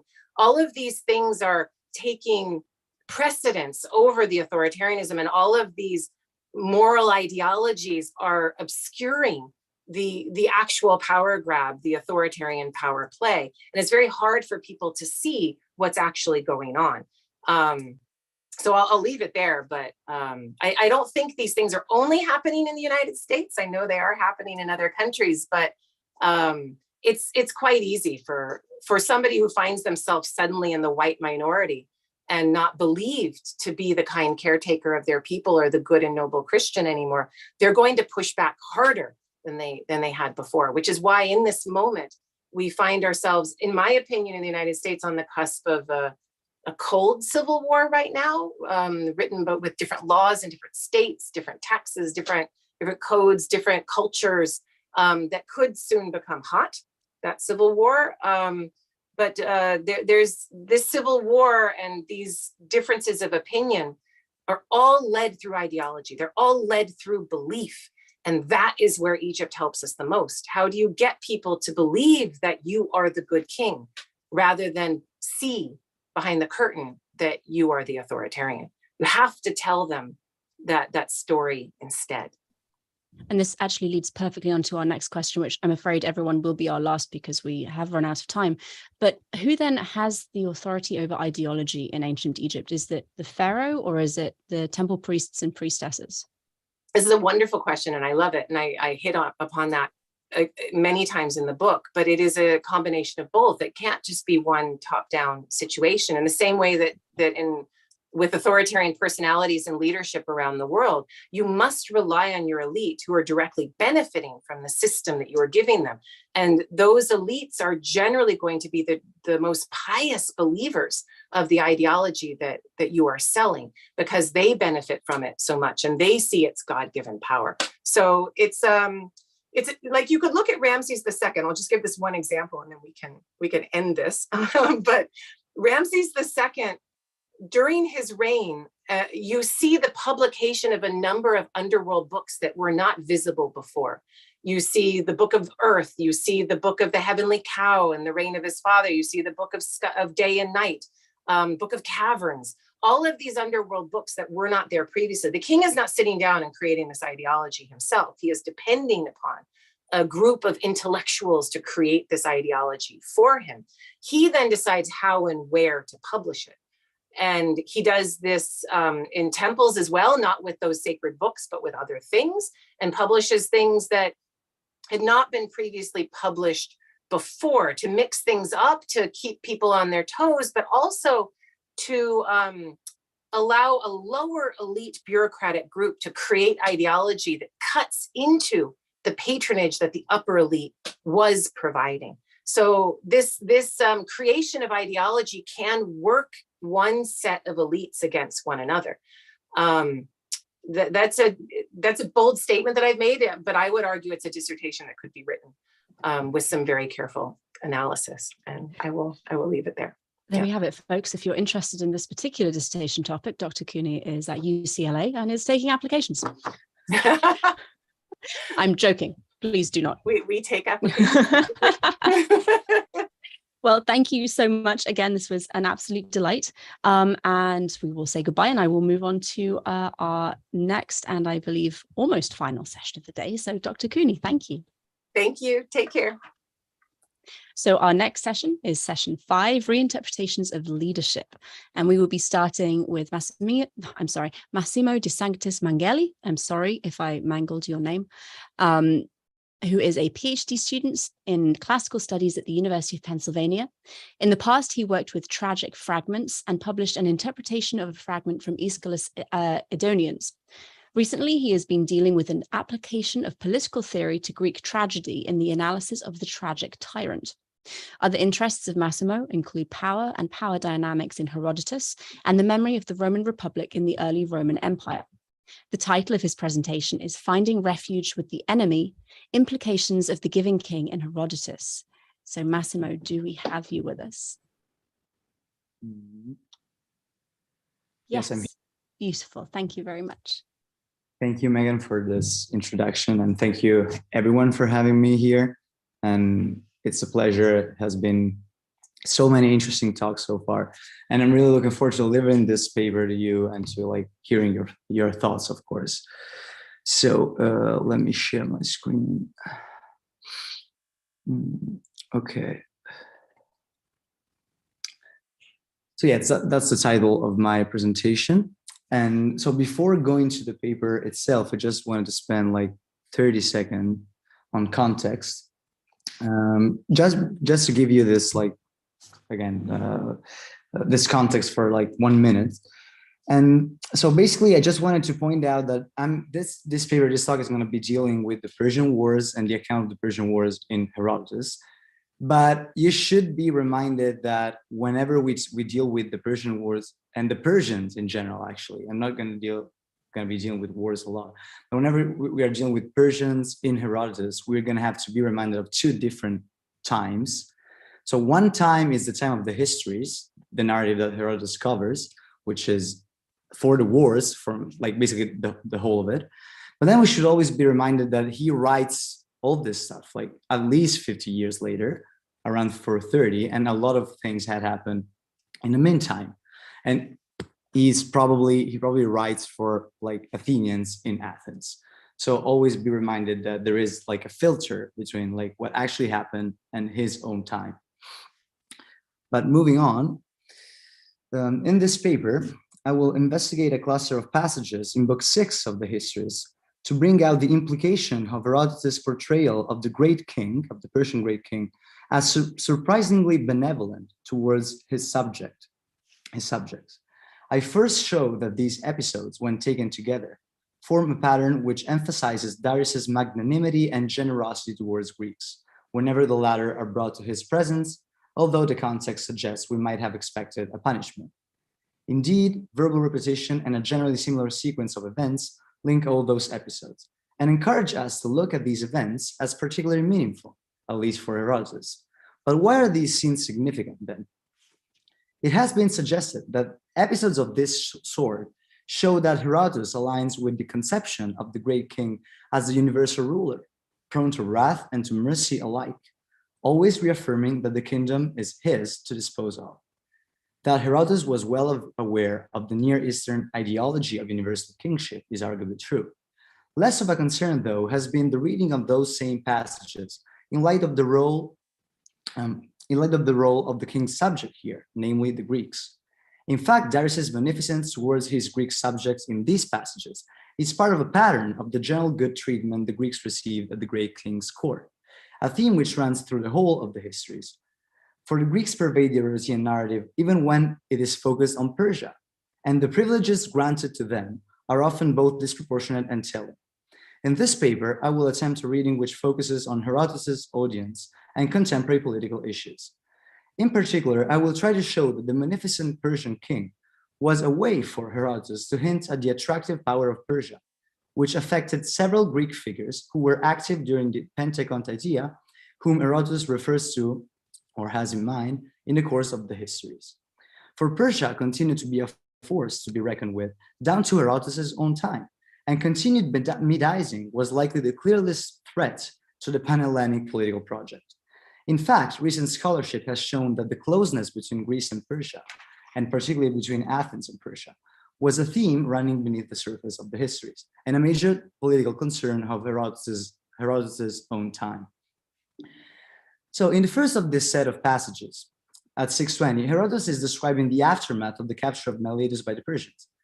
This involved a quite crude deportation of the Milesians to Susa to the presence of the great King Darius. There, Herodotus says, what you got here in the PowerPoint, but the King Darius, having done no other evil to them, settled them next to the sea called Red in the city of Ampus. It is perhaps expected for Darius not to do any further harm to a people who have just become subject to his own will.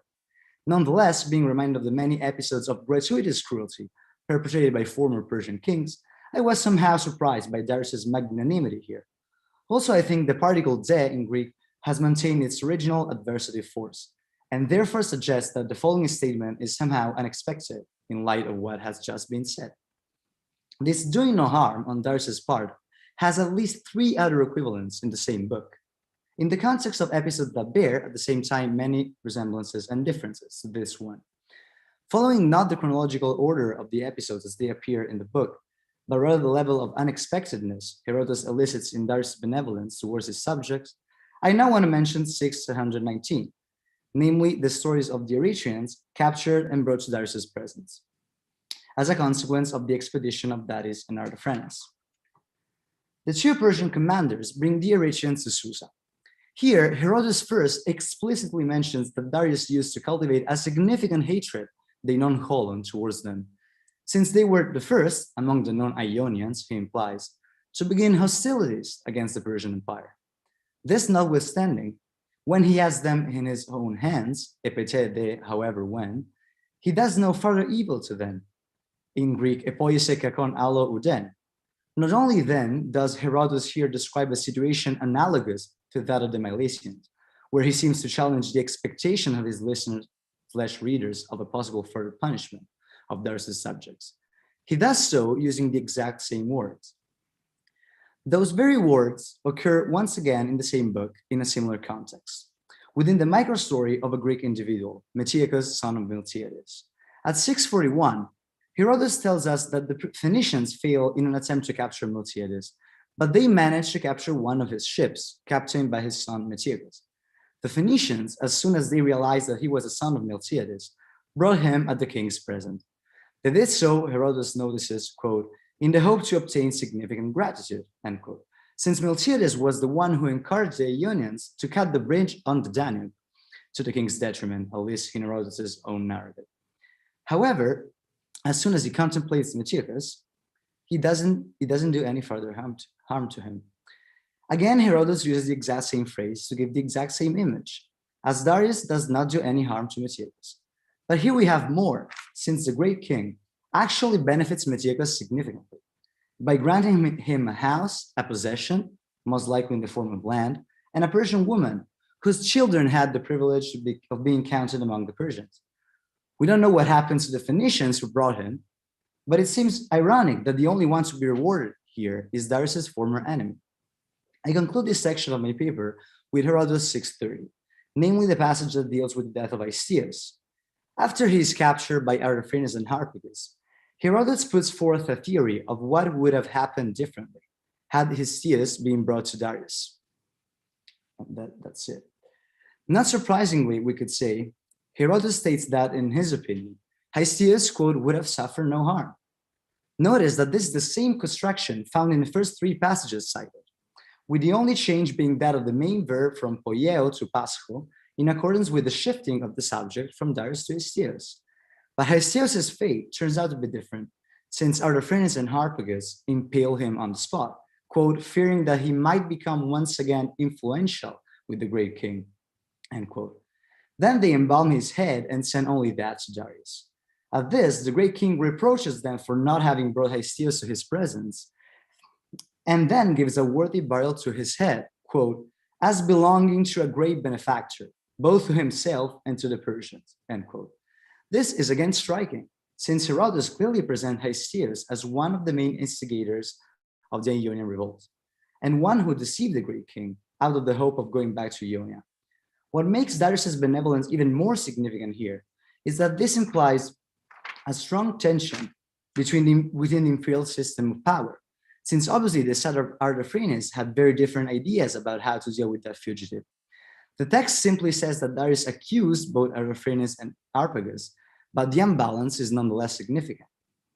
To judge from the similar sequence of events which links those episodes, and from the usage of the same sequence of words to describe Darius's generosity, I believe that these scenes constitute what Imervar called narrative patterning, in which Herodotus uses repetitions to link various episodes together into narrative units out of which he created a large unified work. Such displays of generosity by the great king in the histories have generally been interpreted as simply reflecting an Oriental narrative centered around the munificence of the great king. In particular, several studies have paused on the great king's notorious behavior of pondering good versus bad deeds when it came to deal with prisoners. However, I believe the focus can be shifted to the recipients of Darius's benefits in our passages, when one realizes that they are all Greeks. And from other Herodotian passages, it is clear that Greeks in Herodotus were granted a special place within the Persian system of power. Individuals like the physician Democedes, the diviner Onamacritus, or some Greek generals from the islands in the Persian fleet occupy center stage in the narrative as close associates to the great king. The consistency with which these Greeks are spared, well treated, and even rewarded is indeed striking. Thus, the passages in Book 6 that we employ to open the discussion are perfectly in accordance with what happens elsewhere in the histories, notwithstanding the initial element of surprise given the nature of the context in which they appear. The Greek centrism of the histories emerges here with extreme clarity. Herodotus' own audience must have inspired him to a larger role and the treatment granted to Greeks in Persia, as Brian notes.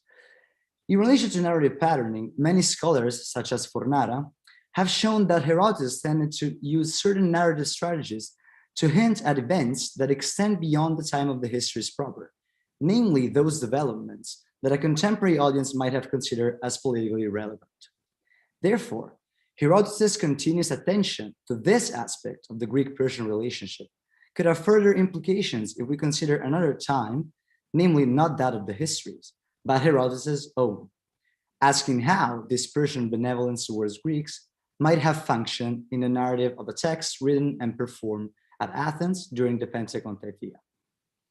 In the last section of my paper, I propose that by means of these narratives of Greeks who are benefited by the great king, Herodotus anticipates the vicissitudes of some other Greeks of his own time who ended up medizing, and encourages his audience to draw these parallels. In so doing, Herodotus could also suggest what it was that rendered the very acts of medizing alluring, namely, that it granted a life of luxury and political relevance under a benevolent king. For Herodotus could use the Persian trajectory from hard to soft culture as a warning to the Greeks themselves, as exemplified by the story of Pausanias. Also, he could silently offer a critical evaluation of medizing as a form of Persian conquest alternative to the use of brute force, which was still fully at work even when force failed. This model of thinking allows us to appreciate further developments in the Herodotian narrative that might have escaped us in the first place.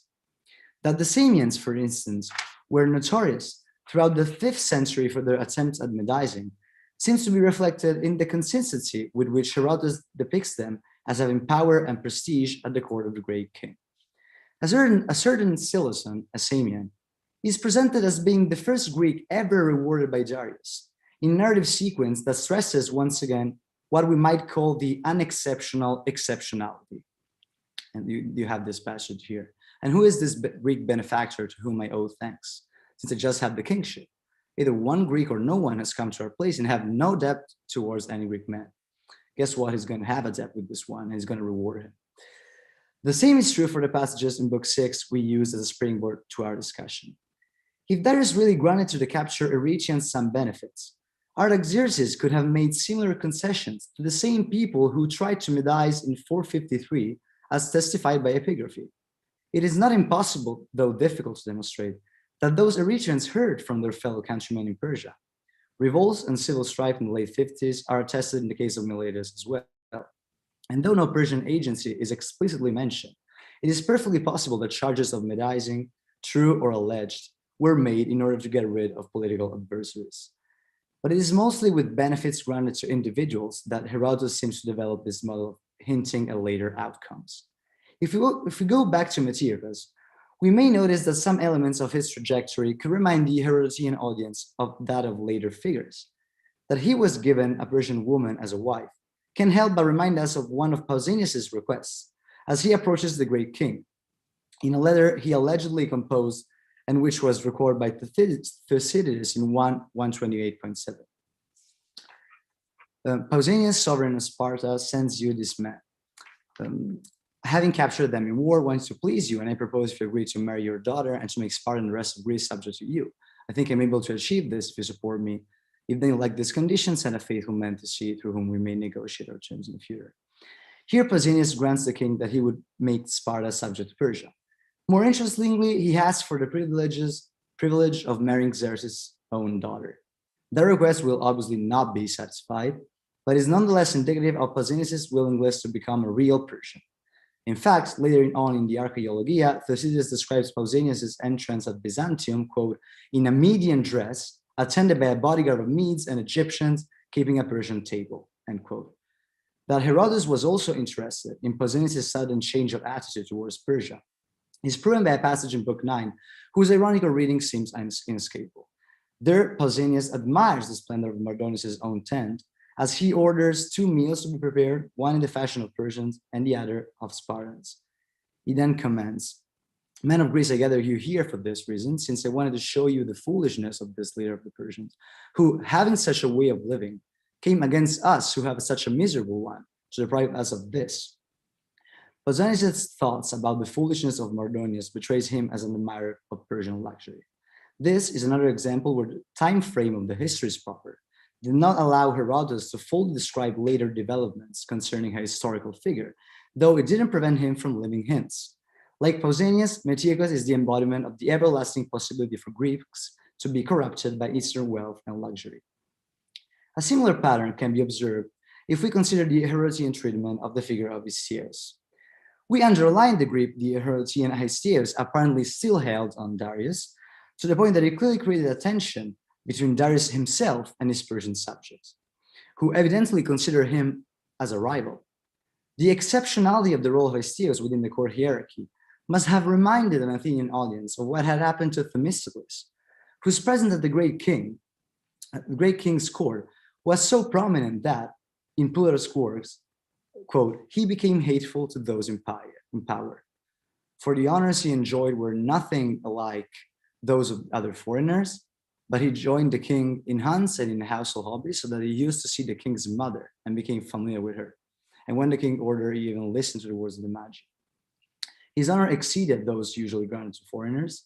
Notice in particular the reference to his familiarity with the king's mother, as another case of a Persian woman being mentioned as the final proof that someone has become a real Persian. The popularity of Themistocles' story makes it likely that Herodotus wanted to present Histiaeus as another, lesser-known Themistocles, with the close relations and influence he had over the great king, to the point of eliciting jealousy in the satraps. Another feature which links Histiaeus to Themistocles is their common role as political representatives of Persia in strategic places at the border between the two worlds.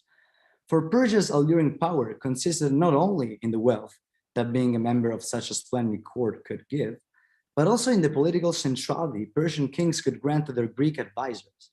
As Brian notes, the historical reality seems to suggest that, even though the great king used Greek representatives consistently, this was mainly for the relations they maintained with the Greek cities. This is, again, something that Herodotus never fails to notice. Histiaeus' political power in a place of strategic importance is evident, but one must notice that elsewhere, Herodotus is still consistent in hinting at the roles of these first-order Greeks as recipients of land grants, either as proper tyrants or as simple administrators. Many of these figures, like Demaratus and Hippias, were politically dead in their homeland and looked for rehabilitation in Persia. Among the later figures whom Herodotus touches only tangentially, the same fate belongs to the aforementioned Pausanias and Themistocles, who perfectly exploit the charge of medism directed at them to make a good impression on the great king.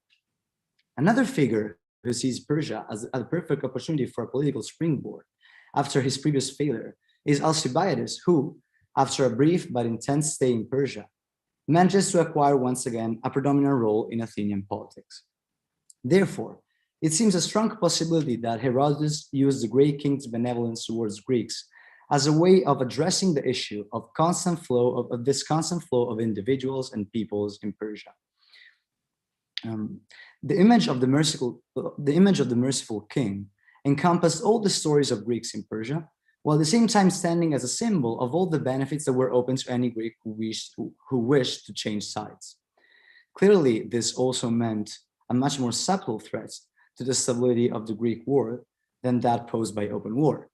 Herodotus seems to suggest that Persia could still conquer Greece by incorporating its inhabitants within the Persian borders with the prospect of a life of luxury and or political relevance. In this paper, I used 4 episodes in Herodotus' book 6 as a case study for analyzing what could lie beneath Herodotus' presentation of Persian great kings as being extremely generous towards Greeks. I moved the focus from the omnipotent king of the Persian narrative to considering these passages as being part of a Greek narrative, mainly intended for a Greek audience of the second half of the 5th century, where Persia was ideologically reframed and made dangerously closer to Greece and Athens. In fact, I observed that the given king was an embodiment of Persia's alluring power towards Greeks, and that those who benefit from him might recall other, more significant figures who, in the course of the Pentacontaethea, turned to the king and obtained privileges in the form both of simple prestige and political relevance. And these are the main works I quoted. And that's the end of my presentation. Looking forward to hearing from all of you guys. Thank you. Wonderful. Thank you so much. That was very interesting. We don't have any audience questions just yet. So everyone, if you do have a question for Massimo, please put them in the chat. We will move on to the next person. I did want to ask something that I run into a lot with Herodotus as an Assyriologist is maybe the lack of accuracy, let's say, for dealing with foreign cultures. Do you think he is more reliable for as a reflection of Greek views, both of themselves and then of the cultures that they come into contact with? More reliable, like in general? Do you think what he says about Persians maybe reflects more what the Greeks think of Persians rather than what Persians themselves would maybe describe as themselves? So yeah, no, that's a very interesting question. Recently, it has been shown that Herodotus used Persian sources a lot as well. So obviously there is this conflict that it's obviously difficult to determine exactly how much, okay, this is Persian, this is Greek. I think that's almost an impossible exercise. He wasn't just interested in Persia. He had material from those places. What I would like to say though, is that I really believe in the direct or indirect capacity of the audience of orientating how you tell something, how you present a material. So even though, obviously, Herodotus tried to gather sources from all over the world, of course, he spoke with Egyptian priests and so on and so forth. I believe that especially when Greeks were more or less concerned, he tried. I don't want to say that he tried to give them what they wanted, but he tried to, at least as it tried to show, to enlarge the role of Greeks there. So in a sense, it's not even true that he was more faithful whenever it came to the Greeks, because I mean the Greeks were, in a sense, they were always there. But I mean, in this respect, is it's just difficult to tell. But yes, I think it's, instead of saying what faithful versus not faithful, we might want to reframe the question people should it's legitimate to think that those people, those audience, had to be interested in what he was saying, not only in terms of this is just a good story, I want to hear that, and especially whenever I don't even want to say whenever he got there, but even when he came close to dealing with some affairs that we might want to call that deal with politics. Whenever something came close to Athenian ideology, for example, I don't want to say that he was just the mouthpiece of that, but at least that he was reflective of that, reflective of the ideology of Greece, and especially of Athens, that was development in those years, and that is where this whole argument falls. I mean, this whole openness of Persia was like Herodotus wanted to ring a bell in the spectators. Like, I mean, Persia is still there. It's not that since I'm telling this story and we defeated them, it's over. It's kind of like it's something that we still see. Wonderful, thank you. That's an excellent and very full answer. We don't have any audience questions, so I will let you go and we can move on to our next presenter. Thank you again for your time. Thank you. Thank you very much. Our next presenter is Brian Kinsbrunner. Brian is an experienced spiritual care chaplain with over 15 years of experience working in senior care and hospice. He's a board-certified chaplain and recently completed his 2-year term as president of the NAJC, Neshama Association of Jewish Chaplains. Brian has ordination from Yeshiva University and spent his career closely working with people on areas of spirituality, grief, loss, and transition. He is passionate about helping others discover their authentic spiritual selves. Brian currently runs a private coaching practice, New Beginnings Spiritual Coaching and Consulting, LLC. His the title of his talk today is Are They Divine or Are They Human? Reading the biblical characters through the eyes of the Talmudic rabbis. Brian, thank you so much for joining us. Thank you, Megan, and thank you to the conference organizers, and thank you everybody who is participating in this conference. I've actually really been enjoying the last 2 days of delving into a different area than my professional life, which is in the realm of spirituality and coming into this world of scholarship again. I'm going to share my screen in just 1 second here for all of you. And let me give you a little bit of my thinking as we get started here. So we've been talking a lot about leaders and leadership, and one of the fundamental areas and questions that so many of us, I think, grapple with is the question of how do we see leadership in relationship to areas of good living, morality, and so on. And I think that in relationship to ancient studies, this question becomes very relevant, as we heard in our keynote just a little while ago, and in the topic at hand here, is the leaders of the past were very much put on a pedestal.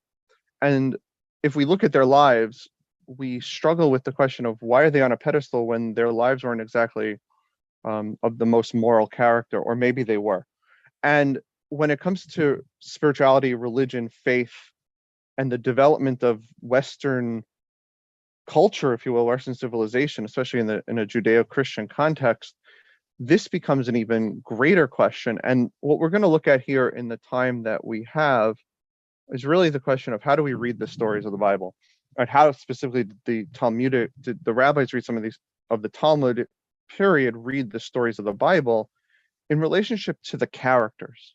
And the reason that this becomes important is if this book is something that's supposed to be time immemorial, or presumably time immemorial, and here we are in 2022 still looking in this book as a place of inspiration, what do we do when the characters that we read about don't seem to be living up to that, to the persona of a person who is supposed to be receiving the word of God, for example, a prophet, or being an exemplar or the beginning of an entire nation? And part of where my thinking took me to was the question of when the Talmudic corpus was being written down, and it was being debated over the course of those few hundred years from let's say 200 to 500, and even going back before, because some of those interpretations go further back. What are they thinking about as they're saying these things? And there's a lot of material. I'm going to deal with just a couple of areas. One being a little bit about Abraham and Jacob. Of course, Abraham, we still talk about him today in political terms, right? The Abraham Accords in the Middle East that we have going on currently between Israel and some of the Middle Eastern nations, for example. Abraham is right there because he's considered the forefather of multiple nations. Well, how did the rabbis understand him in relationship to the Bible? And his grandson Jacob, there's a particular story, an issue with his life that is ultimately the result of how they interpret one of the interpretations that they give him.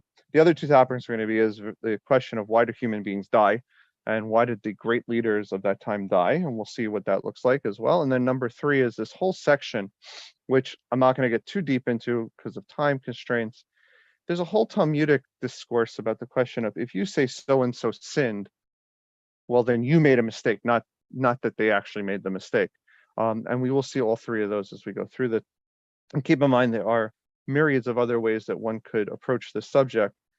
There's actually a whole genre of educational literature that's been written about over the past 30, 40 years. How do you teach these characters to middle schoolers, high schoolers, areas that I think oftentimes get subsumed under the guise of religious education, but I think are important for scholarship as well as we look back and try to do some comparative work. To begin with, there's a Talmudic statement so most of the Talmudic statements I have, actually all the Talmudic statements I have are from the Babylonian Talmud, which is considered to be the more refined Talmudic source. And this one is a question about Abraham. Oh, sorry, I went one ahead.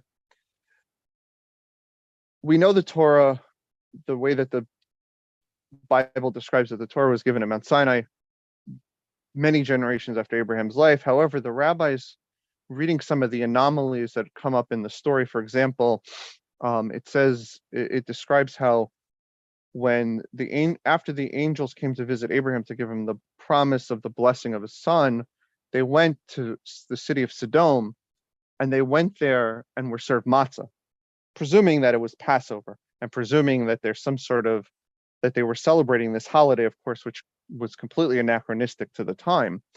So the rabbis reading a bunch of those verses suggest that Abraham, our patriarch, fulfilled the entire Torah. And there's another passage that expands that not just Abraham, but all the ancestors up until Moses are following the entire Torah. And it even goes so far as to suggest that they're following laws that were only established centuries and centuries later. So we see in this first source that Abraham, our patriarch, fulfilled the entire Torah before it was given, as it said in Genesis, because Abraham hearkened to my voice and kept my charge, my mitzvot, my statutes, and my Torahs. And so there's a debate about didn't he just fulfill the 7 Noahide laws, which are these laws that some consider to be the natural laws, don't murder, don't steal, and so on, or they're considered to have been the laws that were given to Noah for the basic building block of the world, and then Abraham's law, the laws of Moses, the Mosaic laws were given later for the entire world. Anyways, the point being that, but he followed circumcision, which presumably is a Torah Mosaic commandment. Oh, so say he followed that in circumcision, but ultimately it says, no, he followed everything, my Torah, which implies the entire Torah. Now, I bring this up for 2 reasons. Number one, it puts a heavier burden on the ancestry than a reader of the text in a very literal sense would necessarily want to put on. And it opens the door to pointing fingers at the later generation, specifically Jacob, because we know that Jacob marries 2 sisters. And right there in the Leviticus law, in Leviticus, in chapter 18, the whole section regarding that describes the ancient Israelite ideas regarding sexual morality, and you shall not take a woman with her sister in marriage as rivals. So if you say that they follow the entire Torah, you put yourself in a position where now you're saying that Jacob, the forefather of the 12 tribes, the nation of Israel, was an out and out, was not fulfilling one of the laws of the Torah. And so the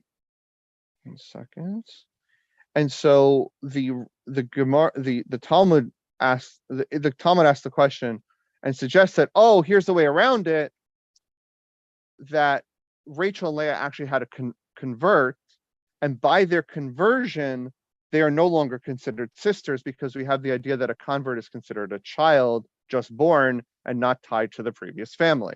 So the rabbis have to go through through philosophical intellectual hoops to get around this idea, because they box them that the forefathers follow the Torah. This is just one example, follow the entire Torah. This is an example of that, and the reason I suggest this as one of my ideas about the question, are they divine or are they human, is if we want these characters to fulfill everything, we're almost implying that they have to do this on a higher level than the average person, that they are the exemplars of how to do this. But if they're making mistakes, then how can they be the exemplars? Now, my personal opinion is, and that is not scholarship, but my personal opinion is that the fallibility of these ancestors is part of the story that makes the Bible so unique, and maybe helps us understand why it has lasted over 2,000 years as a source of inspiration, is that it's not a divine book, but it's a book that can speak to us on our human level, on our imperfect level. But with that said, let's jump ahead to another passage. And many of us might be are familiar with this. I'm sorry, my trying to screen share multiple things at once. Many of us are familiar with this idea from the standpoint of the whole debate about understanding the question of original sin or not original sin.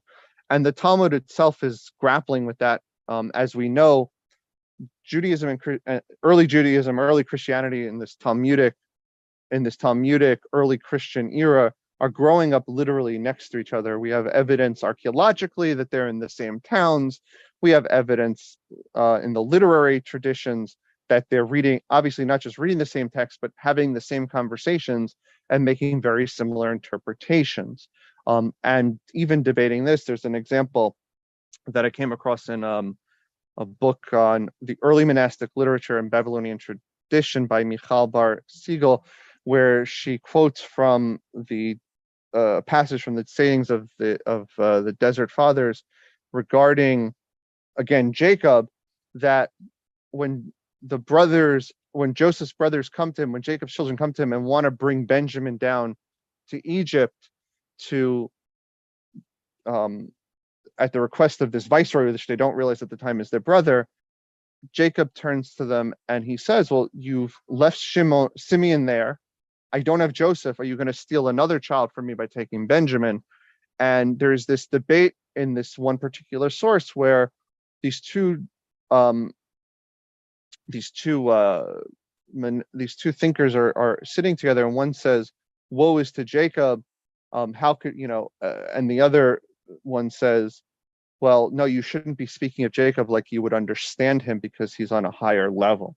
And so very similar in this sense of, are these people on a higher level? These are the debates going on. And again, these are debates that I think you would find today. If you walked into a synagogue and you walk into church, you're going to find the same thing. And so subsequently, the same thing here with this question of sin. So there's one source that suggests there's no death without sin, implying that if a person didn't make a mistake in their lives, they wouldn't die. And there's no suffering without iniquity, which gets us into the question, of course, of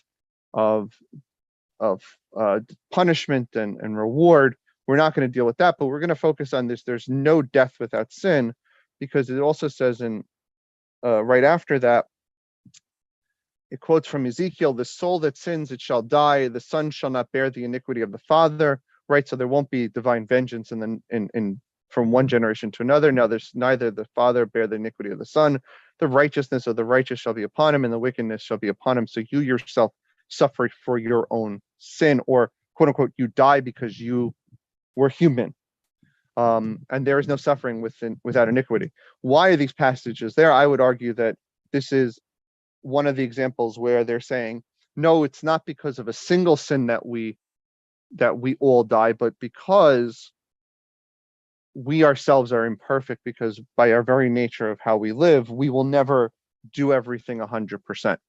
However, they're arguing this question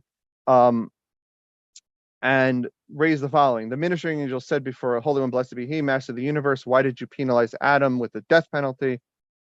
And God returns back and says, I gave him a command and he violated it. And so the angels say back to God, didn't Moses and Aaron, who observed the whole Torah in its entirety, nevertheless die? And so God says back to them, there's one event to the righteous and to the wicked, to the good and to the clean, and that means that everyone dies. And so there's this debate whether death is because of a single event or because of the individual actions. And then we go on that one of the Tanaim, one of the earlier generation, Rabbi Shimon ben Elazar, said even Moses and Aaron died due to their sin because they didn't believe in me. They hit the rock instead of spoke to the rock. This is the story in the 40th year in the desert when the Israelites are complaining about water for the second time. There's the parallel story in Exodus right after they cross over the sea where they're complaining about water, and God tells Moses, hit the rock and bring out water. And this time God tells Moses, the 40th year, speak to the rock. And Moses, in a fit of anger, hits the rock. And because of that mistake, I hate to use the word sin, but because of that mistake, as a result, even they die. They don't get to go into the land of Israel, or the land of Canaan, excuse me. And so the Talmud is back and forth in this debate, thus again questioning, well, are they perfect or are they not? If they're perfect, well, death is because of humanity, everyone must die. If they're not perfect, that means that they're human and that they're not these mythological divine beings, that they're really, again, people that we can relate to on some level, even though they speak to God, they're connected to God, they have special status that most of us don't have. And finally, in that section, just one additional point, there's this strange tradition that comes right after this. It says that the truth is there are perfect human beings. There were 4 of them. Benjamin, Jacob's son, who we mentioned before, Amram, the father of Moses, Yishai, the father of David, and one of David's sons, Kilav, and they were all considered to be perfect. We learn this according to some tradition, except for Yishai. The point being here that are these characters in the Bible supposed to be considered extraordinary, or is this somewhat of a history book?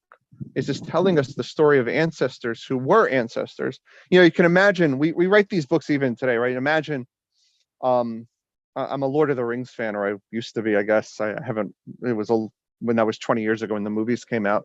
And if you read the book, and more so than the movies, if you read the story of Aragorn, who becomes the king eventually, and if I'm spoiling it for anyone, read Lord of the Rings already. It's been out for 90 years.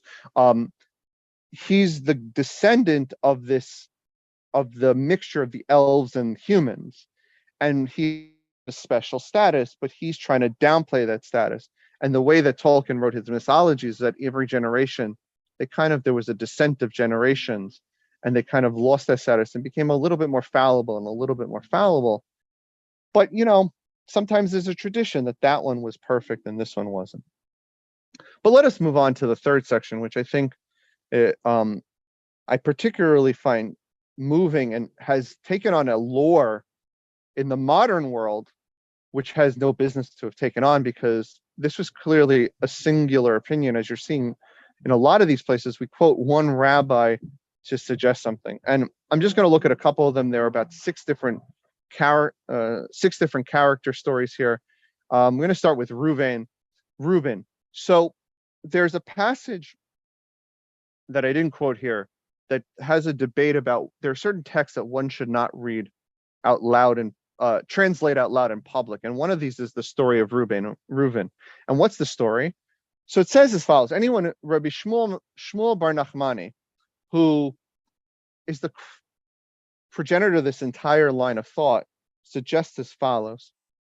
He says, in the name of Rabbi Yonatan, that anyone who says that Reuben sinned is nothing other than mistaken. What's the story? So Reuben, after the death of Rachel, is said to have laid with Bilhah, who is Jacob's concubine. So Jacob marries 2 sisters, Rachel and Leah, marries their maidservants, Bilhah and Zilpah, or makes them his concubines.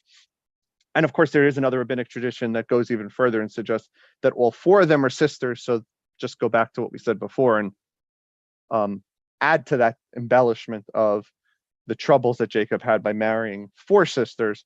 Nevertheless, Reuven laid with Bilhah. But Shmuel bar Nachmani suggests, no, he didn't lay with her. What he did was he moved Jacob's bed back to the tent of his mother Leah, because he felt that by Jacob moving his tent to Bilhah, who was Rachel's maidservant, Jacob was grieving at this point, as one can imagine, and he was trying to look for the replacement for his beloved. So he went to Bilhah instead of Leah. Reuven, of course, moved. So Reuven does one of two things: either he violates Jacob's concubine, forgive the language, I know that's a very harsh language, or he moves her bed, very cleaned up version of this. He does something innocent. For those who are students of pseudepigrapha and the testaments of the 12 tribes, Reuven, the description of Reuven's testament is interesting, because he has this whole long description that he was actually taken by Bilhah. He was attracted to her, and then perhaps, if you read it this way, he goes so far as to rape her. But the rabbis are struggling, because again, Reuven is one of the 12 tribes. He's a progenitor of the nation, of one of these, of the nation of Israel. He's the ancestor of one of the 12 tribes which make up the nation. How could he have sinned?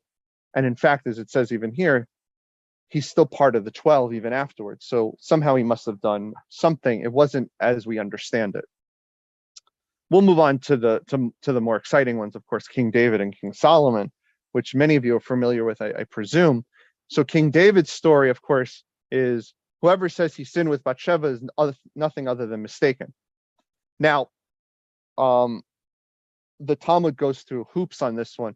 They suggest that he established this idea that anybody going out to war would write a bill of divorce that would only take effect if the person died, so therefore they wouldn't be considered married from the time they went out to war.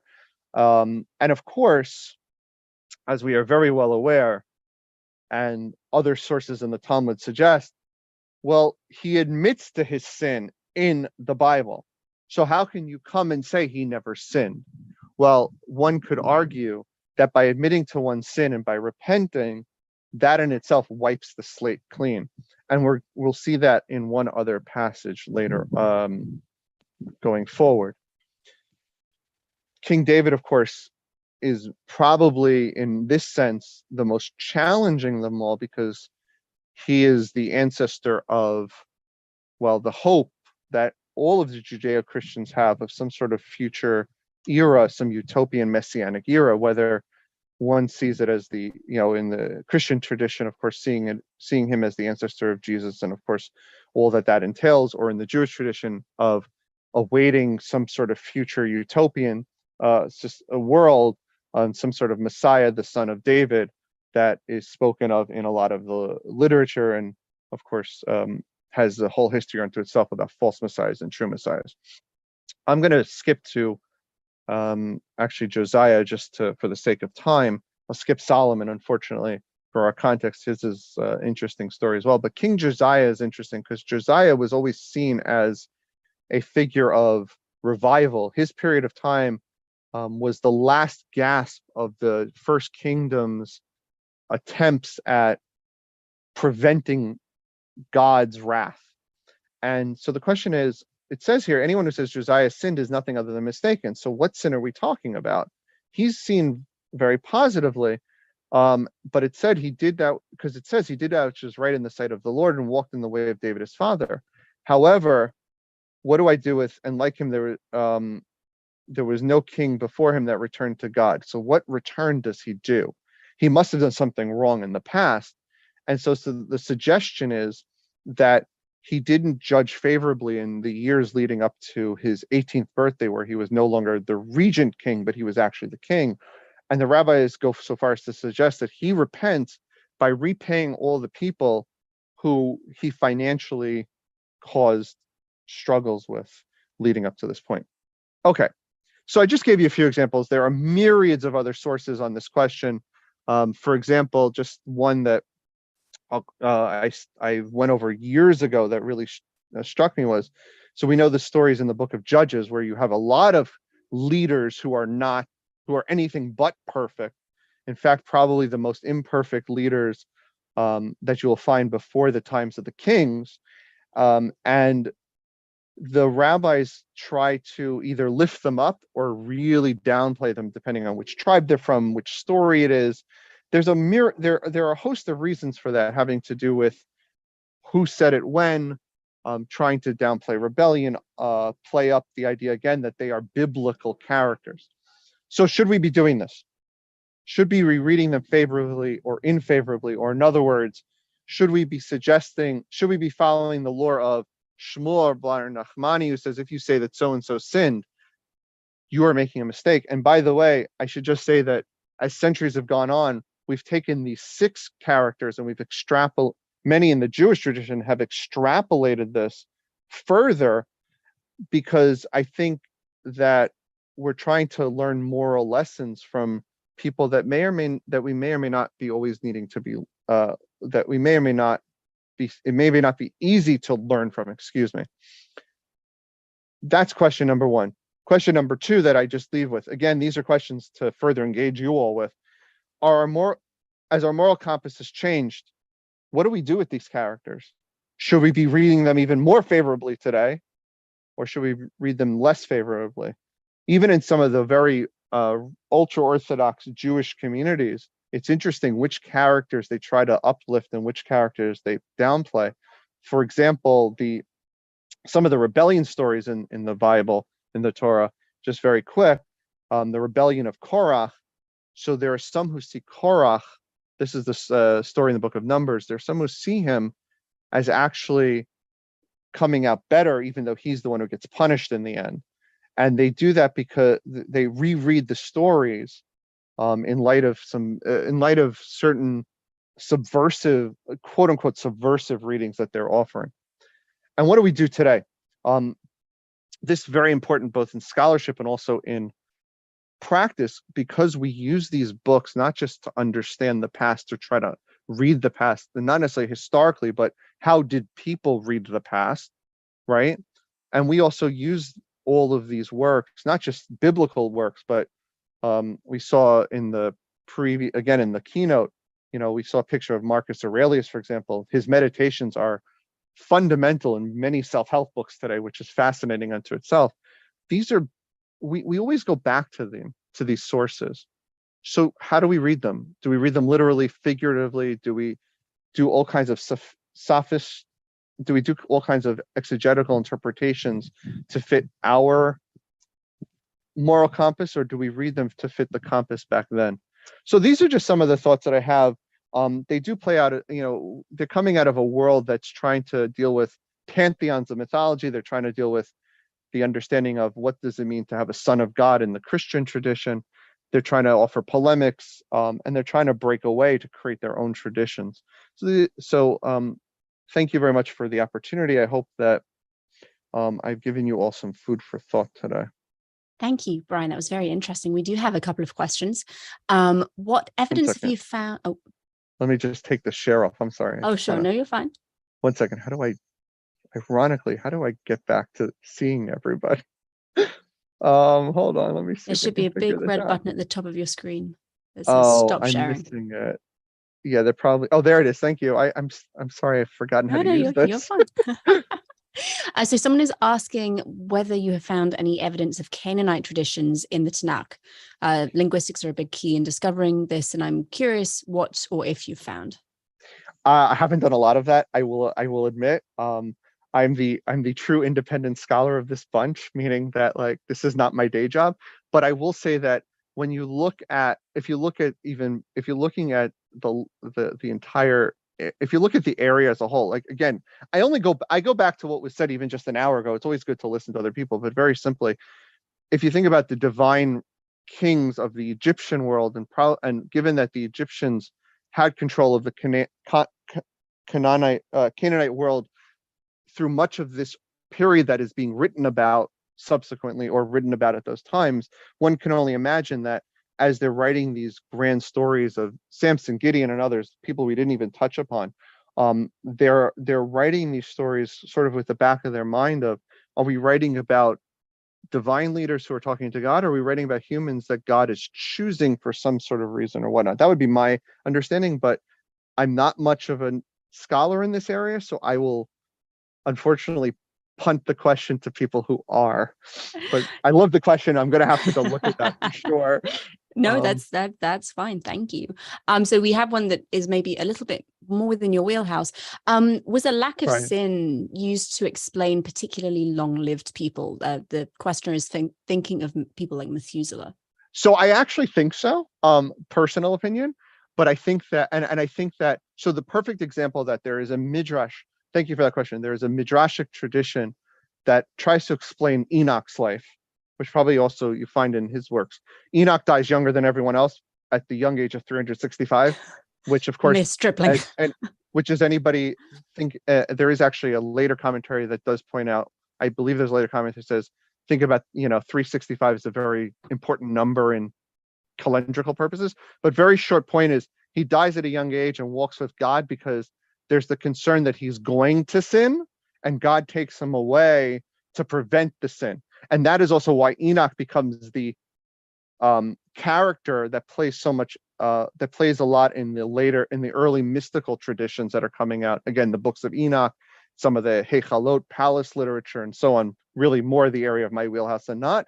So I would say to you that when it comes to the long-lived lives, I think that does play a role, which eventually, of course, is why we get to Moses dying at 120. And of course, for those who know the Jewish blessing, Ad Mea V'Esrim, may you live to 120 years, meaning you've lived an entire life because you are not being punished for any mistakes you made. If you die younger, you automatically are. But that's putting my rabbi hat on and not my scholarly hat on for the moment. Well, thank you. We don't have any more questions, but that was absolutely fascinating. Thank you so much. You're welcome. And we will move on now to our next presenter, Dr. Priscilla Scoville. Priscilla Scoville is an historian that studies the ancient Near East. She teaches middle and high school kids across the world and in Brazil, where she's engaged in a project to bring education to teenagers from poor families, encouraging them to pursue a university-level course. The title of her talk today is How Connected Was the Ancient Near East During the Amarna Age? Priscilla, thank you so much for joining us. Thank you you all for creating this conference, this virtual conference. This is a very interesting and important ideal. It's important especially for people like me that are in Brazil or other peripheral countries. So it's a very important and interesting initiative. I first want to start apologizing. I normally don't like reading when I'm presenting something, but I'm mentally tired as I was teaching all day. Today I was with 6th and 7th graders and they are very loud, so I'm mentally tired. And to be sure that I will be on time and that I will be able to talk about everything that I planned, I will be reading.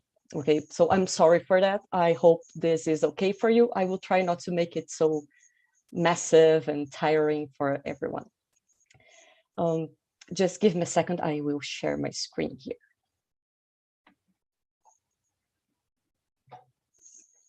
So studying the ancient Near East is something relatively new in Brazil. The first generation of Brazilian scholars dedicated to the subject carry out their academic training in Europe or in the United States in the early 1960s or 70s. There is not many bibliographic or archaeological collections in Brazil about any kind of any group and people of the ancient Near East, and not just here in Brazil, but other Latin America countries. So it's a little bit difficult for us here, and this is why I want to first appreciate this initiative. Still, the number of researchers dedicated to the history of ancient Near East has grown in recent years, much because of policies like open access and initiatives that are virtual. This idea of non-profit has made the field more accessible for peripheral countries, even though they often end up being excluded from large congresses and conferences, to the high prices to travel abroad, the fees, and the cost of maintenance in these places. And then what I mean to say with this is thank you for this. The Save Ancient Studies Alliance has made it possible to engage a greater public over the world, and especially here in Brazil. So I appreciate the initiative, not just for me, but on behalf of all these Latin American and Brazilian scholars. So to start, my presentation is how connected was the ancient Near East during Amarna age. It is my thesis that I just defended in last May. So I just a new doctor here in the area, we just finished it. And I like to give a summary of what I was doing, like some of the main ideas. Oh, sorry. So just like today, ancient people didn't want to be isolated. Connecting with other cultures was an important part of their life. From this realization, official relations between courts began to emerge in the 3rd century BC. The oldest evidence of diplomatic correspondence ever found is a letter exchanged between the kings Irkabdamu of Ebla and Zizi of Hamazi. And this is the one that is on the slides. I will not read everything, it's just there for you. But the content that is written in this document shows us that this is not the first correspondence ever written, but it's just the first evidence that we have. Over time, more rules were structurized, and they were structurizing these diplomatic relations. The beginning of the Near Eastern diplomacy can be separated into 3 main moments, based on the documentation of Ebla, Mari, and Amarna. Briefly, we can understand that during the Ebla era, contacts with foreign kingdoms were guaranteeing security in case of attacks and economic benefits, facilitating trade. The world was dynamic, and the boundaries of each Mesopotamian city-state were changing rapidly, as were the power relations. Then came Sargon of Akkad, who transformed how kings interact with the world, creating an empire. Although his empire did not survive for long, one of the greatest legacies left by him was the centralization of power in a capital, replacing the disposal of city-states. Because of this, connections with foreigners had to be reshaped. During the new phase of diplomatic relations, the Mari era, the focus became to build and to maintain the power of some kingdoms. That is, the correspondence exchanged between kings did not seek only the security and defense of the territory, but served as a tool for territorial expansion. At the time, the contract established had a lifetime charter or a fixed term. It does not guarantee stability. Thus, the Syro-Mesopotamian region faced an aggressive environment that triggered a dark age. With that, the suspension of diplomatic activities, migrations of new groups, and destruction or abandonment of several cities happened. Once again, the world was remodeled and the centrality of relationships changed, shifting from south-central Mesopotamia to the east. Such a change was not random, but coincided with the expansion of Egypt through the Levant and the rise of Mitanni in northern Syria. I said Islam because I was talking about Islam in class, and this is still on my mind, so sorry. The expansion of Egypt through the Levant and the rise of Mitanni in northern Syria. Egypt and Mitanni are crucial kingdoms for this new phase of diplomacy, which is the Amarna age, as their rulers were responsible for stimulating the exchange of letters once again. This resumption of diplomacy followed written patterns that had already been established in the previous moments, but for the first time, it included an idea of a common objective: peace through the maintenance of the status quo. With that, the exchange of messages became more than a diplomatic contact, but a system. that changed the structure of thought from individual to collective. It also implies that the agreement were inherited by their successors. In other words, the treaties were eternal and no longer for life. And the royal actions towards the others had to respect the traditions of the previous agreements. This change guaranteed more stability to the diplomatic system and to the Near Eastern world. With this diplomatic systematization, wars no longer happened with the same frequency. The great hegemonic powers, Egypt, Mitanni, Babylon, Hatti, and Assyria, did not engage in major conflicts, except in the vassal territories. Another key point is the cultural exchange, which included external elements into the Mesopotamian tradition, once Hatti, Egypt, and Mitanni became part of these connections. At the time of Amarna diplomacy, peace was relatively respected, and the system acted as an autonomous interstate institution. However, these kings did not understand each other in the same way as they tried to demonstrate in the letters. Much has already been discussed about Amarna diplomacy. I propose to look at these letters through the eyes of digital humanities. Digital humanities do not have a single definition, but generally they are researchers equipped with digital instruments to a greater or a lesser extent. I use social network analysis approach based on a software named Gepi and another one named Noodle XL, allowing a mathematical and a visual mapping of this context in the ancient Near East. I focus on the diplomatic relations between equals. I restrict myself to the documents referring to the independent or hegemonic kingdoms, which are Alashia, Aswa, Assyria, Babylon, Egypt, Hatti, and Mitanni. It comprises the letters EA 1 to 44, with the exception of EA 30 and 40. Before moving on to a more pragmatic data, we need to consider the basic concepts of the Amarna diplomacy: reciprocity and brotherhood. The hegemonic rulers had called each other brothers and established family ties.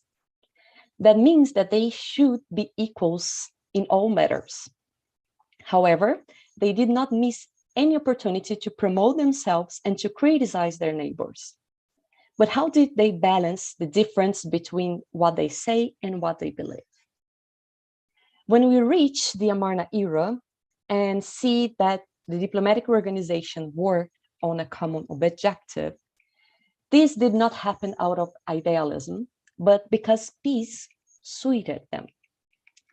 Through peacekeeping, more economic goods could be exchanged, but fewer burdens would fall on them, and the status of the great kingdoms would be kept. The choice to systematize diplomacy meant changes, and more than ever, the idea of equality needed to be reinforced. They called each other brothers, but that does not mean that they understood each other as equals. So to answer the question I proposed above, first, we need to focus on the diplomatic institution rather than the realms involved. A total of 26 royal individuals are mentioned in the selected letters, corresponding to 147 relationships, and 109 of which happens more than once. This shows us that the relationships tend to be maintained over time. By considering this context and with the help of the softwares, it is possible to measure the degree of each king and kingdom. And by degree, I mean how many relations they established and how central they were in this world. So here we have this chart with the numbers of their centrality, their degree of centrality as it follows. It should be explained that it is natural to find Egypt and its rulers highlighted, since all of the documentation refers to this place. which is the Amarna letters found in Egypt. What is interesting to note is that there is a pattern in the centrality of agents in this diplomatic system. Mitanni and Babylon, who have most tablets, 13 and 14 respectively, have the same degree as Hatti, who has only 4 letters. These kingdoms are still very close to Assyria, which has only 2 letters. These 5 states are the so-called Great Kings. So Assyria, Babylon, Egypt, Hatti, and Mitanni. According to the rules of Amarna system, they should be equal. Alahia and Aswa, which have a lower centrality, were independent, but they were not a hegemonic space. In addition, Assyria still has another particularity that explains the difference between its centrality and that of the other hegemonic powers. It was the last one to be included in this system.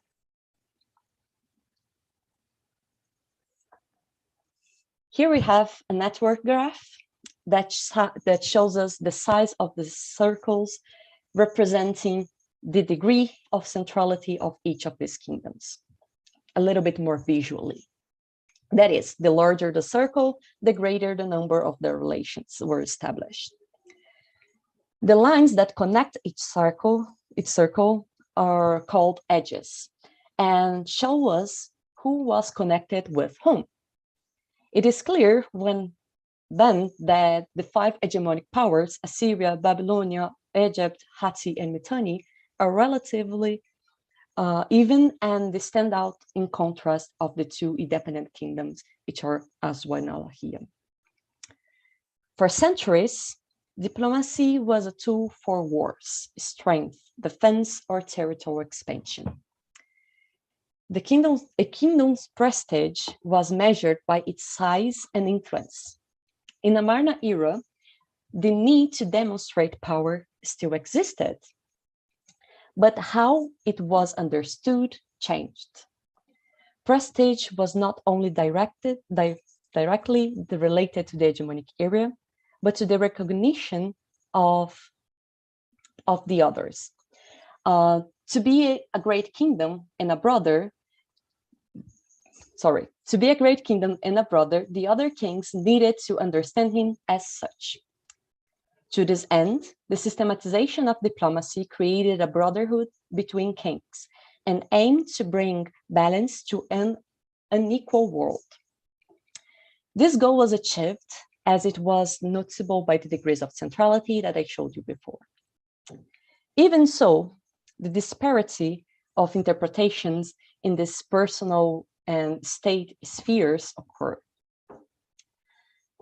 This is because having balance did not mean the existence of equality. Therefore, the Amarna system could remain stable with relative peace, even in face of people who believed to be superior than others. The rules of diplomacy were respected, but allowed for many interpretations. There was no specific or unique definition for some of the fundamental concepts of this system, such as reciprocity, which could be interpreted as equality, equity, compensation, or justice. The ambiguous way of dealing with these ideas allowed the kings to test their limits and to test the limits of the others, adjusting and adapting to rhetorical resources with the subtle, persuasive arguments and strategies. In addition, the system itself stimulated conflicts. Of course, if the goal was to keep peace, such conflicts could not escalate into war, but they should be recurrent enough to encourage communication. Because of this, despite of referring to each other as brothers, the kings showed their displeasure with certain situations. And as in every family, brothers could have disagreements. When trying to find solutions, more messages were exchanged, and along with them, more gifts were traveling. The practice was beneficial for the economy, favoring the interdependence of the kings, and consequently contributing to the peace. And thank you. This is all from me for now. Thank you.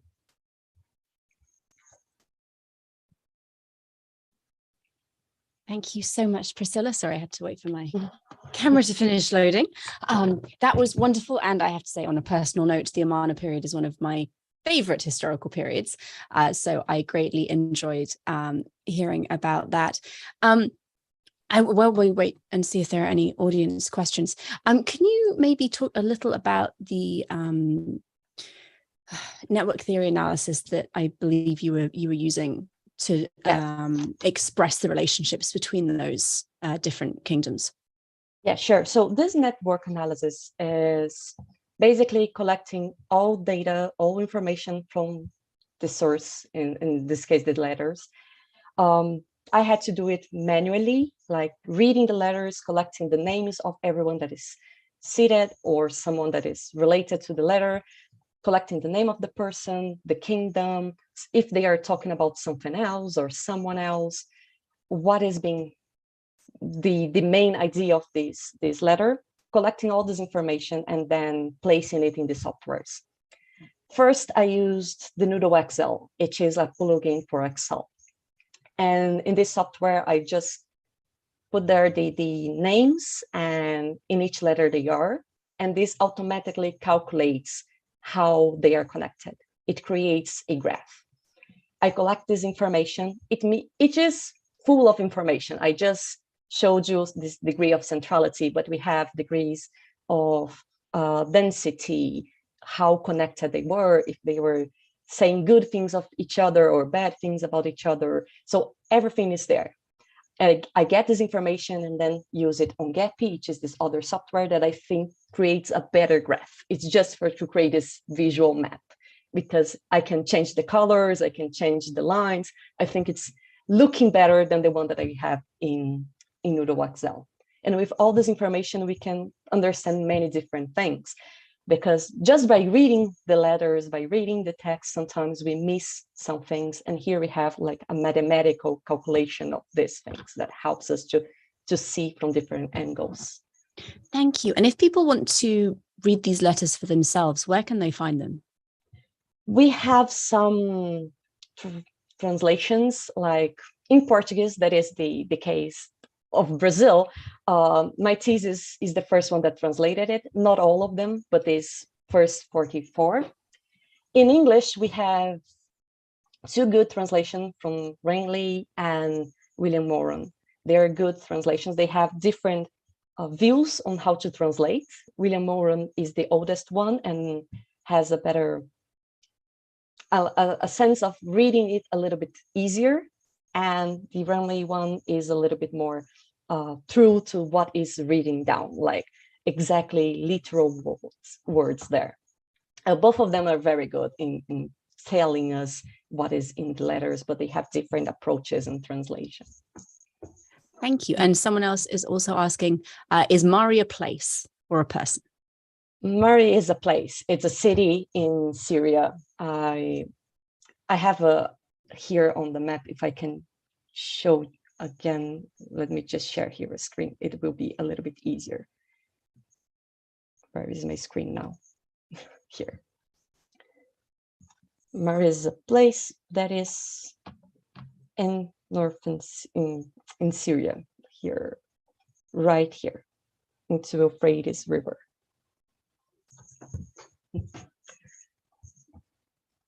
So the name of these documents are related to the place in which they are found. Like they were found in Ebla, they are found in Mari, they are found in Amarna. That's why I call it like this.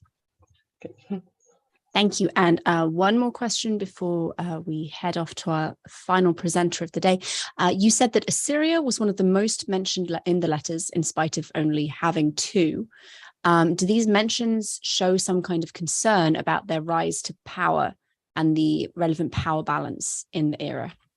Yeah, so in terms of numbers, they are not mentioned a lot, but as they have less letters, as they appear in some others, they are very relevant.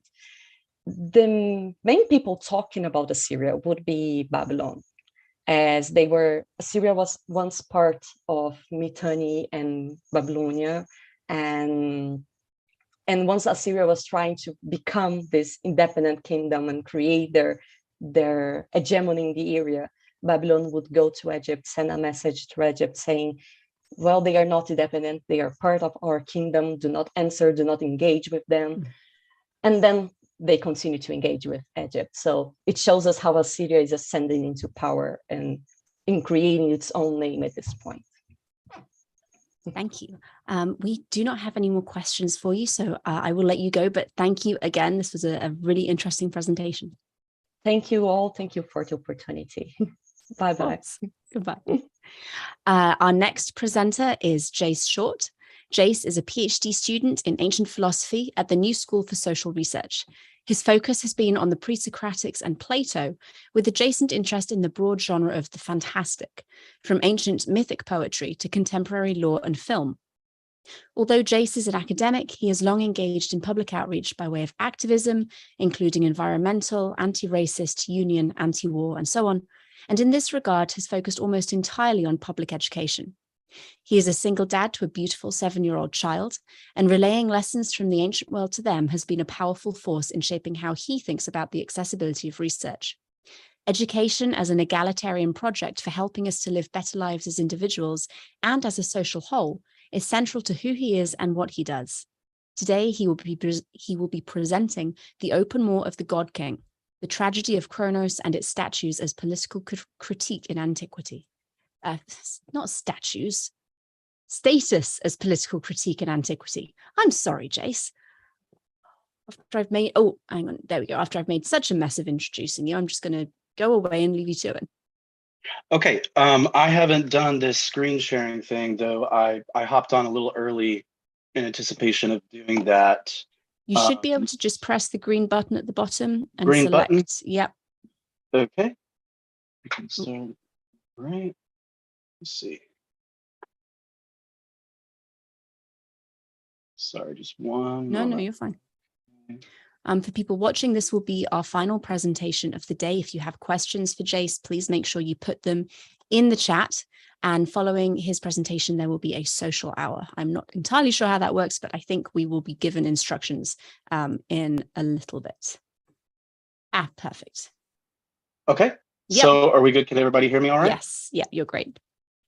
Okay, so the title of my presentation is The Open Maw of the God King, and it is about Kronos as a figure in particularly archaic and classical Greek antiquity, though there will be some mentions of Saturn and Saturnalia and developments afterwards. But I'm going to just jump on in here with the first slide. Okay. So this is a very famous image. I'm sure that a lot of people are familiar with. It's Saturn devouring his son. Let's just pretend it says Kronos for our purposes, because it's, depicting more or less the same thing.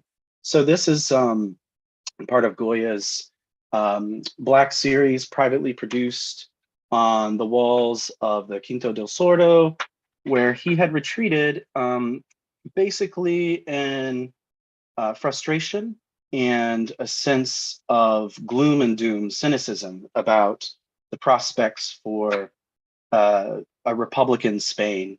There had been, years of war, the Peninsula War. There had been Spanish troops fighting on behalf, French troops fighting on behalf of the Republican efforts, but they, nonetheless, they had carried out a number of atrocities, and he had sort of done a lot of protest by doing artworks that depicted the horrors of these atrocities on both sides.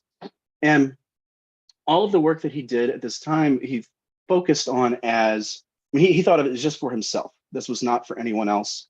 And a lot of the work was damaged and so forth when it was removed from the walls in order to be displayed later.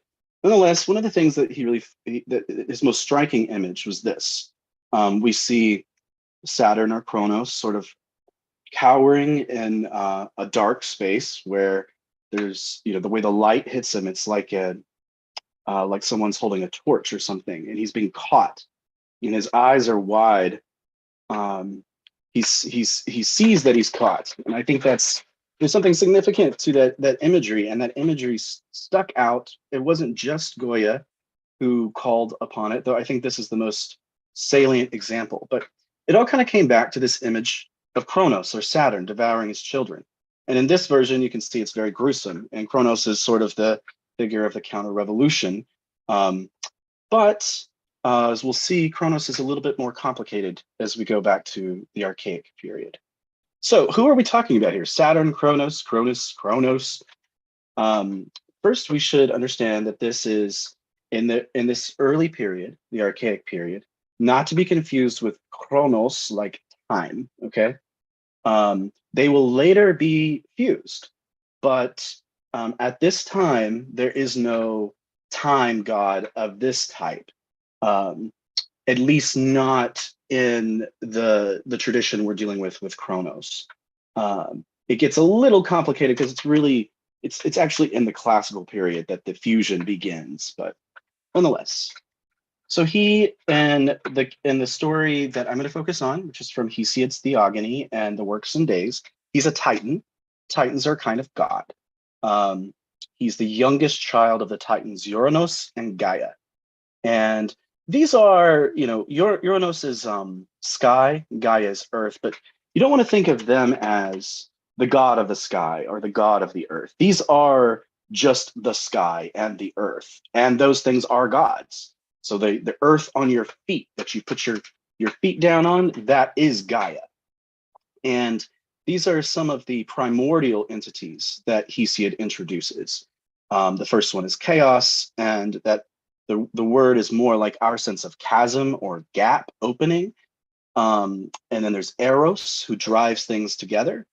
And there's Gaia, and Gaia gives existence to Uranos from herself. And she has these children, and one generation are the Titans, which are sort of the former gods. And the next generations are monsters of various kind, which are very exciting for me. So one thing to keep in mind too, these in the story, in the narrative, these are former gods, but we're not looking at an example here of like an Olympian cult that is displacing an older cult. This is a kind of literary creation. These other gods, there are ritual sites, there are, forms of worship of them, but not all of them, but notably Rhea is a big one. There's some things for Kronos himself, but they are more of a less cult figures, more literary, poetic, mythical, if you will. So Kronos is the father of Zeus, and that is the most important aspect of him, especially for Hesiod. As MOS says, his visible characteristics and attributes derive from his position as father and predecessor to Zeus. And he's described as Denatatos Python, that is the most fearful of children. His youth is emphasized again and again. So we've got a very ancient god, but his youth and his willingness to act on behalf of his mother for the injustice that she is suffering, which we're going to get to in a moment, is emphasized. So going on to the next, let's just a brief historical context here. I'm sure a lot of you all are familiar with this, but this is the Archaic period, and we roughly talking 800 to 550 BCE. And you have Phoenicians, Etruscans, various people from the Italian peninsula, and Greeks traveling and establishing settlements all over the Mediterranean and the Black Sea area. Now, this period has been described by Walter Burkhardt as a orientalizing period. Classicists, as we know, still use the term Oriental and Orientalization. That is probably something that ought to go, I think, but nonetheless. And what this term means, the Orientalization period, is a period in which Greek-speaking peoples absorbed a lot of the art and culture of those around them. You can see it in the example I gave there of the Kouros, that's on the bottom left. That's a very stolid figure of a man. It's very Egyptian in style, very rigid. On the bottom right there, we have one of the many sea monster creatures, the Ketos. And of course, there are Greek names for these and so forth, but a lot of them are inspired by this figure of the sea monster, which was very significant in among Semitic peoples, as again, I'm sure many of you know from your own expertise.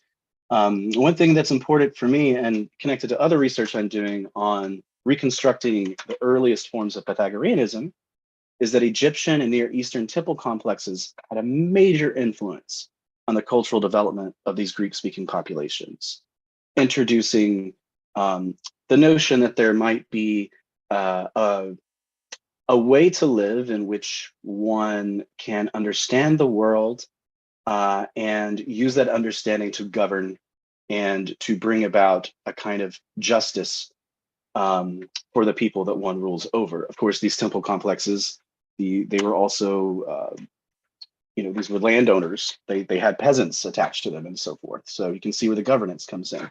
Hesiod, of course, is a major figure of this, who was influenced, by this culture. The East Face of Helicon by M.L. West really lays this out quite well. So I'm going to move on to Hesiod. So Hesiod, we can tell from a variety of things in his Theogony and Works and Days, and from some of the fragments, especially the Catalogue of Women, that there is a lot of familiarity with Near Eastern accounts of the gods, everything from the Song of Hammurabi, the Hero-Hittite tale, to the Enuma Elish. There's a lot, and I would not really have time to go into all of that here. But for instance, Kronos himself, this is not. We don't think this is a Greek name. We think it's probably derived from a Semitic people. Not really sure who. So as we know, there is no central doctrine of Greek religion. It's more of a matter of ritual practice. Thus, many versions of these tales exist. So Hesiod, through the Theogony and Works of Days, he sort of coheres a lot of accounts and becomes the sort of standard. Heraclitus will say that he's the teacher of men. He doesn't say it in a nice way, but what's meant by this is that he sort of established a framework.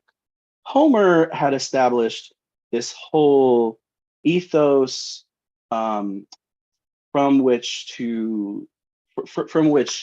one could think about character and ethics and action in the midst of crisis. But Hesiod really established the sort of architecture of a universe, a shared topography that people could think through.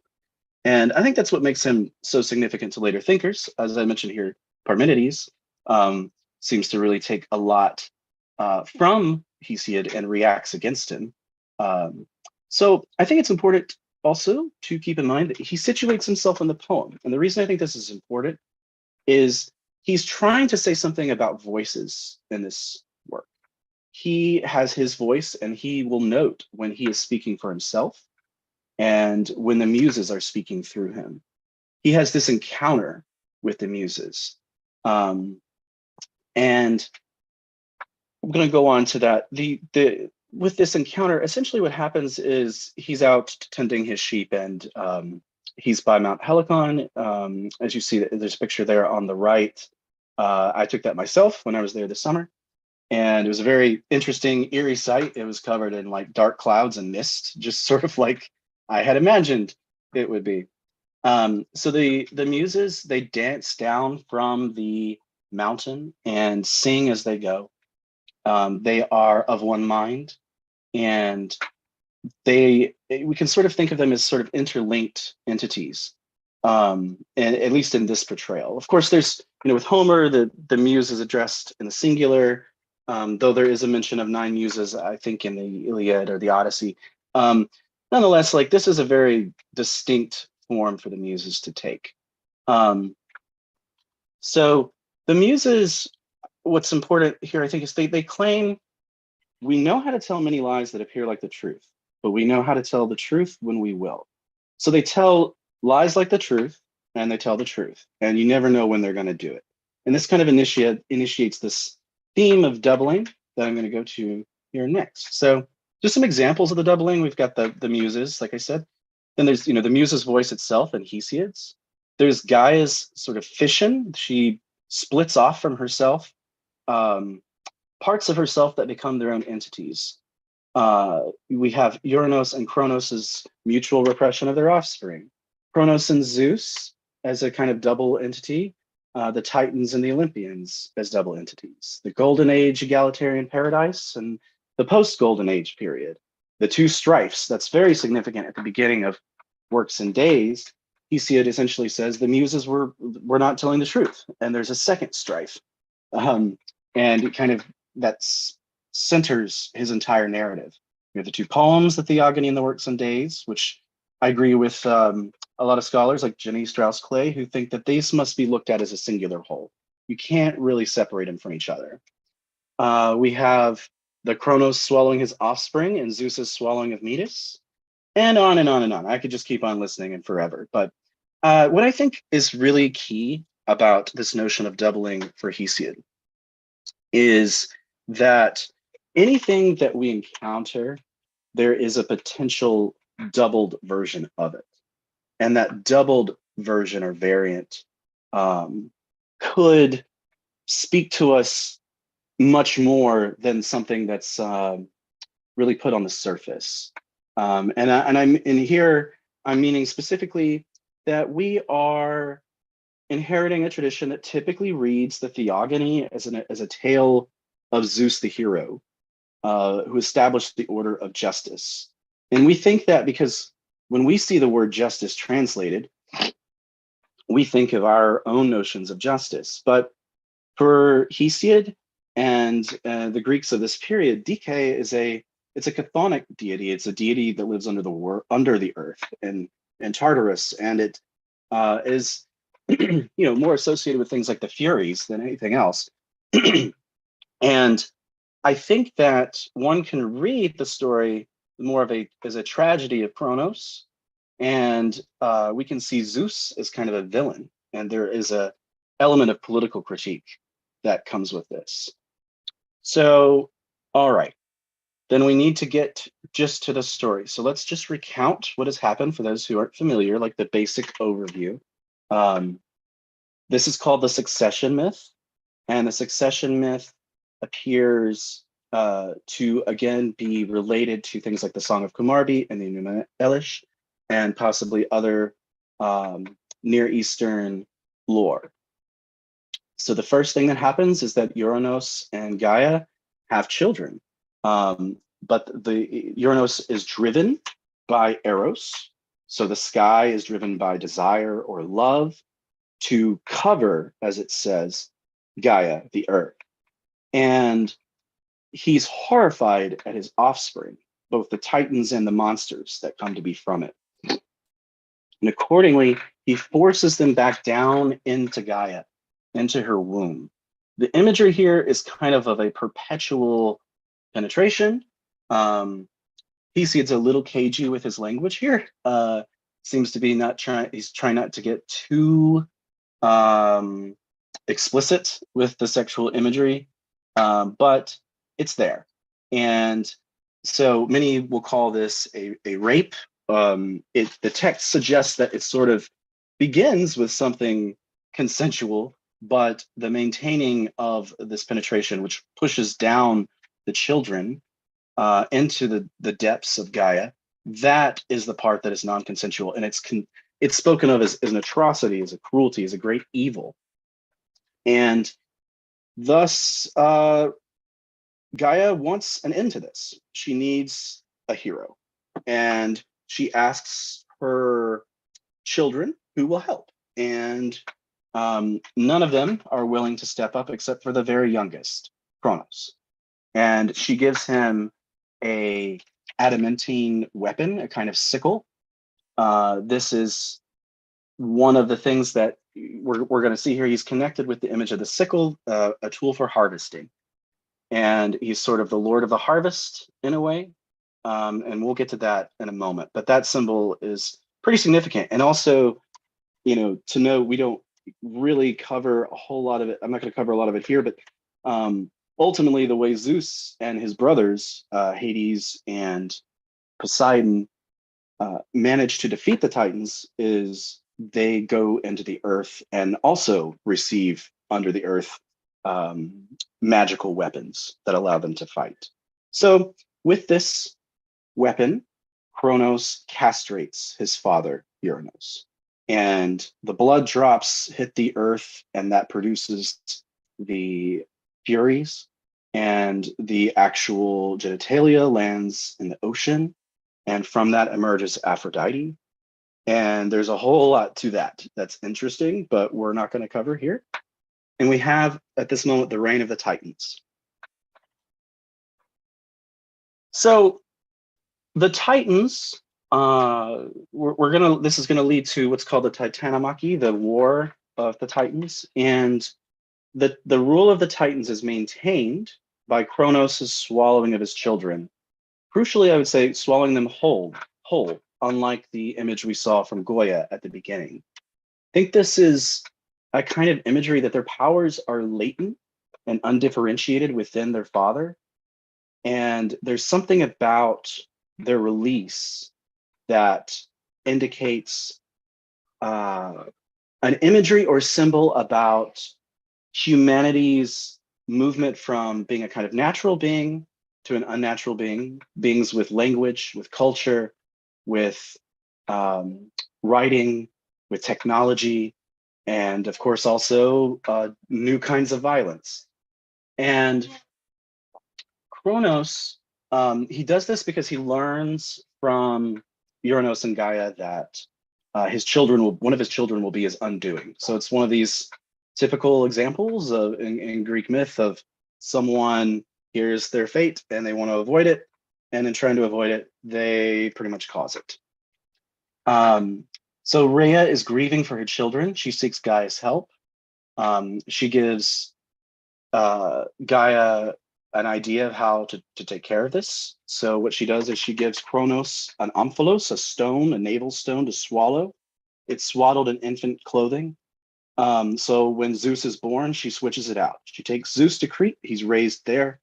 He grows up quickly and prepares his vengeance on behalf of his mother, Rhea. He gains poison from the Titan Metis, who, for whatever reason, seems to also be unhappy with the Titan regime. And Metis, keep in mind, will be the sort of mother, not mother of Athena. Her name means like wisdom or insight, intuition. And once Kronos is tricked into swallowing this poison, he throws up his children. Then the Olympian gods emerge and they battle with the Titans. And the earth, the surface of Gaia is devastated. And Zeus consults with another Titan, Prometheus, who gives him advice on going to get those magical weapons from the Cyclops, which they use to defeat the Titans.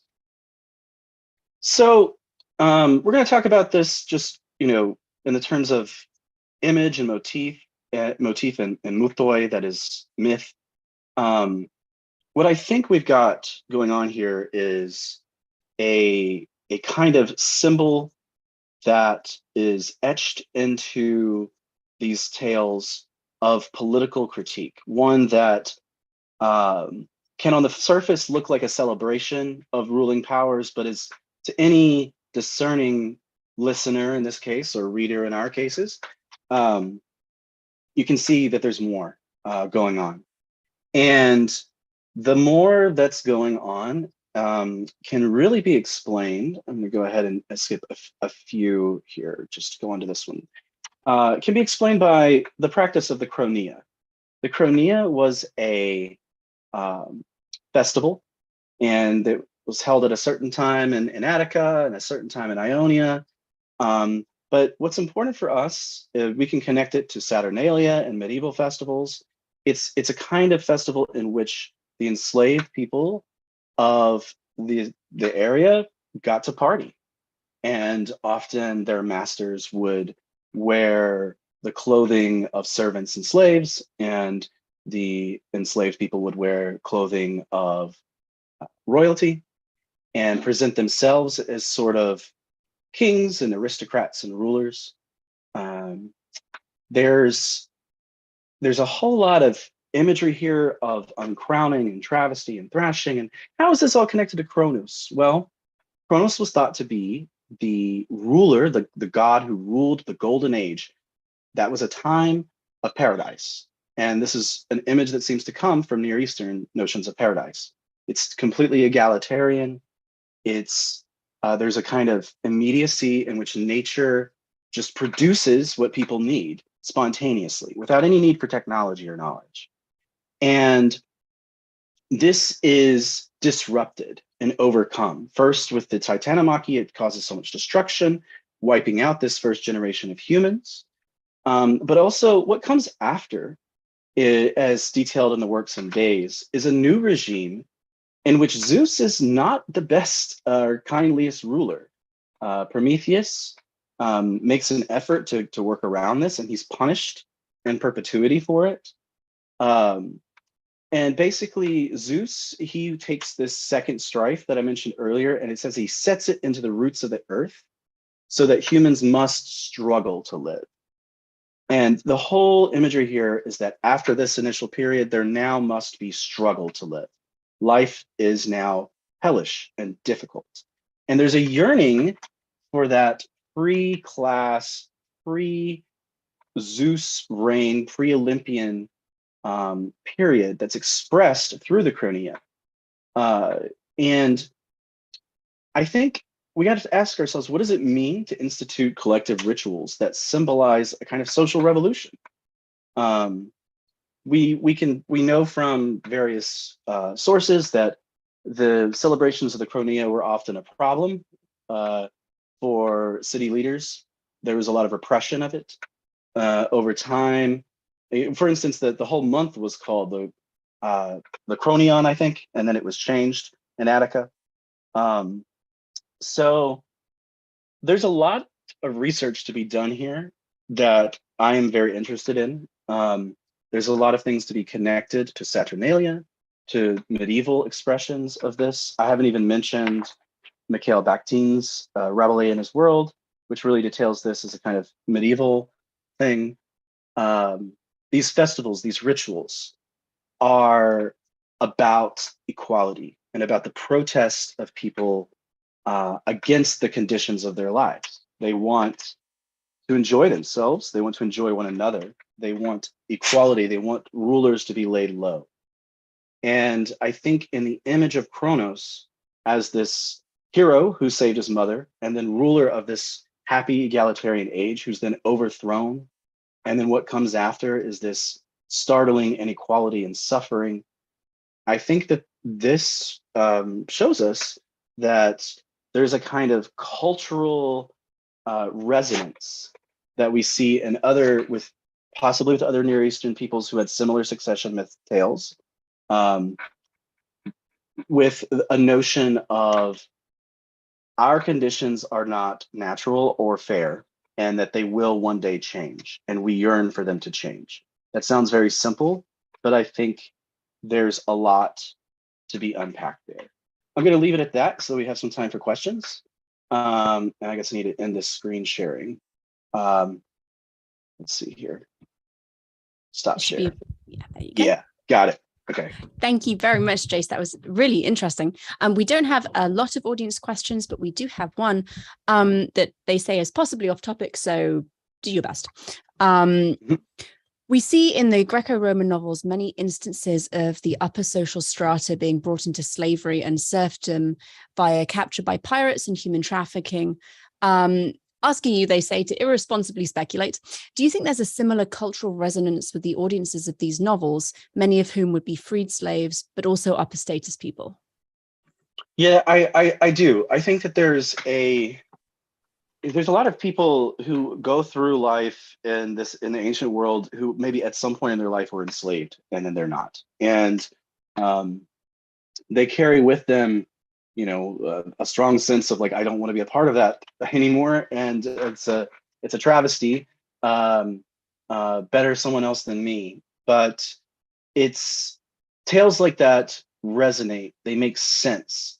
The things that survive from antiquity are things that echoed off of people. And once they felt that there was something significant, more people wanted to produce it, more people wanted to hear it. So yeah, I mean, speculation, I don't have a concrete connection here to that, but that's interesting. I'd like to look into it myself. Oh, lost you. Sorry, I mute myself to minimize child noise, and then I forget to unmute. I got you. I've got one too. Would you say that the last summary is largely Hesiod's take, or more common across the Greek world?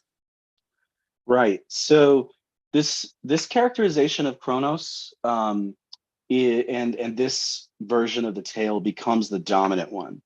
And it seems that by the classical period, this is the one that is kind of the standard for most Greek peoples, but that was not the case when he composed it, obviously. And there are other theogonies. We have fragments of, reconstructions of, some that even mention an entity like Kronos.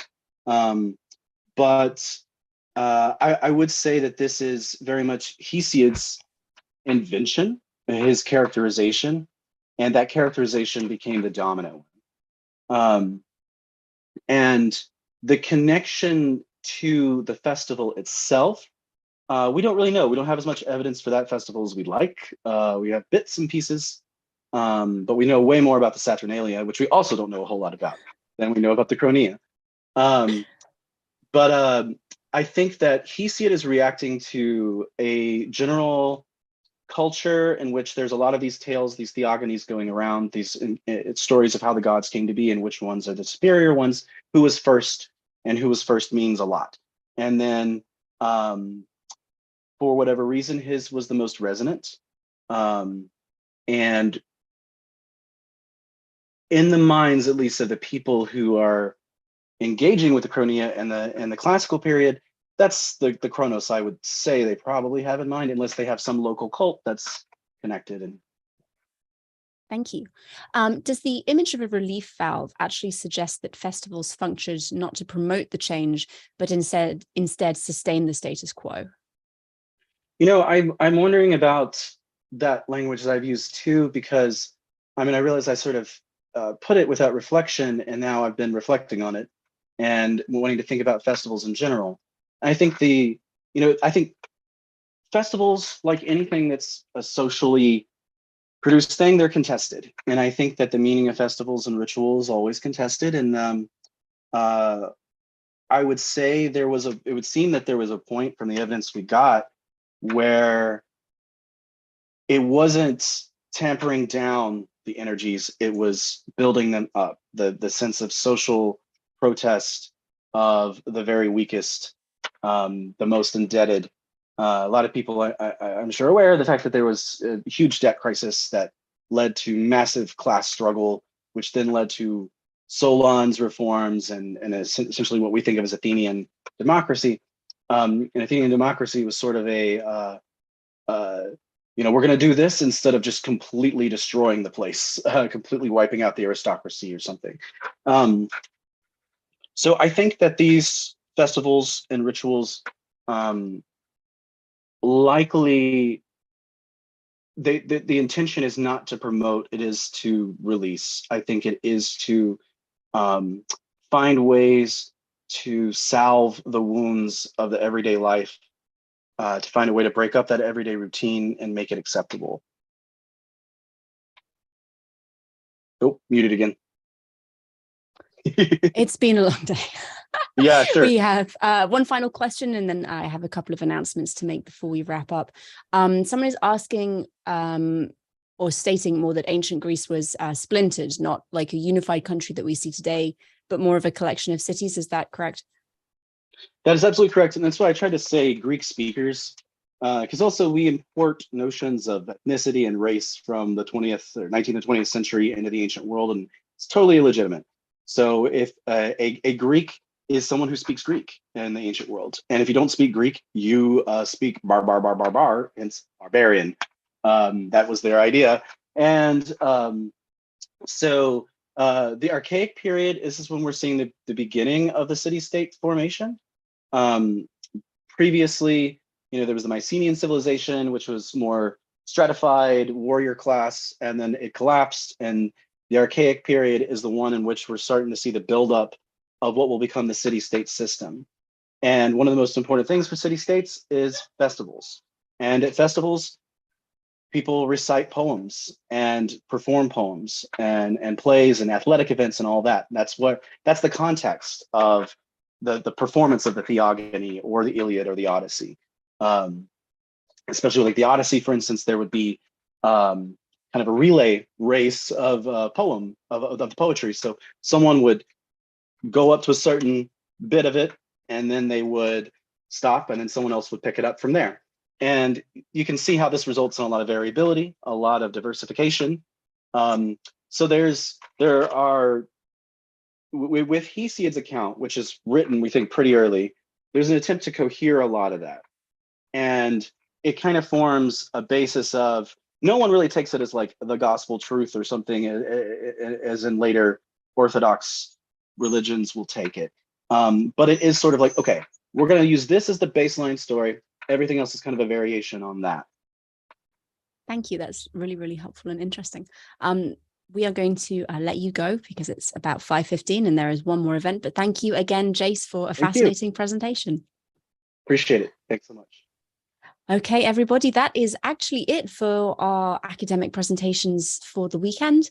It's been a fantastic conference. As always, the level of preparation and skill and just sheer research that goes into these is really quite breathtaking, especially when you consider that a lot of these people are doing it as a passion, because getting a job in academia is virtually impossible. So thank you to all of our presenters, to all of our keynote speakers, to everyone who ran or participated in a workshop. I know I'm going to be going back and looking at those again myself, make sure I catch all of the interesting and useful things that were said. We have one more event for the day and for the conference. That is a social hour. It starts at 5:15 and ends at 6:15. That's Eastern Daylight Time. And you can RSVP on the virtual conference website. I put a link to it in all of the chats that you should all be watching. You can just click on the link, fill out the form, and you'll be sent the relevant Zoom link almost immediately. So if you're interested in chatting with the presenters for today and other audience members, go and enjoy yourselves. And thank you again for your time and your interest.